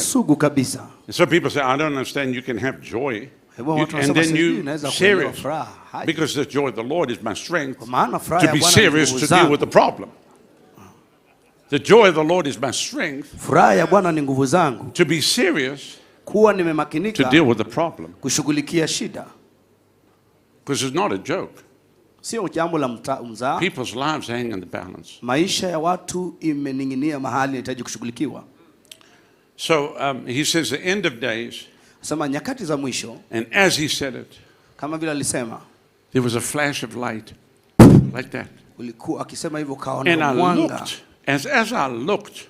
It was a tornado or a whirlwind of fire. Nikaona kama. And it came around the four-post of bed and was coming straight towards me. Unanijilia. My wife was working the other side of the room. I have the phone in my hand. I can hear his voice. I see my wife. And I see a fire coming.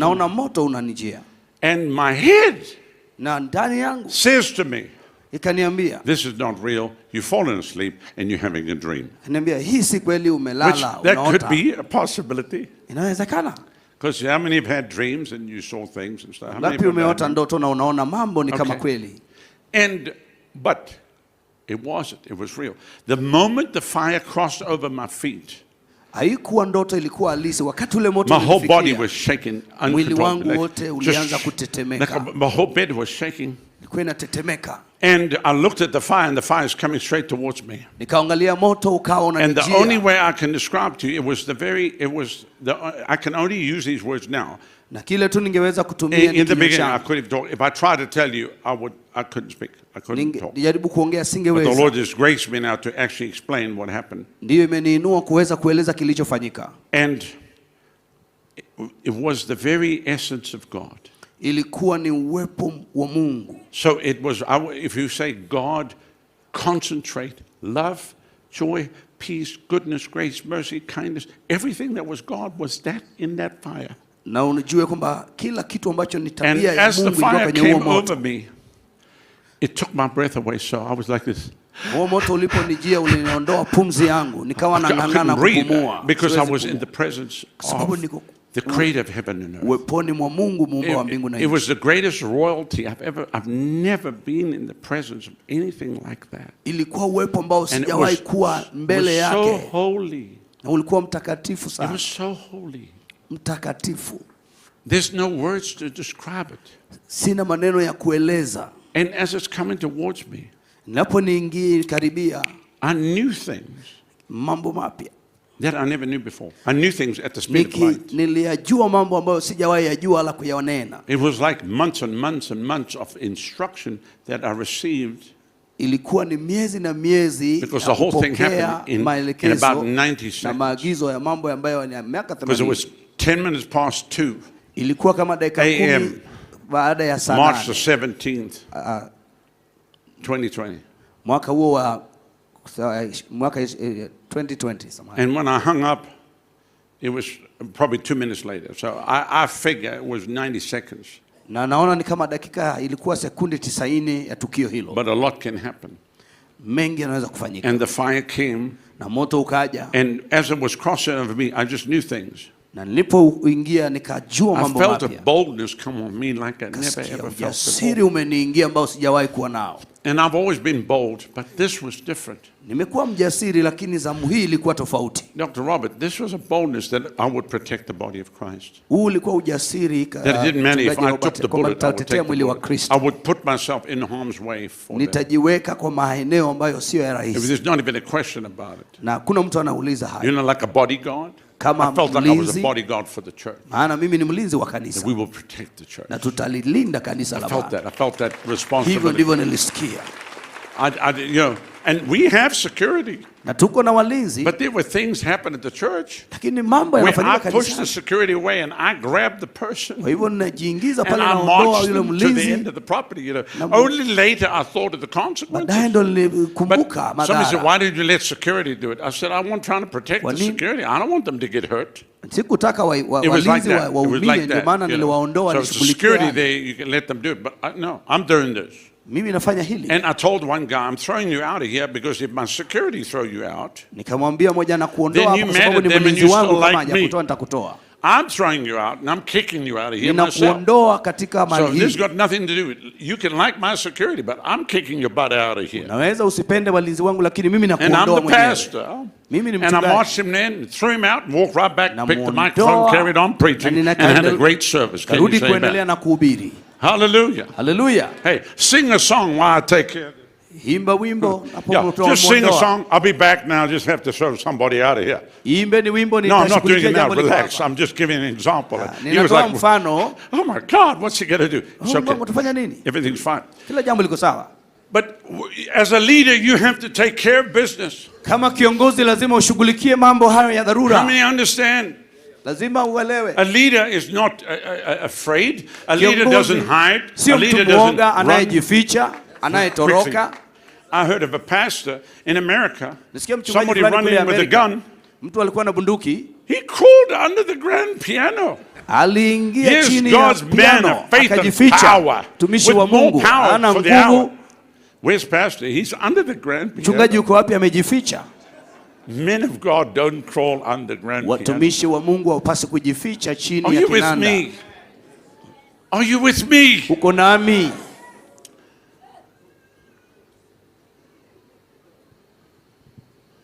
And let me tell you, some people that are more bold, have more bold than anything you can imagine. Naambie kuna watu wajasiri na mimi pia ni mjasiri kuliko vile wanavyofikiria. Are the ladies Kwa wanadada and grannies. na They nyanya don't zetu. care. We've got some ladies in our church, they're 75, 80 years old. Let me tell you, don't Baadhi let ya them kina come mama after kanisani you. miaka 75 They're kanisani. afraid of nothing. Hawaogopi yeyote na And they chochote. already feel like they've lived a good life, so it Na doesn't really wanahisi matter. ni kama wanaishi maisha mazuri already sasa. Amen. Hallelujah. Thank God for all the grannies. Shukuru Mungu kwa ajili yao. My mother was like that. Mama yangu alikuwa kama hao. And she went home to be with the Lord. She was 90 years old. Alienda kuwa na Bwana akiwa miaka 90. So this fire comes straight towards me. Moto huu kanijia. And your mind is racing. You think, I wonder where it's going. Na nasikia nyuzi zangu za joto zinapanda ni kama nataka kuondoka. And a fire at 10 past 2 in the morning can either be one of two things. Moto masaa ya saa 10 asubuhi inaweza kuwa jambo moja kati ya mawili. Bad news or good news. Habari mbaya ama habari njema. And you're about to find out. Na inabidi ubaini. Fortunately, it was good news. Na kwa kweli ilikuwa habari njema. And as it was coming towards me, I knew ilipokuwa inanikujia nikajua mkono wa Bwana uko juu ya kanisa.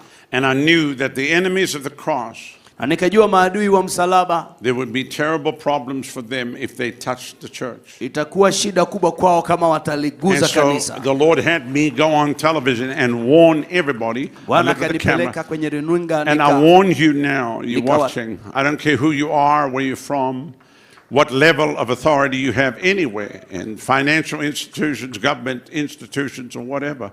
But if you touch the church, God will visit you and it will not be good. Leave the body of Christ alone. Do not touch God's people. It's not that they will do anything, but God himself will deal with you. Ilinipa ujasiri kwenda kwenye runinga na kutangaza hadharani na kuwatahadhari wale wanaotaka kuguza mwili wa Kristo na kuambia yoyote ataguza mwili wa Kristo, Kristo mwenyewe atamshughulikia. This was an absolute. This is not even something. Well, let's discuss it. There's no discussion. Hiyo ilikuwa kweli, haikuhitaji mjadala wowote. And you'll be fine. Na utapatikana. Touch the church. Guza kanisa. And you're in big trouble. Na wewe utakuwa kwa taabu. That's just what I knew at that moment. Hivyo ndivyo nilielewa wakati huo. And so this whirlwind of fire is coming. It's about that big. Ule moto wa and it comes straight towards me. Unanikujia. And then it licked like fire and water went into my stomach, and I jumped in the bed like that. Ikawaka nikaniingia tumboni mwangu, nikaruka nikiwa kitandani. It was like a volcano. And I began to speak in other tongues, a message, a diverse kind of tongues. And it rolled out of my mouth. And then the words in English came forth. Na hakuna neno la Kizungu lilipatikana. The end is not yet. Mwisho bado. The end is not yet. Bado mwisho hujaja. I am sifting my people. Ninawaandaa watu wangu. I'm separating the wheat from the tares. Natenganisha ngano the na profane magugu. from what's holy. Kuwafanya and the watakatifu false sana. from what's real. Kwa sababu wakati. And I'm purifying my bride. Na ninatakasa kanisa. Because they're not ready for my coming. Ambao wako tayari kwa ajili ya kuja kwangu. But I kwangu. love them so much. Ila nawapenda sana. I'm going to get them ready for my coming. Ninawaandaa kwa ajili ya kuja kwangu. And I was like, tell the Lord, Lord, if you're ready to come, come. Na nikawa namwambia Bwana kama utakuja kuja, mbona wanangojea? Just let's get the heaven out of here. Mbinguni twende. We go home. We go home to be with Jesus. Twende nyumbani niwe na Yesu. But he said the end is not yet. Lakini akaniambia mwisho bado. The end is not yet. Mwisho bado. The end is not yet. Mwisho bado. Hallelujah. Hallelujah. So the fire disappeared, went in me. Kwa hivyo moto ule ukayeyuka ndani yangu ukaisha. And it hasn't left. Now do I see it? Nauona? No. Thank God. Nashukuru Mungu. It's too holy to see. Ni takatifu sana kuiona kwa macho ya People kawaida. say, can you pray this happen to me? Mtu anauliza unaweza kuniombea na mimi nipate kama hivyo? It's too holy. Ni takatifu sana. I'm just telling you. Nakwambia. But it's there. Lakini ipo. And I feel it. Ninaihisi ndani mwangu. And when it's come to important decisions, na inapofikia kufanya in maamuzi the ya last maana 3.5 years, ambayo haihitaji uoga wowote. Like I want to know what to do, about something. Kama wakati mwingine And then nashangaa nafanya nini? The fire is there. Moto upo. Suddenly the fire is there. Uko pale. And this has been a great help to me. Na imekuwa msaada mkubwa kwangu. In the ministry. Katika huduma. And in many things that na katika mambo mengi. Thank God for his fire. Nashukuru Mungu kwa huo. We are here in Kenya. Tuko hapa Kenya. Because of the fire of God. Kwa sababu ya moto wa Mungu. The fire of God has brought us here. Moto wa Mungu uliotuleta hapa. The fire of heaven has brought us here. Moto ambao umesababisha. We've come to light a fire. Imekuja kutuwasha. And the fire was spread all across Kenya. Moto utaenea kila mahali Kenya. And the harvest shall come in. Na mavuno yatakuwepo. And when it's finished, na ikimaliza, Jesus will come. Yesu atarejelea. And all the beautiful Kenyans will be caught up in the clouds. Na Wakenya wote watakuwa wale watakuwa wamenyakuliwa kwenye. Hallelujah. Hallelujah. In the next 3 years, miaka mitatu ijayo, there will be the greatest harvest of souls that Kenya has ever. Itakuwa na kuvuna kwa nafsi kukuu ambayo Kenya ijawahi kuwa nayo. Nairobi will be saved. Itaokoka. The devil will move out of Nairobi. Shetani ataama Nairobi. Nairobi shall be saved. Nairobi itaokolewa. Can you say amen? Sema Kenya amina. Hallelujah. Hallelujah. Glory to God. Utukufu kwa Bwana. Thank you, Lord Jesus. Asante Bwana Yesu. This is your time. Huu ni wakati wako. This is your hour. Hili ni lisaa lako. It's not coming. Haji upesi. It's now here. Iko hapa. Amen.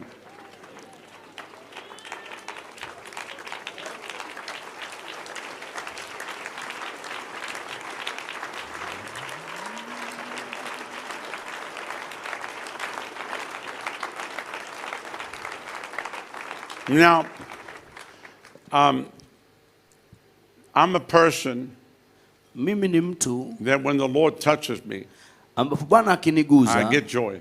Napata but there are many furaha. times I can't even speak. Na wakati mwingine nashindwa kuongea. And I just weep. I can't help myself. I just nalia tu.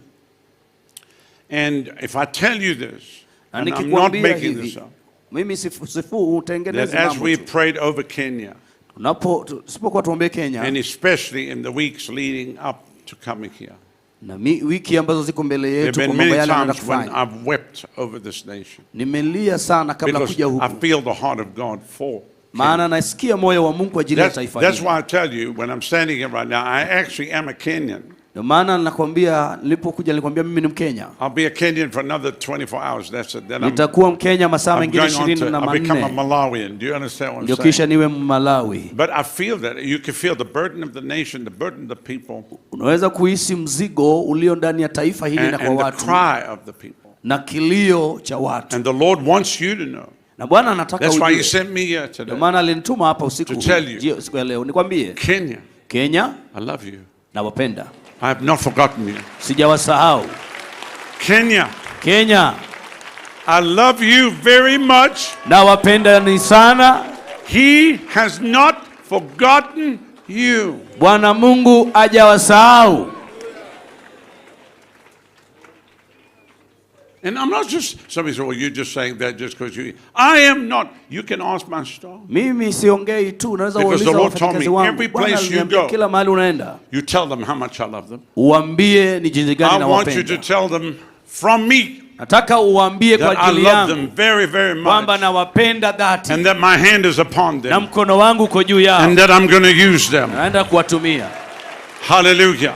Hallelujah. This is the message to deliver to you. Ndio ujumbe ambao nimewasilisha every kwenu. one of you. Kila mmoja wenu. No matter where you're from. Ijalishi umetoka wapi. Remote villages. Hata kama ni No kijijini matter kule. how much money you have or don't have. Ama una pesa ngapi ama huna. Even if you're poor. Hata ukiwa fukara. He loves you. Anakupenda vile He loves vile. you so much. Na anakupenda sana. And his hand reaches out to na you. mkono wake umenyoshwa kwako. Hallelujah. Hallelujah. Glory to God. Utukufu kwa Bwana. Thank you, Lord Jesus. Asante Bwana Yesu. Blessed be the name of the Lord. Jina la Bwana libarikiwe. So this is important today. Hivyo ni muhimu sana leo. Well then, the Hivyo fire basi, went in me. Moto kaniingia. And I looked down to where it was. Kaangalia chini imetoka wapi. And there was the earth. Na kulikuwa dunia hapo. And it looked beautiful. Inikupendeza. It was like I had my own earth in front of me. Yaani nilikuwa niko juu But it ya was in dunia. proportion. God didn't overwhelm me. It was in proportion. Ilikuwa tu katika hali ambayo And unaweza I ona. looked down, so I was looking like I was looking from His point of view. Ni kama nilikuwa katika mtazamo wa Mungu God always nikiangalia puts dunia everything in chini. perspective. Mungu akona njia mingi za And covering the mitazamo. earth was like a gauze curtain. Kulikuwa ni kama pazia hivi Which, like, you know, imefunika. you have on your windows. Pazia Except kama ile unaweka you kwenye can dirisha see nyumbani ilikuwa imefunika dunia hii. And it was covering the earth. Ilikuwa imefunika dunia nzima. And I'm looking down, I can see the continent, I can see the ocean, but there's curtains in Mimi the niko way. juu naona bahari, naona imefunikwa na pazia hiyo. I immediately knew that this curtain was not COVID-19. Na nikajua ghafla kwamba pazia hii This curtain was the fear ni hofu that was shutting down the planet. Hofu ambayo ilikuwa And I inazima was dunia shaking. nzima, sayari dunia. And my hand went like this. Na mkono wangu ukaenda hivi And the nikitoa. curtain came off the Na earth. hiyo shuka ikatolewa And the pale earth was kabisa. clear. Na ikawa ulimwengu uko wazi, uko And sawa. I knew that God was going to do that. Nikajua Mungu atafanya jambo And I hilo. heard these words. Na nikasikia maneno haya. I, the Lord your God, shall do that Bwana work. Mungu wako nitatekeleza jambo And hilo. I don't care who's in the White Na House sijali ni katika or ikulu. who is in that agency or this. That. Ama leo pale kwenye Well, ikulu the jalishi. agency is called the WHO. Hao watumishi pia. The WHO. Nani huyo? The World Health Organization. God said, I don't care. Akasema hiyo shirika la mataifa pia sijali aliye pale ni nani.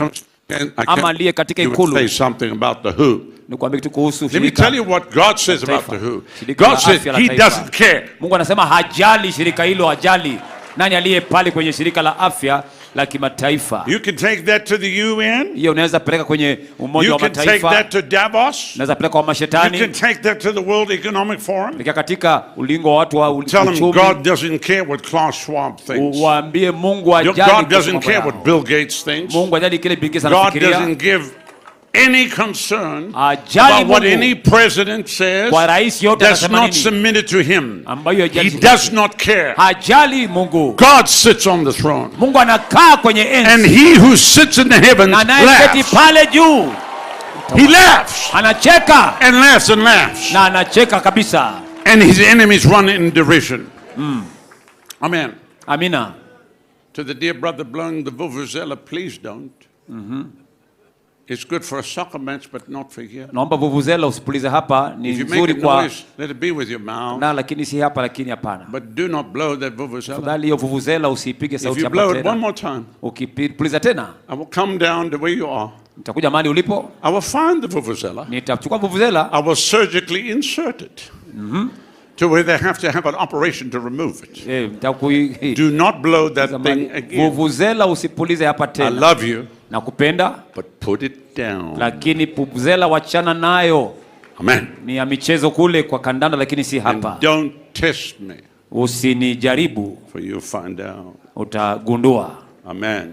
Amina. Hallelujah. Haleluya. The only sound must come from your mouth. Sauti ni ya kinywa chako tu. Amen. Amina. Hallelujah. Haleluya.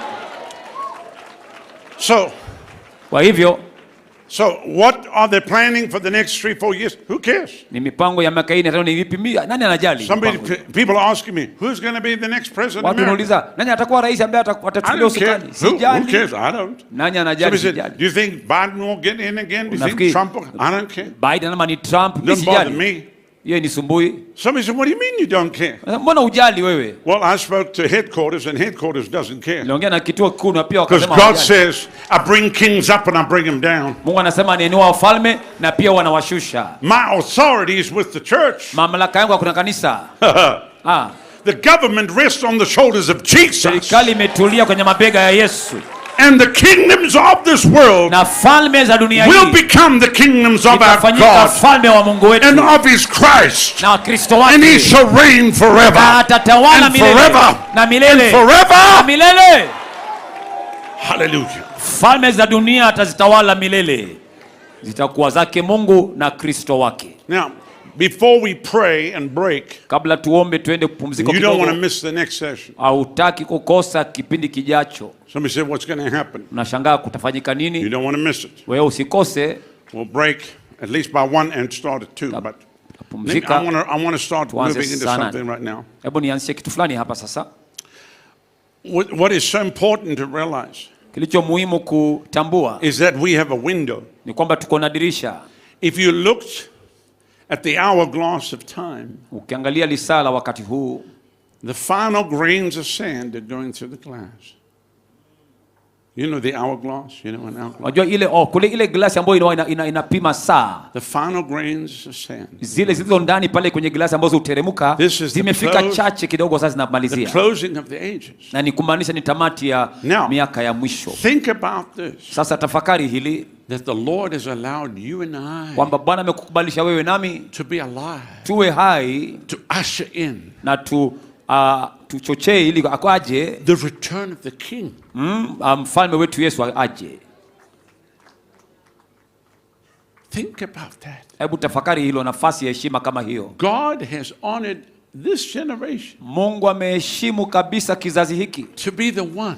Liwe kizazi ambacho ambacho kitakuwa kinaandaa the return of the King of kurudi kwake mfalme wa wafalme and the Lord of lords na Bwana wa mabwana and his name is Jesus na jina lake ni Yesu.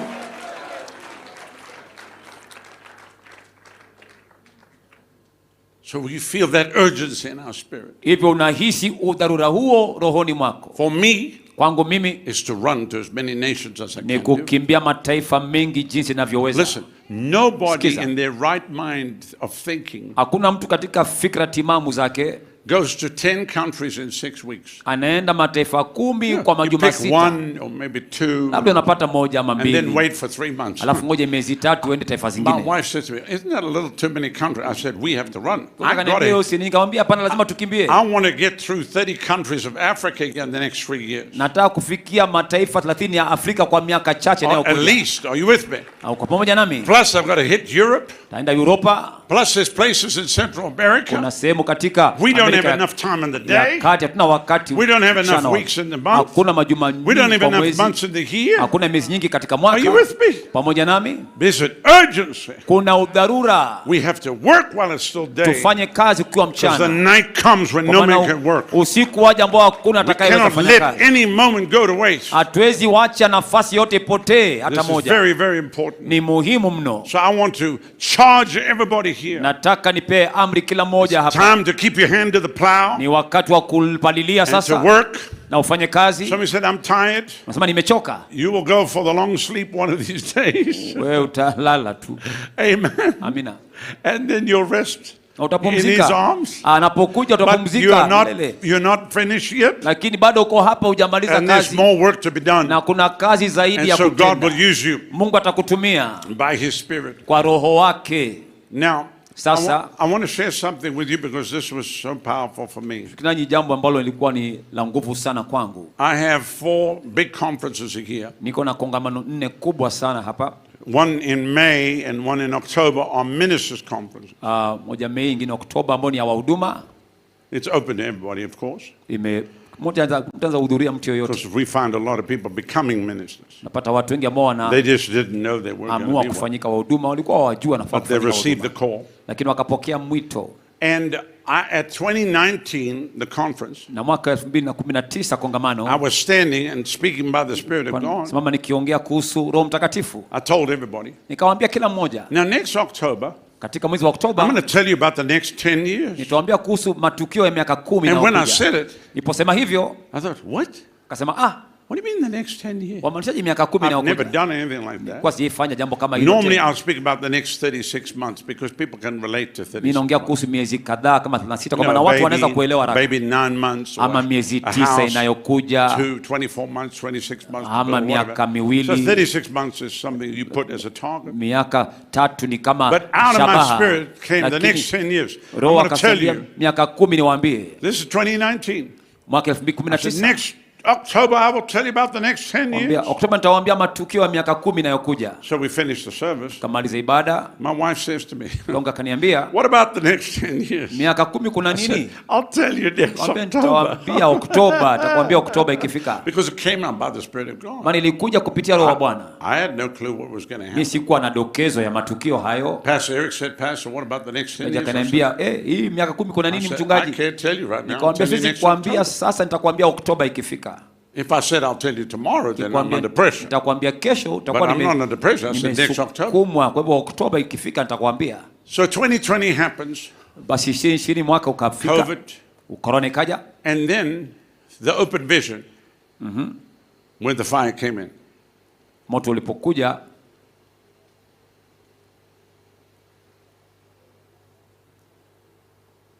everything changed. When the fire came in. Wakati moto ulipoingia,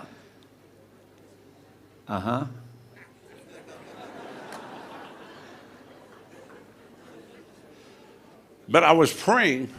Nilikuwa naomba. And I said, Lord, nikasema Bwana, as we got closer to October, I said, you're going to have to tell me. Sasa kama kutakuwa na corona Oktoba, niambie mapema Mungu. Because I can promise you, I will not get up and make something up. Kwa maana ninakuahidi kabisa sitaamuka nifanye vitu vingine. I'll get up and tell him, look, I'm wrong. I have no problem. Nina shida hiyo. A leader does have no problem telling people they're wrong. Kiongozi hana shida kuambia watu wamekosea. Many leaders don't want to do that. Kiongozi ambaye hapati kufanya hivyo. Because they feel like they will lose faith. Wanahisi ni kama utapoteza imani. On the contrary, people go, they're human beings. They apologize. Ni wanadamu. I'm with them. Are you with me? Waomba msamaha ni kawaida.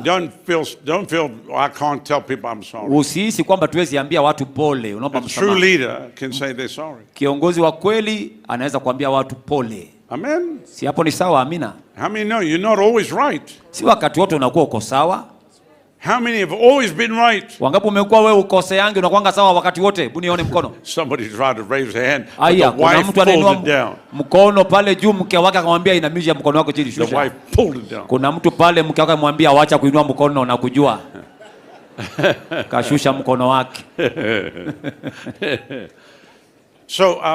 So come the week of the conference. Basi juma la kongamano likafika. Like we'll have now in October. Mwezi wa Oktoba sasa. And the Thursday night is the night I always share the vision. Na Alhamisi usiku ndio siku ambayo wanashiriki maono. And so I preached the morning session. Nikahubiri kipindi cha asubuhi. And I went to my bus because we have a bus. We live an hour away and we drive backwards and forwards. Wanaishi mahali kama lisali moja wana. I live in the middle of a forest. Anaishi katikati ya msitu. But I have a bus at the church and I live on the bus. Lakini kuna basi ambayo I don't have to drive backwards and forwards. Anaishi na basi inaenda naye tu. And so anyway, so I go on the bus. I said to my wife, I have to pray right now. She said, for what? I said, I still have no clue about the next 10 years. I said, are you going to pray with me? She said, no. I'm going to get my hair done. I thought, that's just great. You're going to get your hair done. I have to now pray. Could you not tarry with me 1 hour? So anyway, so she goes off. So I'm sitting now. I go sit on the bed. Father, tonight is at night. Kambia baba, usiku wa leo ni usiku sasa. I must share the vision. Lazima nishiriki maono leo. Ni Alhamisi, niwaelezea watu kuhusu miaka 10 inayokuja. Nitaambia watu nini kwa miaka 10 inayokuja? Talk to me. Zungumza nami Mungu. Nothing. Hakuna kitu. Pray again. Kaomba tena. Nothing. Hakuna. Now I pray desperate. Nikaomba kabisa nikimaanisha ikiwa na shauku. Bwana, it's me. Ni mimi. Rodney. Ni mimi Rodney. Help. Nisaidie. Please. Saidie tafadhali. And I heard God laugh. Na nikasikia Mungu akicheka. And he laughed at me. Na akanichekelea. He laughed at me. Yaani Mungu akanichekelea. Msikia akicheka. And he says, "Oh you." Akasema, "Oh wewe." I said, "Oh me? What about me?" Akasema, "Mimi, kuna nini mimi Mungu?" He said, "I already told you." Akasema, "Tayari nishakwambia." Tell them in November there's an election. Waambie Novemba kuna uchaguzi. Tell them 4 years from then there's another election. Waambie miaka 4 kutoka kutakuwa na uchaguzi. Tell them 4 years from then there's another election. Waambie baada ya miaka 4 kutakuwa na uchaguzi. That means in the next 10 years there's 3 elections. Ni kumaanisha miaka 10 ni uchaguzi. Tell them I don't care who's the White House. Mara 3. Waambie sijali. Tell them I don't care who's in this agency or that. Shinda uchaguzi sijali. Tell them obey me. Waambie wanitii. Do what I tell them to do. Watii maagizo yangu. And I will be with them. Nitakuwa nao. They will build churches. Watakuwa na makanisa. They will plant churches. They will build Bible schools. They will launch television ministries. Watakuwa na huduma za runinga. Vitabu wataandika. And they will do great things for me. Watafanya makuu kwa ajili yangu. They will build houses. They will start companies. Nyumba watajenga kampuni viwanda. Wataanza watasafiri sana. Na nitakuwa na wao. Like I have been with every other generation for the past 2,000 years. Kwa miaka 2000 iliyopita. And I went. Na nikaenda nikawaambia. That's it? Ni hivyo Mungu sasa. I can't even take notes. Hata siwezi nikanakili alichosema. What notes do I make out of there? Sasa hiyo utaandika nini? Like I thought I'd get some Greek word. Nifikiri nitapata maneno ya Kiunani. Maybe something in Latin. Labda nyingine ya Kilatini. No, I'm just teasing. No, nafanya mzaha tu. But I thought I'd get some like pages of stuff. Nitapata ukurasa nyingi za sema za Mungu ili niandike chini. And I walked out. Nikatoka pale. Right after worship. Baada ya ibada tu. And this was probably about 8:20.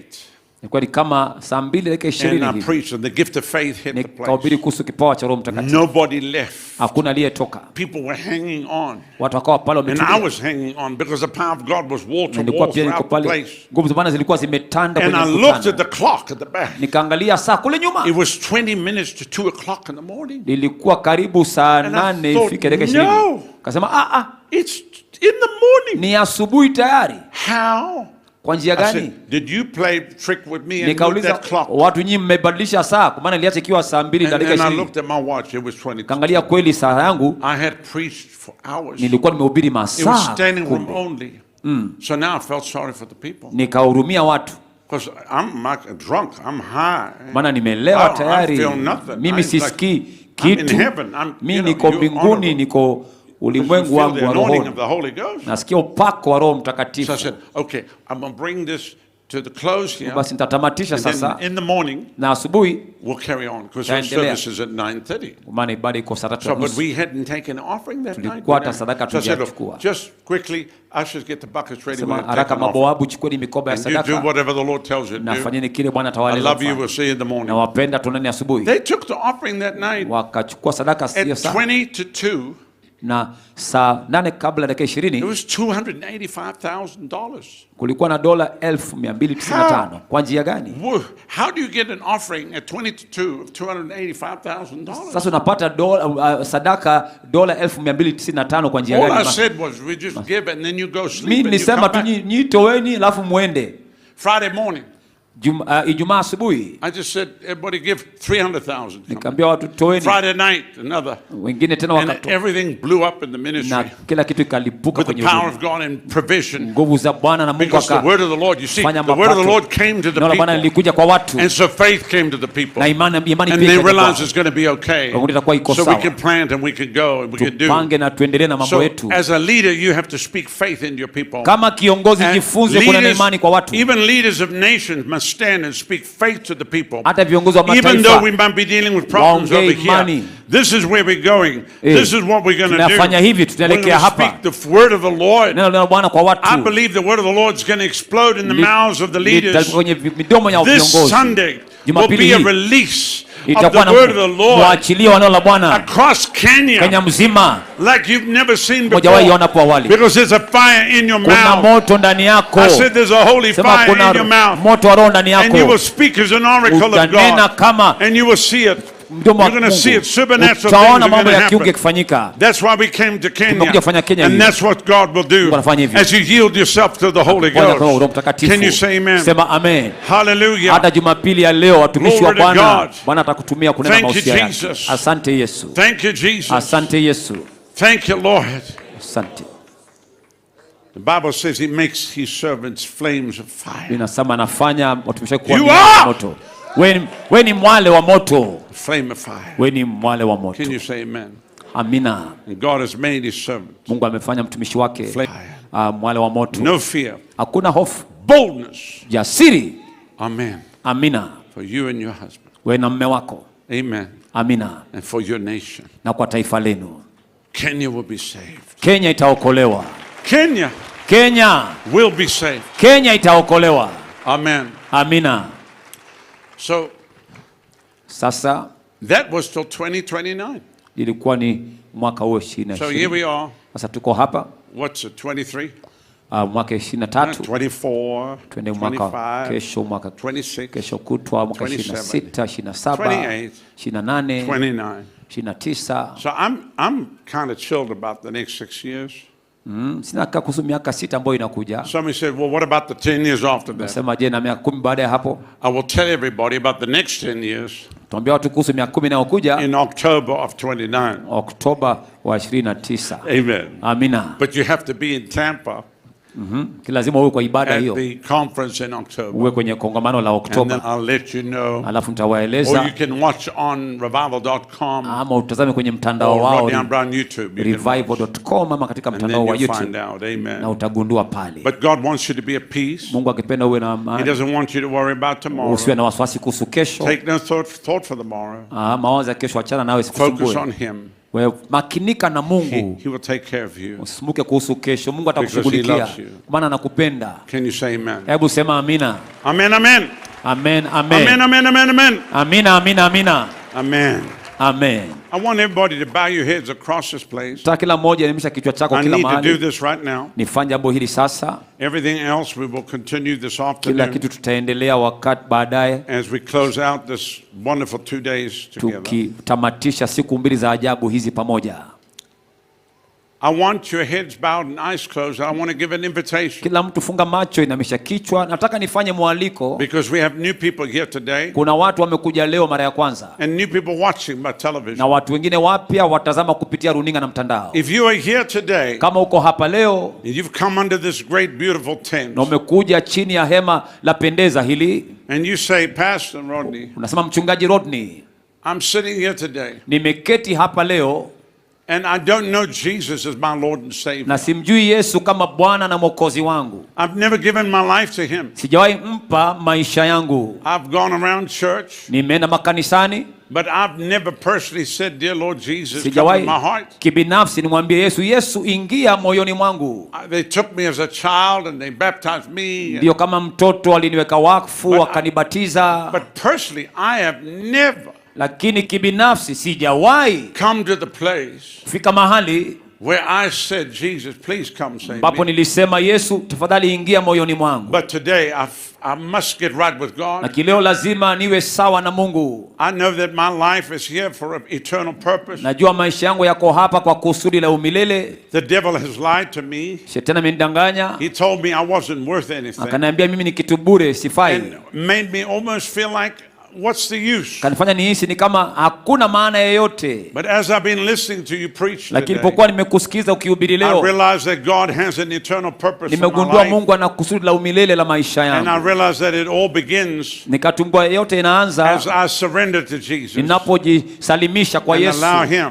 na nimruhusu to come and save me. aingie And I want aniokoe. to be saved today. Na ningependa niokoke I leo. realize that I'm a sinner. Natamani mimi ni And that dhambi if I died right now, na kwamba nikifa sasa I know I couldn't be going to heaven. najua labda sitaenda Because I mbinguni. know stuff is wrong. Things Najua are kuna wrong. mambo yako kombo But kasoro. I want to reject sin, lakini ningependa nipinge and the devil's lies, nikatae shetani na uongo zake. I'm going to repent today, na ningependa nitubu leo, and I'm going to surrender my life to Jesus, na nisalimishe maisha yangu kwa and Yesu, I'm going to invite Jesus to be my Lord na and nimwalike Savior. Yesu awe Bwana na Mwokozi wa And maisha this yangu, is going to be a new beginning for me na itakuwa ni mwanzo mpya kwangu on this the 13th day of September, katika siku ya 13 ya mwezi wa Septemba 2023. mwaka My life 2023. will change Maisha forever yangu yatabadilika milele by the power of the blood. kwa nguvu za damu ya Yesu, And I will receive this gift of na salvation nitapokea today kipawa hiki cha wokovu that is free ambacho ni bure, because it was bought for and paid for at Calvary. maana ililipiwa fidia Kalvari. So today I want to surrender my life, Leo ningependa nisalimu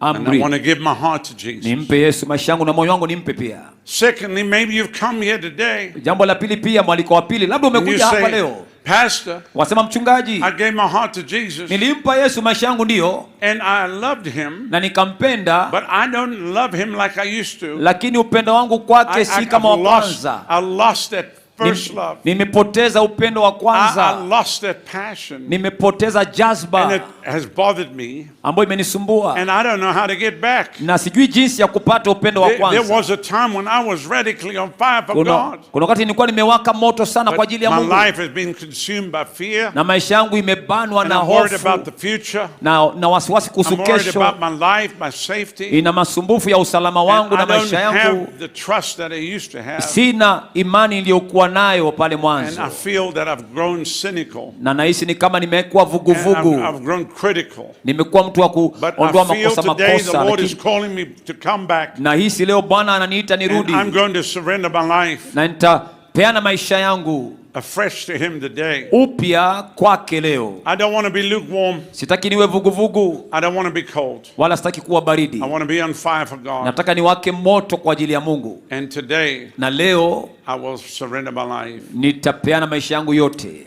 Maybe you're here Labda uko hapa and you say, wasema, a storm came against my life. dhoruba ilikuja kinyume na maisha A yangu, sudden divorce, a bankruptcy, ghafla ni talaka ama pesa ukaishiwa nazo, a sudden illness, ama ugonjwa the betrayal of a fulani, close friend, ama rafiki wa the loss karibu of a job, alikuacha, ama ulifutwa kazi. something that happened out of the blue Kitu kilifanyika ghafla tu maishani mwako that knocked me off the rails. na ikakugonga katoka njiani. I pray, Naomba but it's not the same. ya kwamba I read maisha yangu my haiko Bible. sawa. Nataka maisha yangu, It's not the same. maisha yangu yako jinsi yalivyokuwa I had zamani. a pastor of a major church in America Nilikuwa mchungaji mmoja kule Amerika, kanisa kubwa la watu wengi, tell me his daughter died. akaniambia binti yake alikufa, And he said, I don't even know what to do. na akasema sikujua la kufanya. Our church is growing. Kanisa langu linakuwa, We have plenty of money, nimelipa pesa, but something's died. lakini kitu And I kilikufa don't know how to come back. na sijui jinsi ya kurudi. This call is for every person here. Mwito huu ni wa kila mmoja aliye hapa. The Lord loves you. Mungu anakupenda, He loves you so much. anakupenda sana. And will you surrender to Him? Na je, utajisalimisha kwake? Will you say, Jesus, Utasema Yesu, I surrender, na jisalimisha kwako, because He loves you kwa maana anakupenda Yesu, and He calls you today. na anakuita leo. He calls you. Yesu anakuita. And then lastly, Na mwisho, if you're here kama uko hapa and you say, Pastor, wasema, mchungaji, I love the Lord, nampenda Bwana but I don't have the assurance of my salvation. lakini sina uhakika wa wokovu wangu. But today I want to make sure, Leo ningependa kuwa na uhakika. will you surrender to Him? Je, utajisalimisha kwake pia? Right across this field, Kila mahali kwenye uwanja huu, if this is you, kama ni wewe and you fit in nimetaja any one of these categories, katika viwango nimetaja vitatu, kama I ni want you mmoja to wao, put your hand up right now and say, pray ningependa for me. uinue mkono wako useme, unaambia mchungaji niombee. Put your hand up and say, pray Inua for me. mkono useme, mchungaji niombee. Kama All wewe ni across mmoja the wale field. nimetaja, kila mahali kwenye uwanja huu, Slip your hand up right now. kama ni ombi lako hilo, inua mkono juu sana. Jesus is calling you. Yesu anakuita. I want every person with your hand in the air to stand. Kila mmoja ambaye umeinua mkono wako, naomba usimame. Simama kama umetajwa katika Stand viwango right vitatu now. hivyo. Ungependa Every kuokoka, person umepitia wakati with your hand mzito, in the air. upendo wa kwanza haupo. Stand right Kama ni ombi lako, simama mahali ulipo wewe, Stand inua right mikono, simama ili uombewe. Mahali ulipo, simama kwenye uwanja huu. Now there's some other people that you have not stood. Kuna wengine ambao wewe bado hujasimama, Maybe because you're afraid that other people will say, labda "Why? unaogopa ati maoni ya Why watu, is he going up? ati huyu mbona anaenda mbele huyu. Unaogopa maoni ya watu. Humble yourself. Nyenyekea, wachana na watu. Wewe Stop simama. worrying about your reputation. Wacha kujali kuhusu sifa zako. And surrender to the King today. Jisalimishe kwa mfalme leo. If you need to be prayed with about this, kama ungependa kuombewa, then in Jesus' name, katika jina la Yesu, stand on your feet now. Simama kwa miguu yako sasa. And say, yes, that's me. Na useme ndio, ni mimi umetaja. And I'm going to pray. Nami nitaomba. I want you that are standing to come from where you are. Nataka wote ambao mmesimama toka mahali ulipo kuja usimame kwa madhabahu hapa. We're going to pray together. Tukajaze hapa madhabahuni, tutaomba pamoja. Today is your day. Leo ni siku yako. Come. Njoo.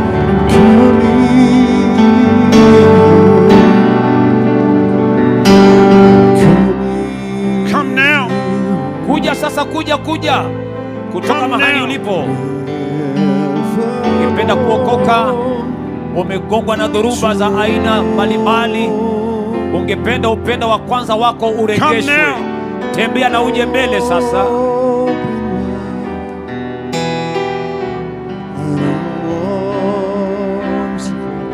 Come now. Kuja sasa.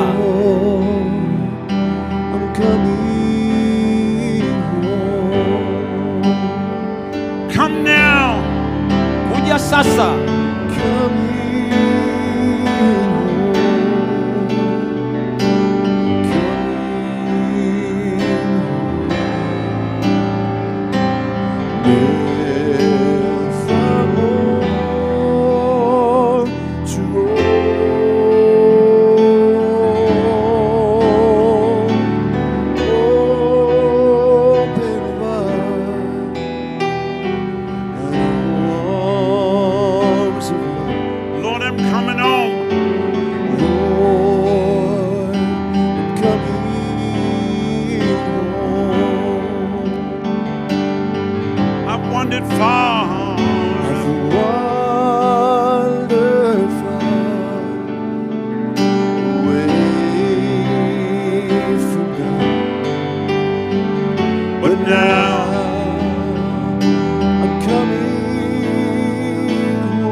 Kuna nafasi pande hii, kama wanaweza kusonga walio nyuma. Baba wangu, usongesheni watu pande hii, kuna nafasi pande hii, ili wanaokuja pale wapate nafasi. Hata mlio hapa naweza songa kidogo hivi, kuna nafasi pale, pange watu ili waenee pande hii.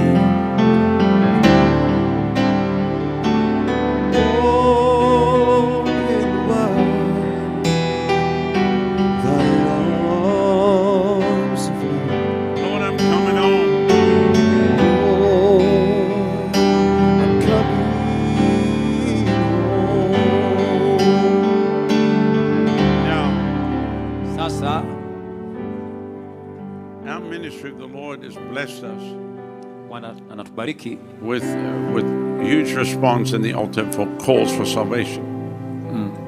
Bariki na mito ya watu wanapokea wokovu. But from the night of the open vision, kuanzia usiku ambao tulianza mikutano hii, it's exploded beyond anything I've ever seen. Imekuwa ni ajabu. Because the moment I tell people, punde ninapoambia watu that the Lord wants you to know, kwamba Mungu angependa ujue how much he loves you, jinsi anavyokupenda, the people come running to surrender. Watu huja wakikimbia wakijisalimisha. Which the Bible says it's the goodness of God that leads us to repent. Huo ni wema wa Bwana unaofanya sisi tu katubu. Because he loves you. Kwa maana anakupenda. That's why he died for you. Posa alikufa kwa ajili yako. That's why he went to Calvary for you. Alikufa Kalvari kwa ajili yako. The whole world ulimwengu mzima is looking for love. Unatafuta upendo. And in all the wrong places. Katika sehemu kasoro nyingi. They think it's money. Wanafikiria upendo uko katika pesa. Fame. Ama ni sifa. Success. Ama ni fanaka. Beautiful things. Vitu vya kupendeza pendeza. And I have met everybody. I've met everybody. Nimekutana na watu wote that has all of that. Ambao wako na vitu vyote, mali hizo zote wako nazo. And they miserable. Na wako wamedhoofika kabisa, wako tupu. All of those things kwa maana mambo hayo yote do not solve the problem. Hayasuluhishi shida of the heart of man. Shida za moyo wa mwanadamu. Only one ni moja tu, person can mtu mmoja pekee. And his name is Jesus. Jina lake ni Yesu. And when he comes into your life, na Yesu anapoingia maishani mwako, nothing might be changed on the outside. Labda nje kwa za kuwa hakuna tofauti. But everything changes on the inside. Lakini kila kitu ndani kinabadilika. And that's where it all begins. Na inaanzia pale. So we're going to pray. Hivyo tutafanya ombi. One prayer fits all. Ombi moja. If you mean busy with God, God means busy with you. Kama unamaanisha kwa Mungu, Mungu pia atamaanisha mambo yako. Just pray this out loud, believe it in your heart. Omba kwa sauti, kurudia nyuma ya mtumishi wa Bwana kwa sauti kubwa. Say it with your mouth. Alafu utaje kwa kinywa chako. Say this out loud. Say, Father, I come to you. Father, I come to you. In the precious name of your Son, Jesus. In the precious name of your Son, Jesus. Lord, you said in your word. Lord, you said in your word.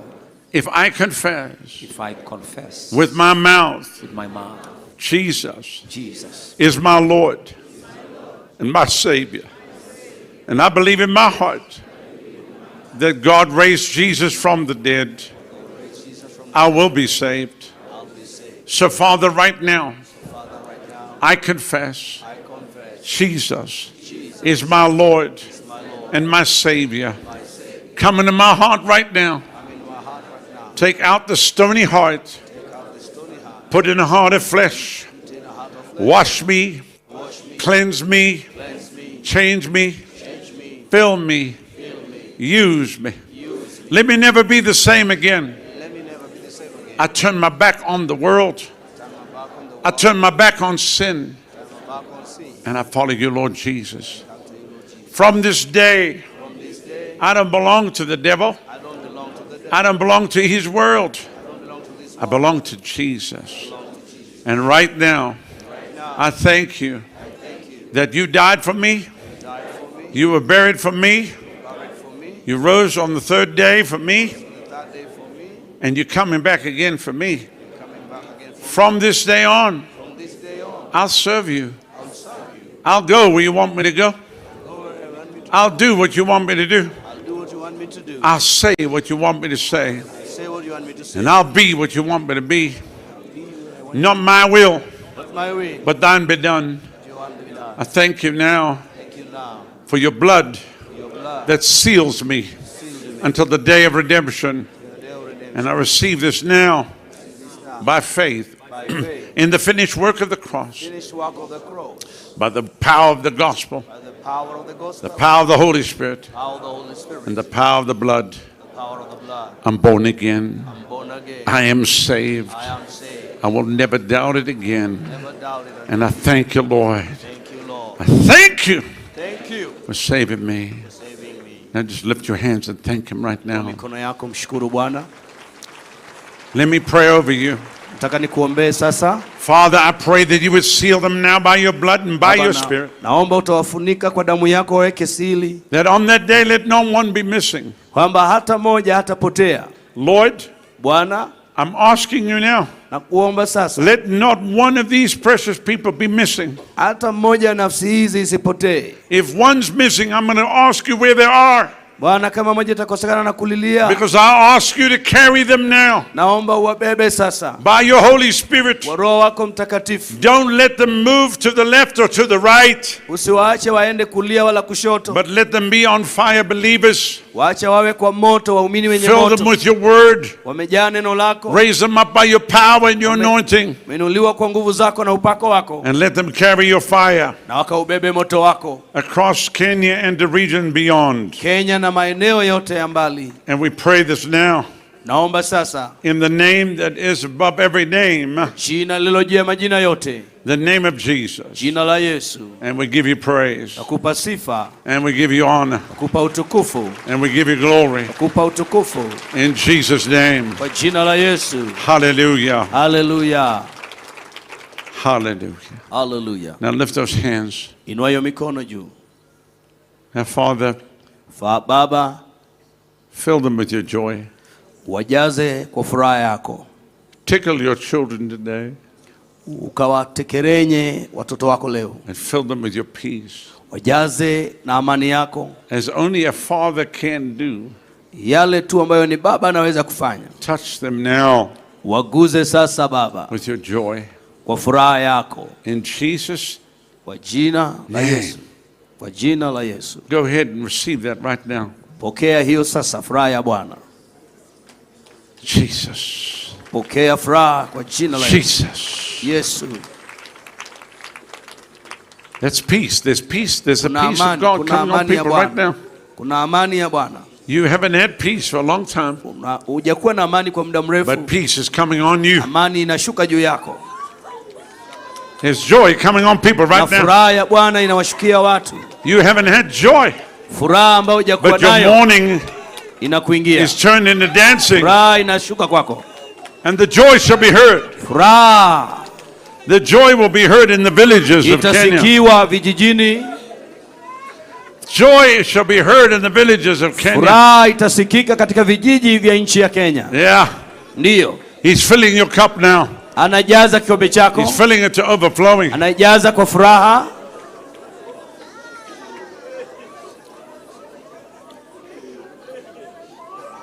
In the rest of the congregation. Hata katika umati wote. Receive too. Pokeeni na nyinyi furaha ya Bwana. Flood this field. Uwanja mzima huu. With joy. Furaha. Unspeakable. Furaha isiyoweza elezeka. And full of glory.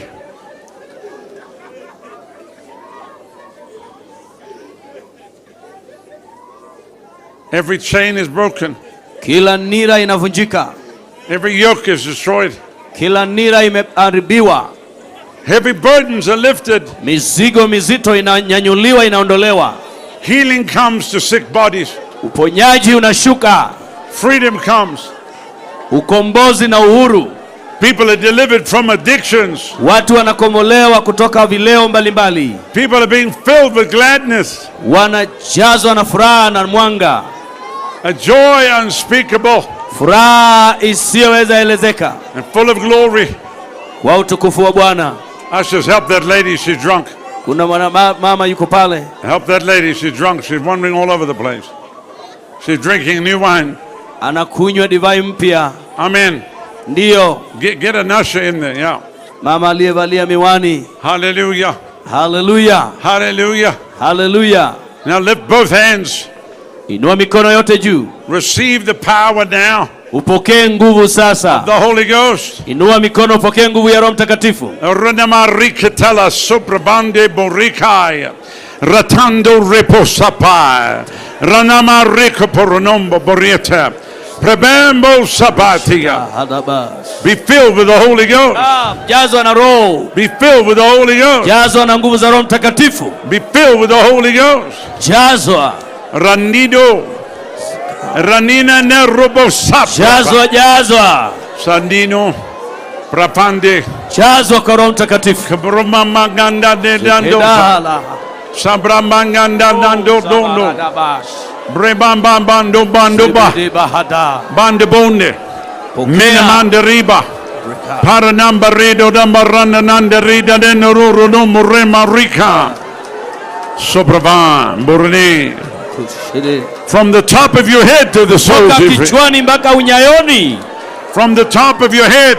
Toka juu kichwani mwako. To the soles of your feet. Hata unyayoni za miguu yako. Shagadaba.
Never the same.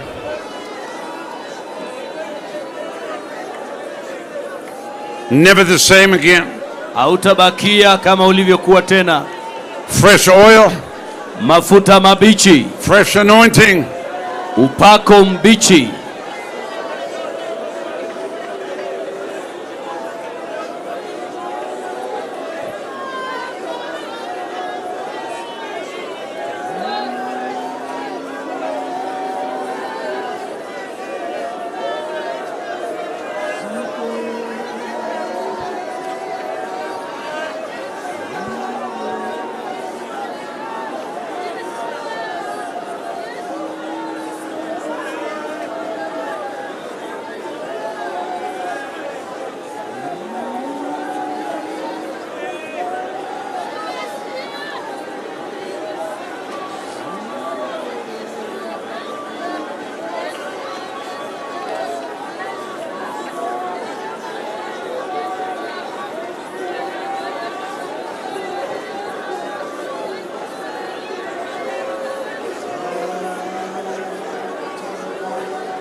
I hear the sound of many waters. Nasikia sauti kubwa. I hear the sound of living water. Sauti kuu. The river is flowing. Mto unatiririka. The river is flowing. Mto wa maji mengi inafurika. It's a river that cannot be stopped. Mto usioweza zuilika. It will flow across Kenya. Inafurika kwa ukazi ndani ya watu. Into every house. Ndani ya kila nyumba. From the government houses. From the government houses. Kutoka nyumba za kiserikali. To every house. Kwa kila nyumba. Amen.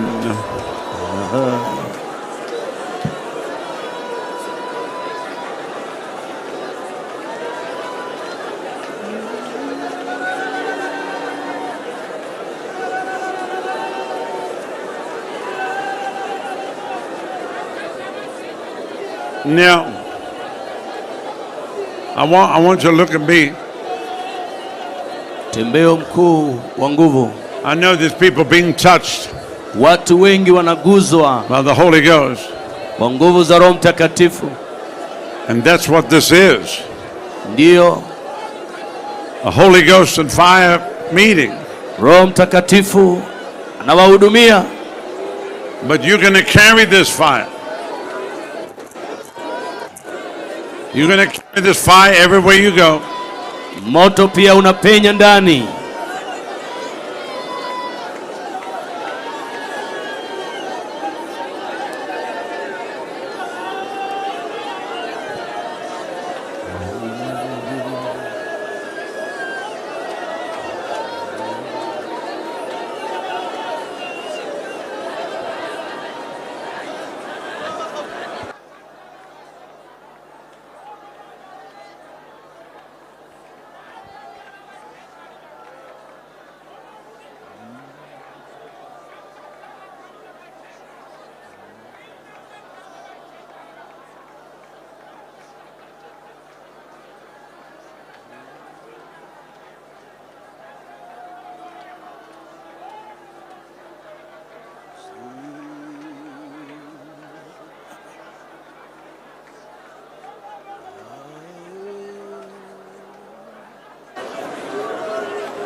All right, if I can have your attention. What's happening here is so holy. Mambo yanayotendeka hapa ni matakatifu sana. Personally, I don't even want to stop it, you know. Nashangaa itakomeshwa aje. And God's moving. Mungu anatembea. He's touching people. Anaguza maisha ya watu wake. He's doing a deep work. Anawajaza. Lives are never going to be the same. Maisha ya watu itabaki vile ilikuwa tena. Thank you, Lord. Asante Bwana. Thank you, Lord. Asante Bwana. Thank you, Lord. Asante Bwana. Thank you, Lord. Asante. Thank you. Asante Bwana. Thank you. Asante. Thank you.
Now, this day is not over. Nisikilize. It's not over. Haijaisha bado. How many are here for the rest of the day? Wangapi wamekuwa hapa siku hizo zote mbili? Wave your hand, wave your hand. I need us over here to have a parting of the Red Sea. Napenda tugawane katikati hapa. So that there's a gap here. Kuwe na nafasi hapa katikati. All right, a parting of the Red Sea. Tunagawa hii bahari ya Shamu. Somebody said, is Moses going to go through it? No, Moses. Ili Musa aweze kupita. And we're going to take you this way around through the tent. Tunauliza. We have people that are standing by the councils quickly. If you just go through this way. Mulio pande hii nusu hii. And we need to give them all the tools, Pastor Eric. Mtaenda katika nafasi ile, mtaondokea pale, mtapewa maelekezo na mtapewa zawadi. So we're going to equip you also with tools to win souls, and we're going to put them in your hand. We have them in English and Swahili. Kwa hivyo mtapewa ambayo itawasaidia kwa lugha ya Kiswahili na ya Kizungu. God's going to use you all to win souls to the kingdom. Ili Mungu aweze kukutumia pia na wewe kufuna nafsi za ufalme. And you tell everybody about Jesus. Na utamwambia kila mtu kuhusu Yesu. So just go that way, and you're going to go this way. Na nyinyi wa pande hii tutatokea mlango uko pale. And we want to put them in your hands. Ili uweze kupata zawadi, kitu kama hiki utaeleza. Show you how to lead people to Jesus. Utaonyeshwa namna ya kuitumia kuongoza watu kwa Yesu. Listen, how many will promise that you can tell one person about Jesus? Wangapi? Every day until he comes. Unaahidi utamwambia mtu mmoja kila siku habari za Yesu mpaka Yesu arudi. Then it will be so, and you will see the blessing of God come upon your life. Ukifanya hivyo utaona makuu ya Mungu yakija maishani mwako. And God will use you to win your family to the Lord, your father, your mother, your grandfather, aunt, uncle, cousin. Unaweza waongoza jamii yako wote, baba yako, watu wa nyumba yenu kwa Bwana, na wataokoka. Na wataokoka. Kenya itaokoka. Kenya itakuwa imeokoka. Kenya will be saved. Kenya itaokoka. Amen. Amen. Isn't Jesus wonderful? Je, Yesu si wa ajabu? Isn't this awesome? Yesu si wa ajabu? Look at the souls today. Angalia nafsi hizi zote. Listen. Nisikilize. There's over 1,000 people here today. Who would believe? Come. Zaidi ya watu 1,000 to give their life to Jesus. Wamepea Yesu or recommit their life. Or make sure. I am so happy. Nina furaha sana. I'm so happy. Nina furaha kubwa mno.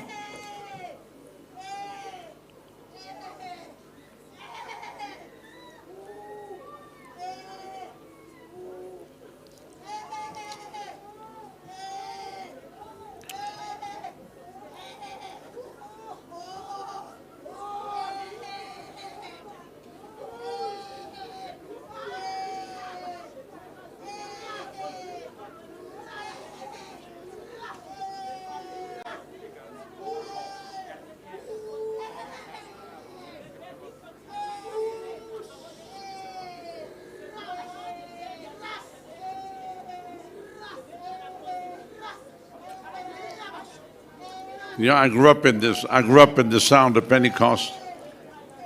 As a little boy, I went to sleep listening to the sound.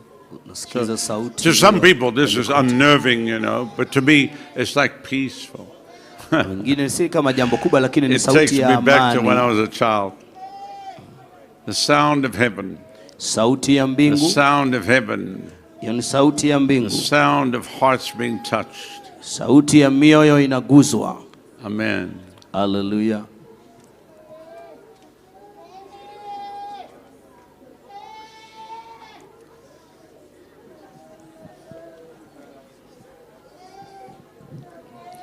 Well, everybody, if you would stand.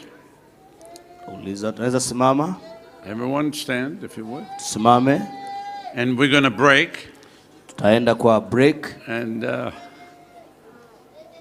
Pastor Ray and Octavia will start the protocol at 2 o'clock. We'll start again, so we'll break for an hour. Amen. Tutaenda mapumziko alafu saa 8 tutaanza tena.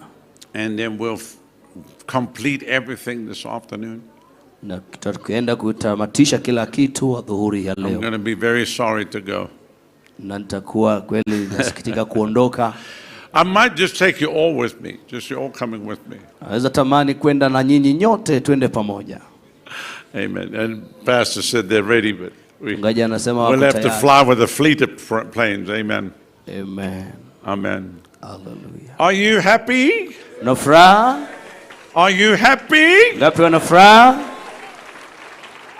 Amen. We love you. Tunawapenda. Enjoy a quick break. Amen. Tunafurahia sana kuwa nanyi. Amina.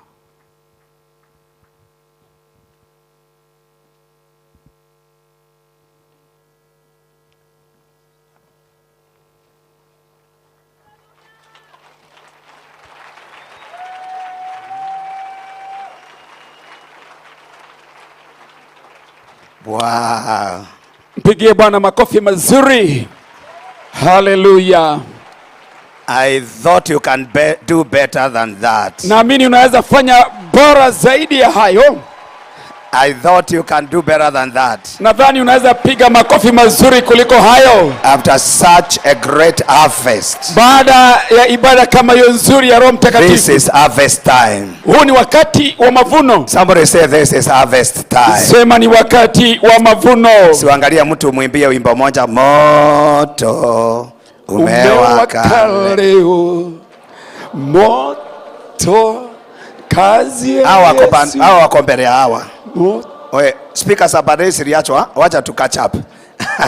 Angalia mtu mwambie moto umewaka leo. Tuimbe kwa nguvu. Piga makofi vizuri.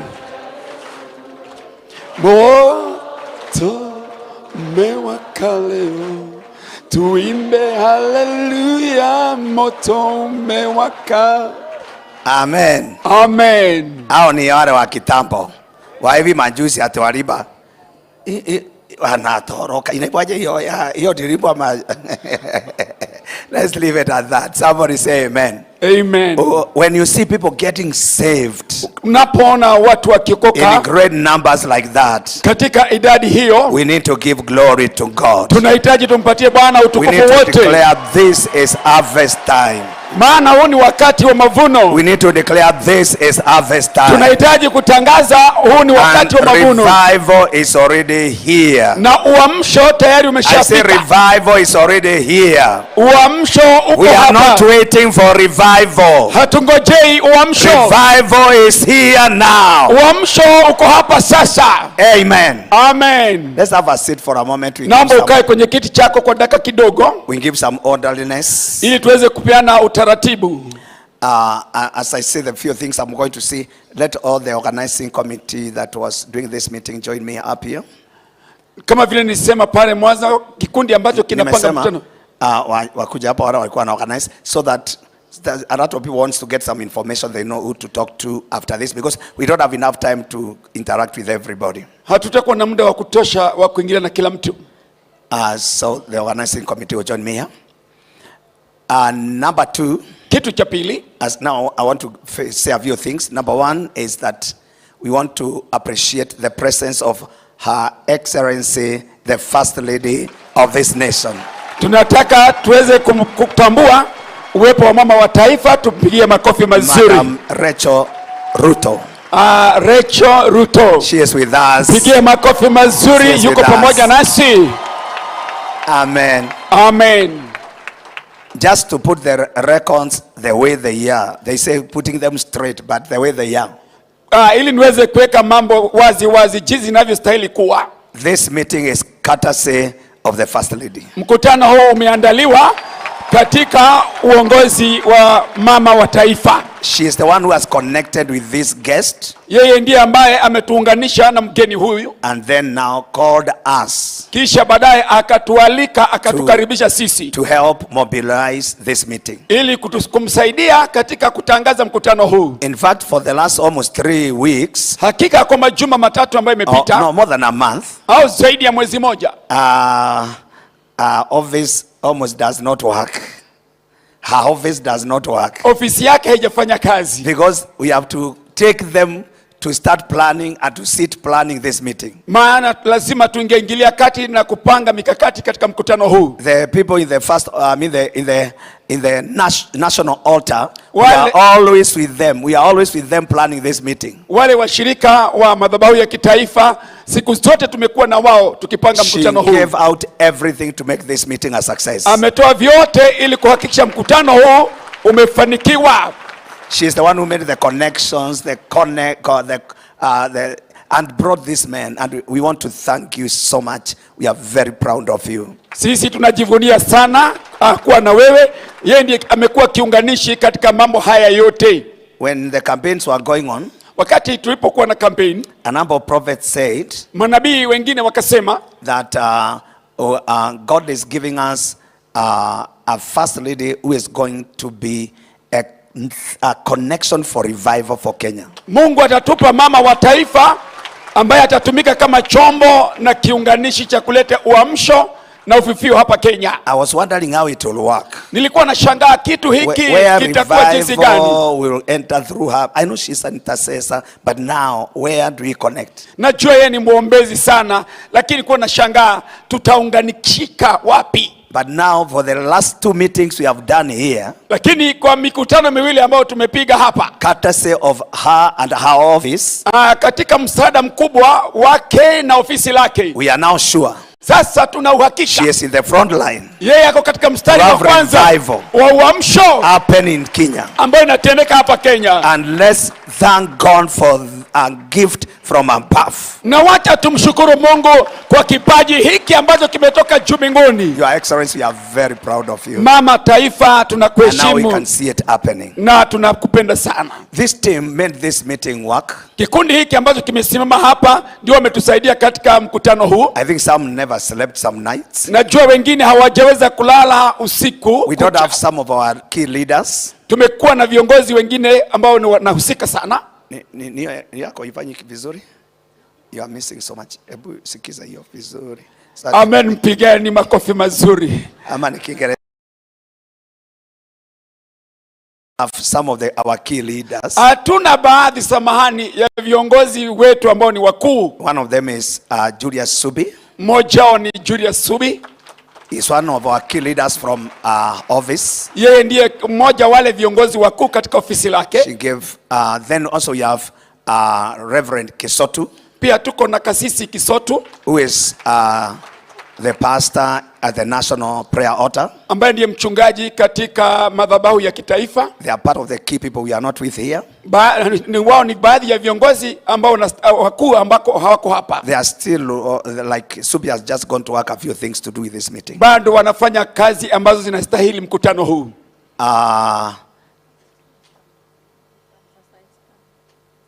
There are so many others. I just wanted to introduce the two key leaders. They are reminding me all other names. Let's not me do all other names, but these ones can mention their names. Basi hawa wataweza kutaja majina ya wao. Just get a mic. Just mention your name and maybe what you are doing in this meeting. Yeah. I'm Pastor Sube Yuri. I've been dealing with the area of intercession in this committee. I'm part of the National Altar. Praise the Lord. My name is Damon Shunet. Turn to your neighbor, tell them Damon Shunet. And I was honored to be the one in charge of ushers and offering collection. Thank you. You have not yet corrected, so you have not worked yet. You have not fully worked. You have not yet corrected an offering. We are waiting. We are waiting. Okay. Thank you. Hallelujah. Evangelist Lucy Wagojiri. I've been doing mobilization and I know how to do it. I've done mobilization for this. I've been leading in prayers and also in the women of influence. Today, Jehovah has honored our prayers. Kenya will never be the same again. Hallelujah. Real evangelist. Hallelujah and praise the Lord. My name is Pauline Comfort. I was in charge of mobilization, working with the women of influence, and that's why you see we have women all around. I work with the Office of the First Lady, in charge of women economic arm, building their capacity, and telling them we can become a better nation of very rich women. I love you so very much. Amen. Bwana asifiwe. Reverend Elijah Lankisa is my name. I was the main coordinator bringing all departments together. Thank you. Praise the name of the Lord. My name is Reverend Charles Makumi from Kasarani Mobilization. Praise the Lord. Mine is Bishop John Obonyo. Amen. I believe that the time for revival is now. And Kenya will never be the same again. Bishop Gashawa Jiriri, the Chairman, Federation of Evangelical and Indigenous Christian Churches of Kenya, and the presiding Bishop Stewart's Church. God bless you. Bwana asifiwe. My name is Bishop Ruth Mwanza with Word Outreach Sanctuary. I've been leading the women of influence, and we are all here. Women of influence, Bwana asifiwe sana. We have been able to mobilize the women from every area, and this is our season, women. God bless you. Praise the Lord. Bishop Peter Njao, Chairman of Evangelical Alliance of Kenya. I was overall on mobilization. Bwana Yesu asifiwe. My name is Florence Mureithi from the National Altar, and thank you, in charge of the worship team, the 500 voices.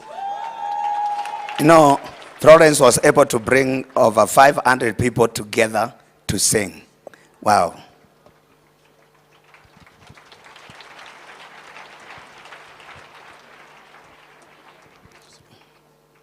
So Bill, close it for us. All right. Praise the Lord. Praise the Lord, Kenya. My name is Pastor Anderson Kamburu from Crisco Springs, Kikuyu Town. Praise the Lord. I've been heading the follow-up for those who have been born again, trying to support them in every way possible as we work together in the mobilization team. Thank you. Bwana Yesu asifiwe. Apostle Isaac Mwangi, Resurrection Chapel, Eastlands. I was in charge of the area of mobilization, and we're doing mobilization. Thank you very much. So, the rest of us can sit. After I say one thing, Subi will come and guide us for moving forward. The one who just came in and out, the rest of us can sit down. The one who came in and went back was Suna. Suna was one of our great mobilizers and leaders. Now, we want to do the next program. Tungetaka tuingie katika awamu inayofuata. And Subi is going to guide us in the first part of the next program. Apostle Subi atatuongoza katika hiyo awamu nyingine. With the next program, he's been our key leader in this. I've loved to work with him as the chairman, but I was our key leader. Amekuwa kiongozi wetu mkubwa na nimefurahi sana kufanya kazi na yeye. Kama unapiga makofi, piga vizuri. Amen.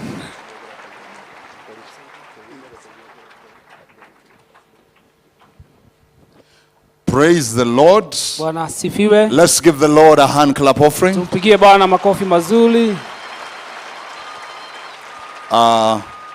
Thank you so much, Bishop Ireri and the entire team. Asante sana Askofu Ireri na kundi nzima. You've worked very hard. Umefanya kazi kwa bidii to ensure that this meeting is a reality. Kuhakikisha huu mkutano umefanyika. Let's celebrate the team. Wacha tusherehekee kikundi hicho. I think in the last we were here I think last month. Tulikuwa hapa mwezi uliopita. We've been going to bed around for 3 hours. Na tumekuwa tukilala masaa 3 peke yake. Planning for this meeting. Kwa sababu ya mkutano huu. So as you heard, I'm Apostle Julius Subi. Kama umesikia, naitwa Apostle Julius Subi. And I have been in charge of coordinating with the Dr. Rodney team. Nimekuwa hapa nikisaidiana ama nikiunganisha kupitia kikundi cha Rodney. From the start up to the time that they landed in Eldoret. Kutoka mwanzo hadi wakati waliweza kutua katika uwanja wa Eldoret. And I also work closely with the national altar. Pia nimefanya kazi kwa ukaribu sana katika madhabahu ya taifa. We are stirring up prayer at the national altar. Tukiweza kuamsha maombi katika madhabahu ya kitaifa. Praise the Lord. Bwana asifiwe. We are not talking about prayer, but we are stirring up prayer there. Hatuoneni kuhusu tu maombi, lakini tunaamsha, tunakoroga maombi mahali pale. And there is so much fire that is burning on the national altar. Na kuna moto mwingi sana unawaka pale katika madhabahu ya kitaifa. And I want to thank our first lady, the mother of this country. Nataka kushukuru bi wa kwanza ambaye ndiye mama wa taifa hili. She's a woman of prayer. Yeye ni mama wa maombi. This year, mwaka huu, these are not things to be spoken about. Hii sio mambo ya kunenwa. But it is important to know how our first lady prays for this country. Lakini ni heri sisi na ni sawa sana tuelewe vile bi wa taifa hii anaombea hii nchi. Of course God has put us there to help in charging up that altar to ensure that it is a real national altar. Ni kweli Mungu ametuweka mahali pale ndio tuweze kuhakisha moto katika yale madhabahu ndio iweze kuwa madhabahu ya hakika katika nchi yetu ya Kenya. There is so much hunger that has been released on that altar. Una njaa nyingi sana ambayo imeachiliwa katika madhabahu yale.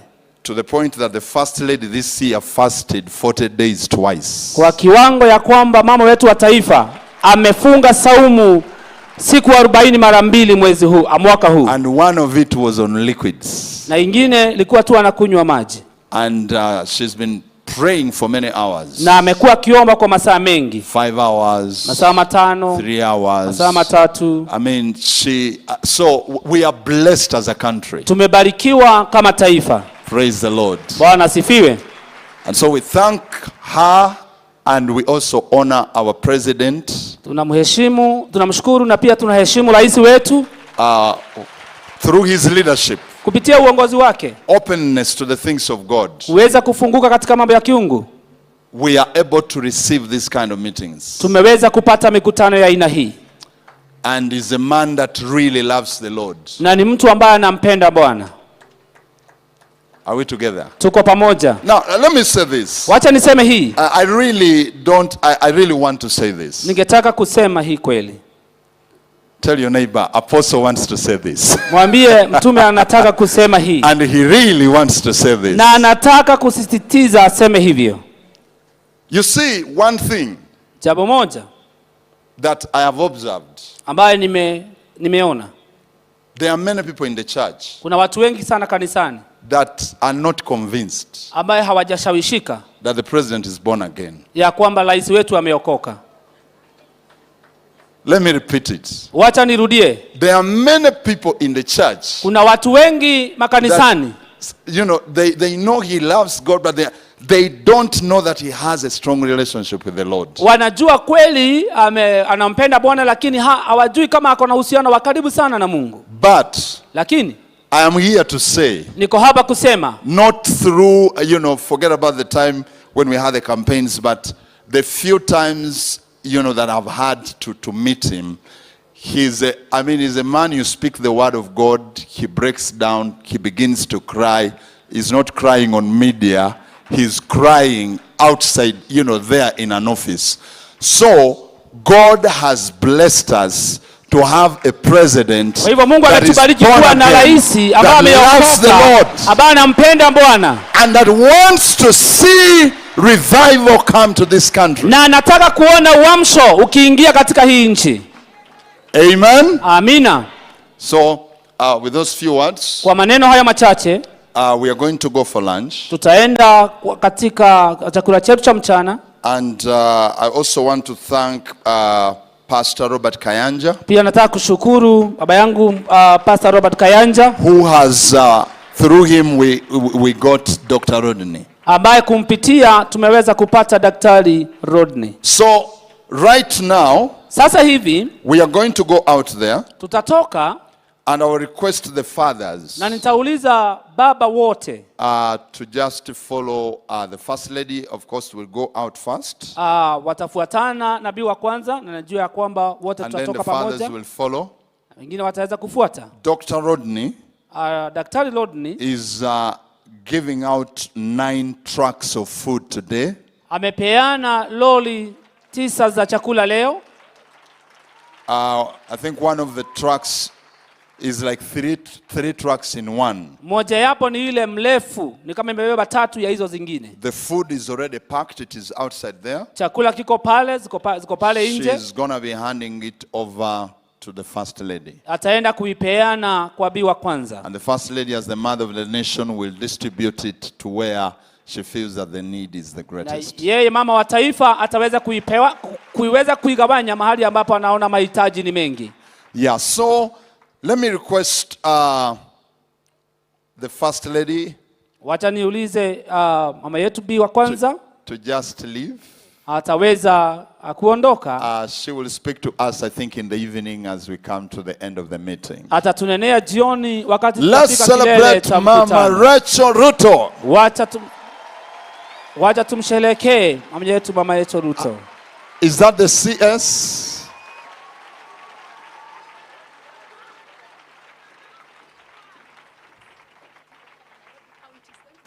The Deputy Governor Nairobi County is also here, is going to receive the food. Naibu wa gavana pia wa Nairobi yako hapa na ataweza kusaidiana kupokea kile chakula. Amen, amen, amen. Amina, amina, amina. Wonderful time that we are having. Wakati mzuri ambao tumekuwa nao. Thank you.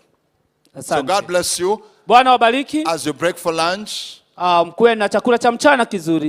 We're going to come back here for the final session. Tutakuja hapa kuweza kuwa na sehemu yetu ya mwisho. And the Bible says that better is the end of the matter than the first. Na Biblia inasema ya kwamba mwisho wa mambo ni heri kuliko mwanzo. Everybody sit down, then we give order. Kila mtu aketi ndio tuweze kupeana mwelekeo. The order of going out, the order of going out. Tunaomba kila mtu mwingine isipokuwa kile kikundi kimeondoka, tukae ndio tupewe mwelekeo sahihi. Yes. Asante sana unapofanya hivyo. Wow. Wow. Tunaenda lunch hivi. I was waiting for my deputy here. I'm not seeing.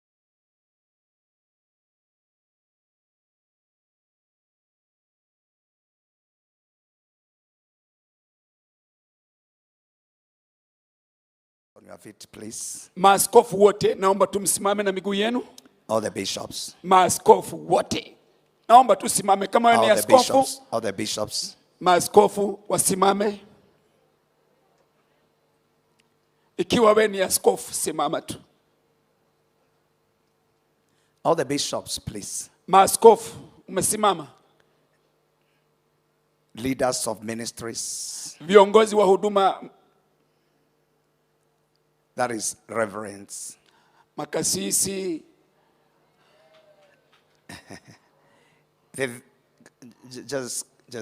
Just come here. There's this man.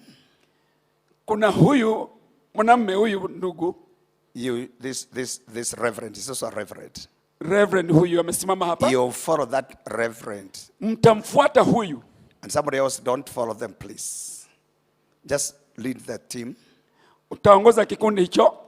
Bishops. Maaskofu, mfuate huyu ndugu. Yes. Just follow him. Mfuate huyo ndugu. Please don't join them. Kama hukusimama, kama wewe sio askofu, usiungane na hicho kikundi, tunaomba. Number 2 team. Kikundi cha pili. After the bishops have left. Baada ya maaskofu kuondoka. Chris is going to give us direction. Chris atatupatia mwongozo. How the rest of us will follow. Wengine wetu jinsi tutavyoweza kuondoka. So let's wait for Chris to give us direction. Chris atupatie huo mwelekeo. Tumshangilie Bishop. Bishop Ireri is a great father, baba mzuri sana.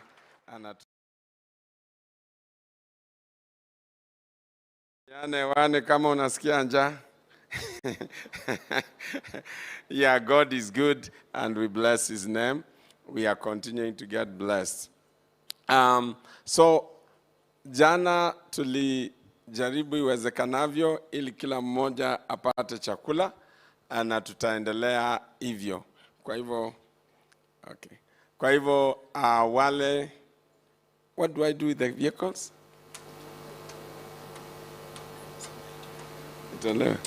Okay, the honor of KCJ 680V, please move it from where it is, and KDH 565D, also enda uitoe, na KCH 915V, enda uitoe. Na kama we ni mama wa huyu mtoto, tafadhali kumbuka ni mtoto wako. Na pia sio mama tu, kama baba, wazee wa kurukaruka huko na huku, mtoto wako ndio huyu. So we will go again after the bishops, but huyu mtoto anaitwa Mumbi, kwa hivyo ni wa Central tu hapa, na mama ndio huyu amejitokeza. God bless you my sister. Wapi mzee? Wapi baba ya mtoto? Okay, so mabishops wakishaingia na ma reverends, pastors mtafuata as second floor na third floor. Sawa, second floor na third floor, mtapata chakula chenu hapo. Na yeyote ambaye ako na VIP pass, tafadhali utapata hapo chakula. And for our workers, jana we fed 1,500 people. We had ordered food for 1,200 workers, but we ended up feeding 1,500. And so today, I believe that every worker will eat. Kwa hivyo workers, muende pale Tumaini restaurant, chakula chenu kiko hapo. And all of us, suppose unaona kiu ni mrefu sana, tafadhali enda hapo nje, pia chakula inauzwa at a subsidized rate. Basi tusimame tuombe chakula. Father, in the name of the Lord Jesus Christ, we thank you for provision and abundance. We pray that, Lord, those who will eat and even those who will not eat, at the end of it, everybody will be satisfied and glorify you. Father, I pray also for our own homes, that there will be food and abundance in homes, in that nobody, Lord, who is under the sound of my voice shall go without food. In Jesus' name we pray. Amen. Enjoy your lunch.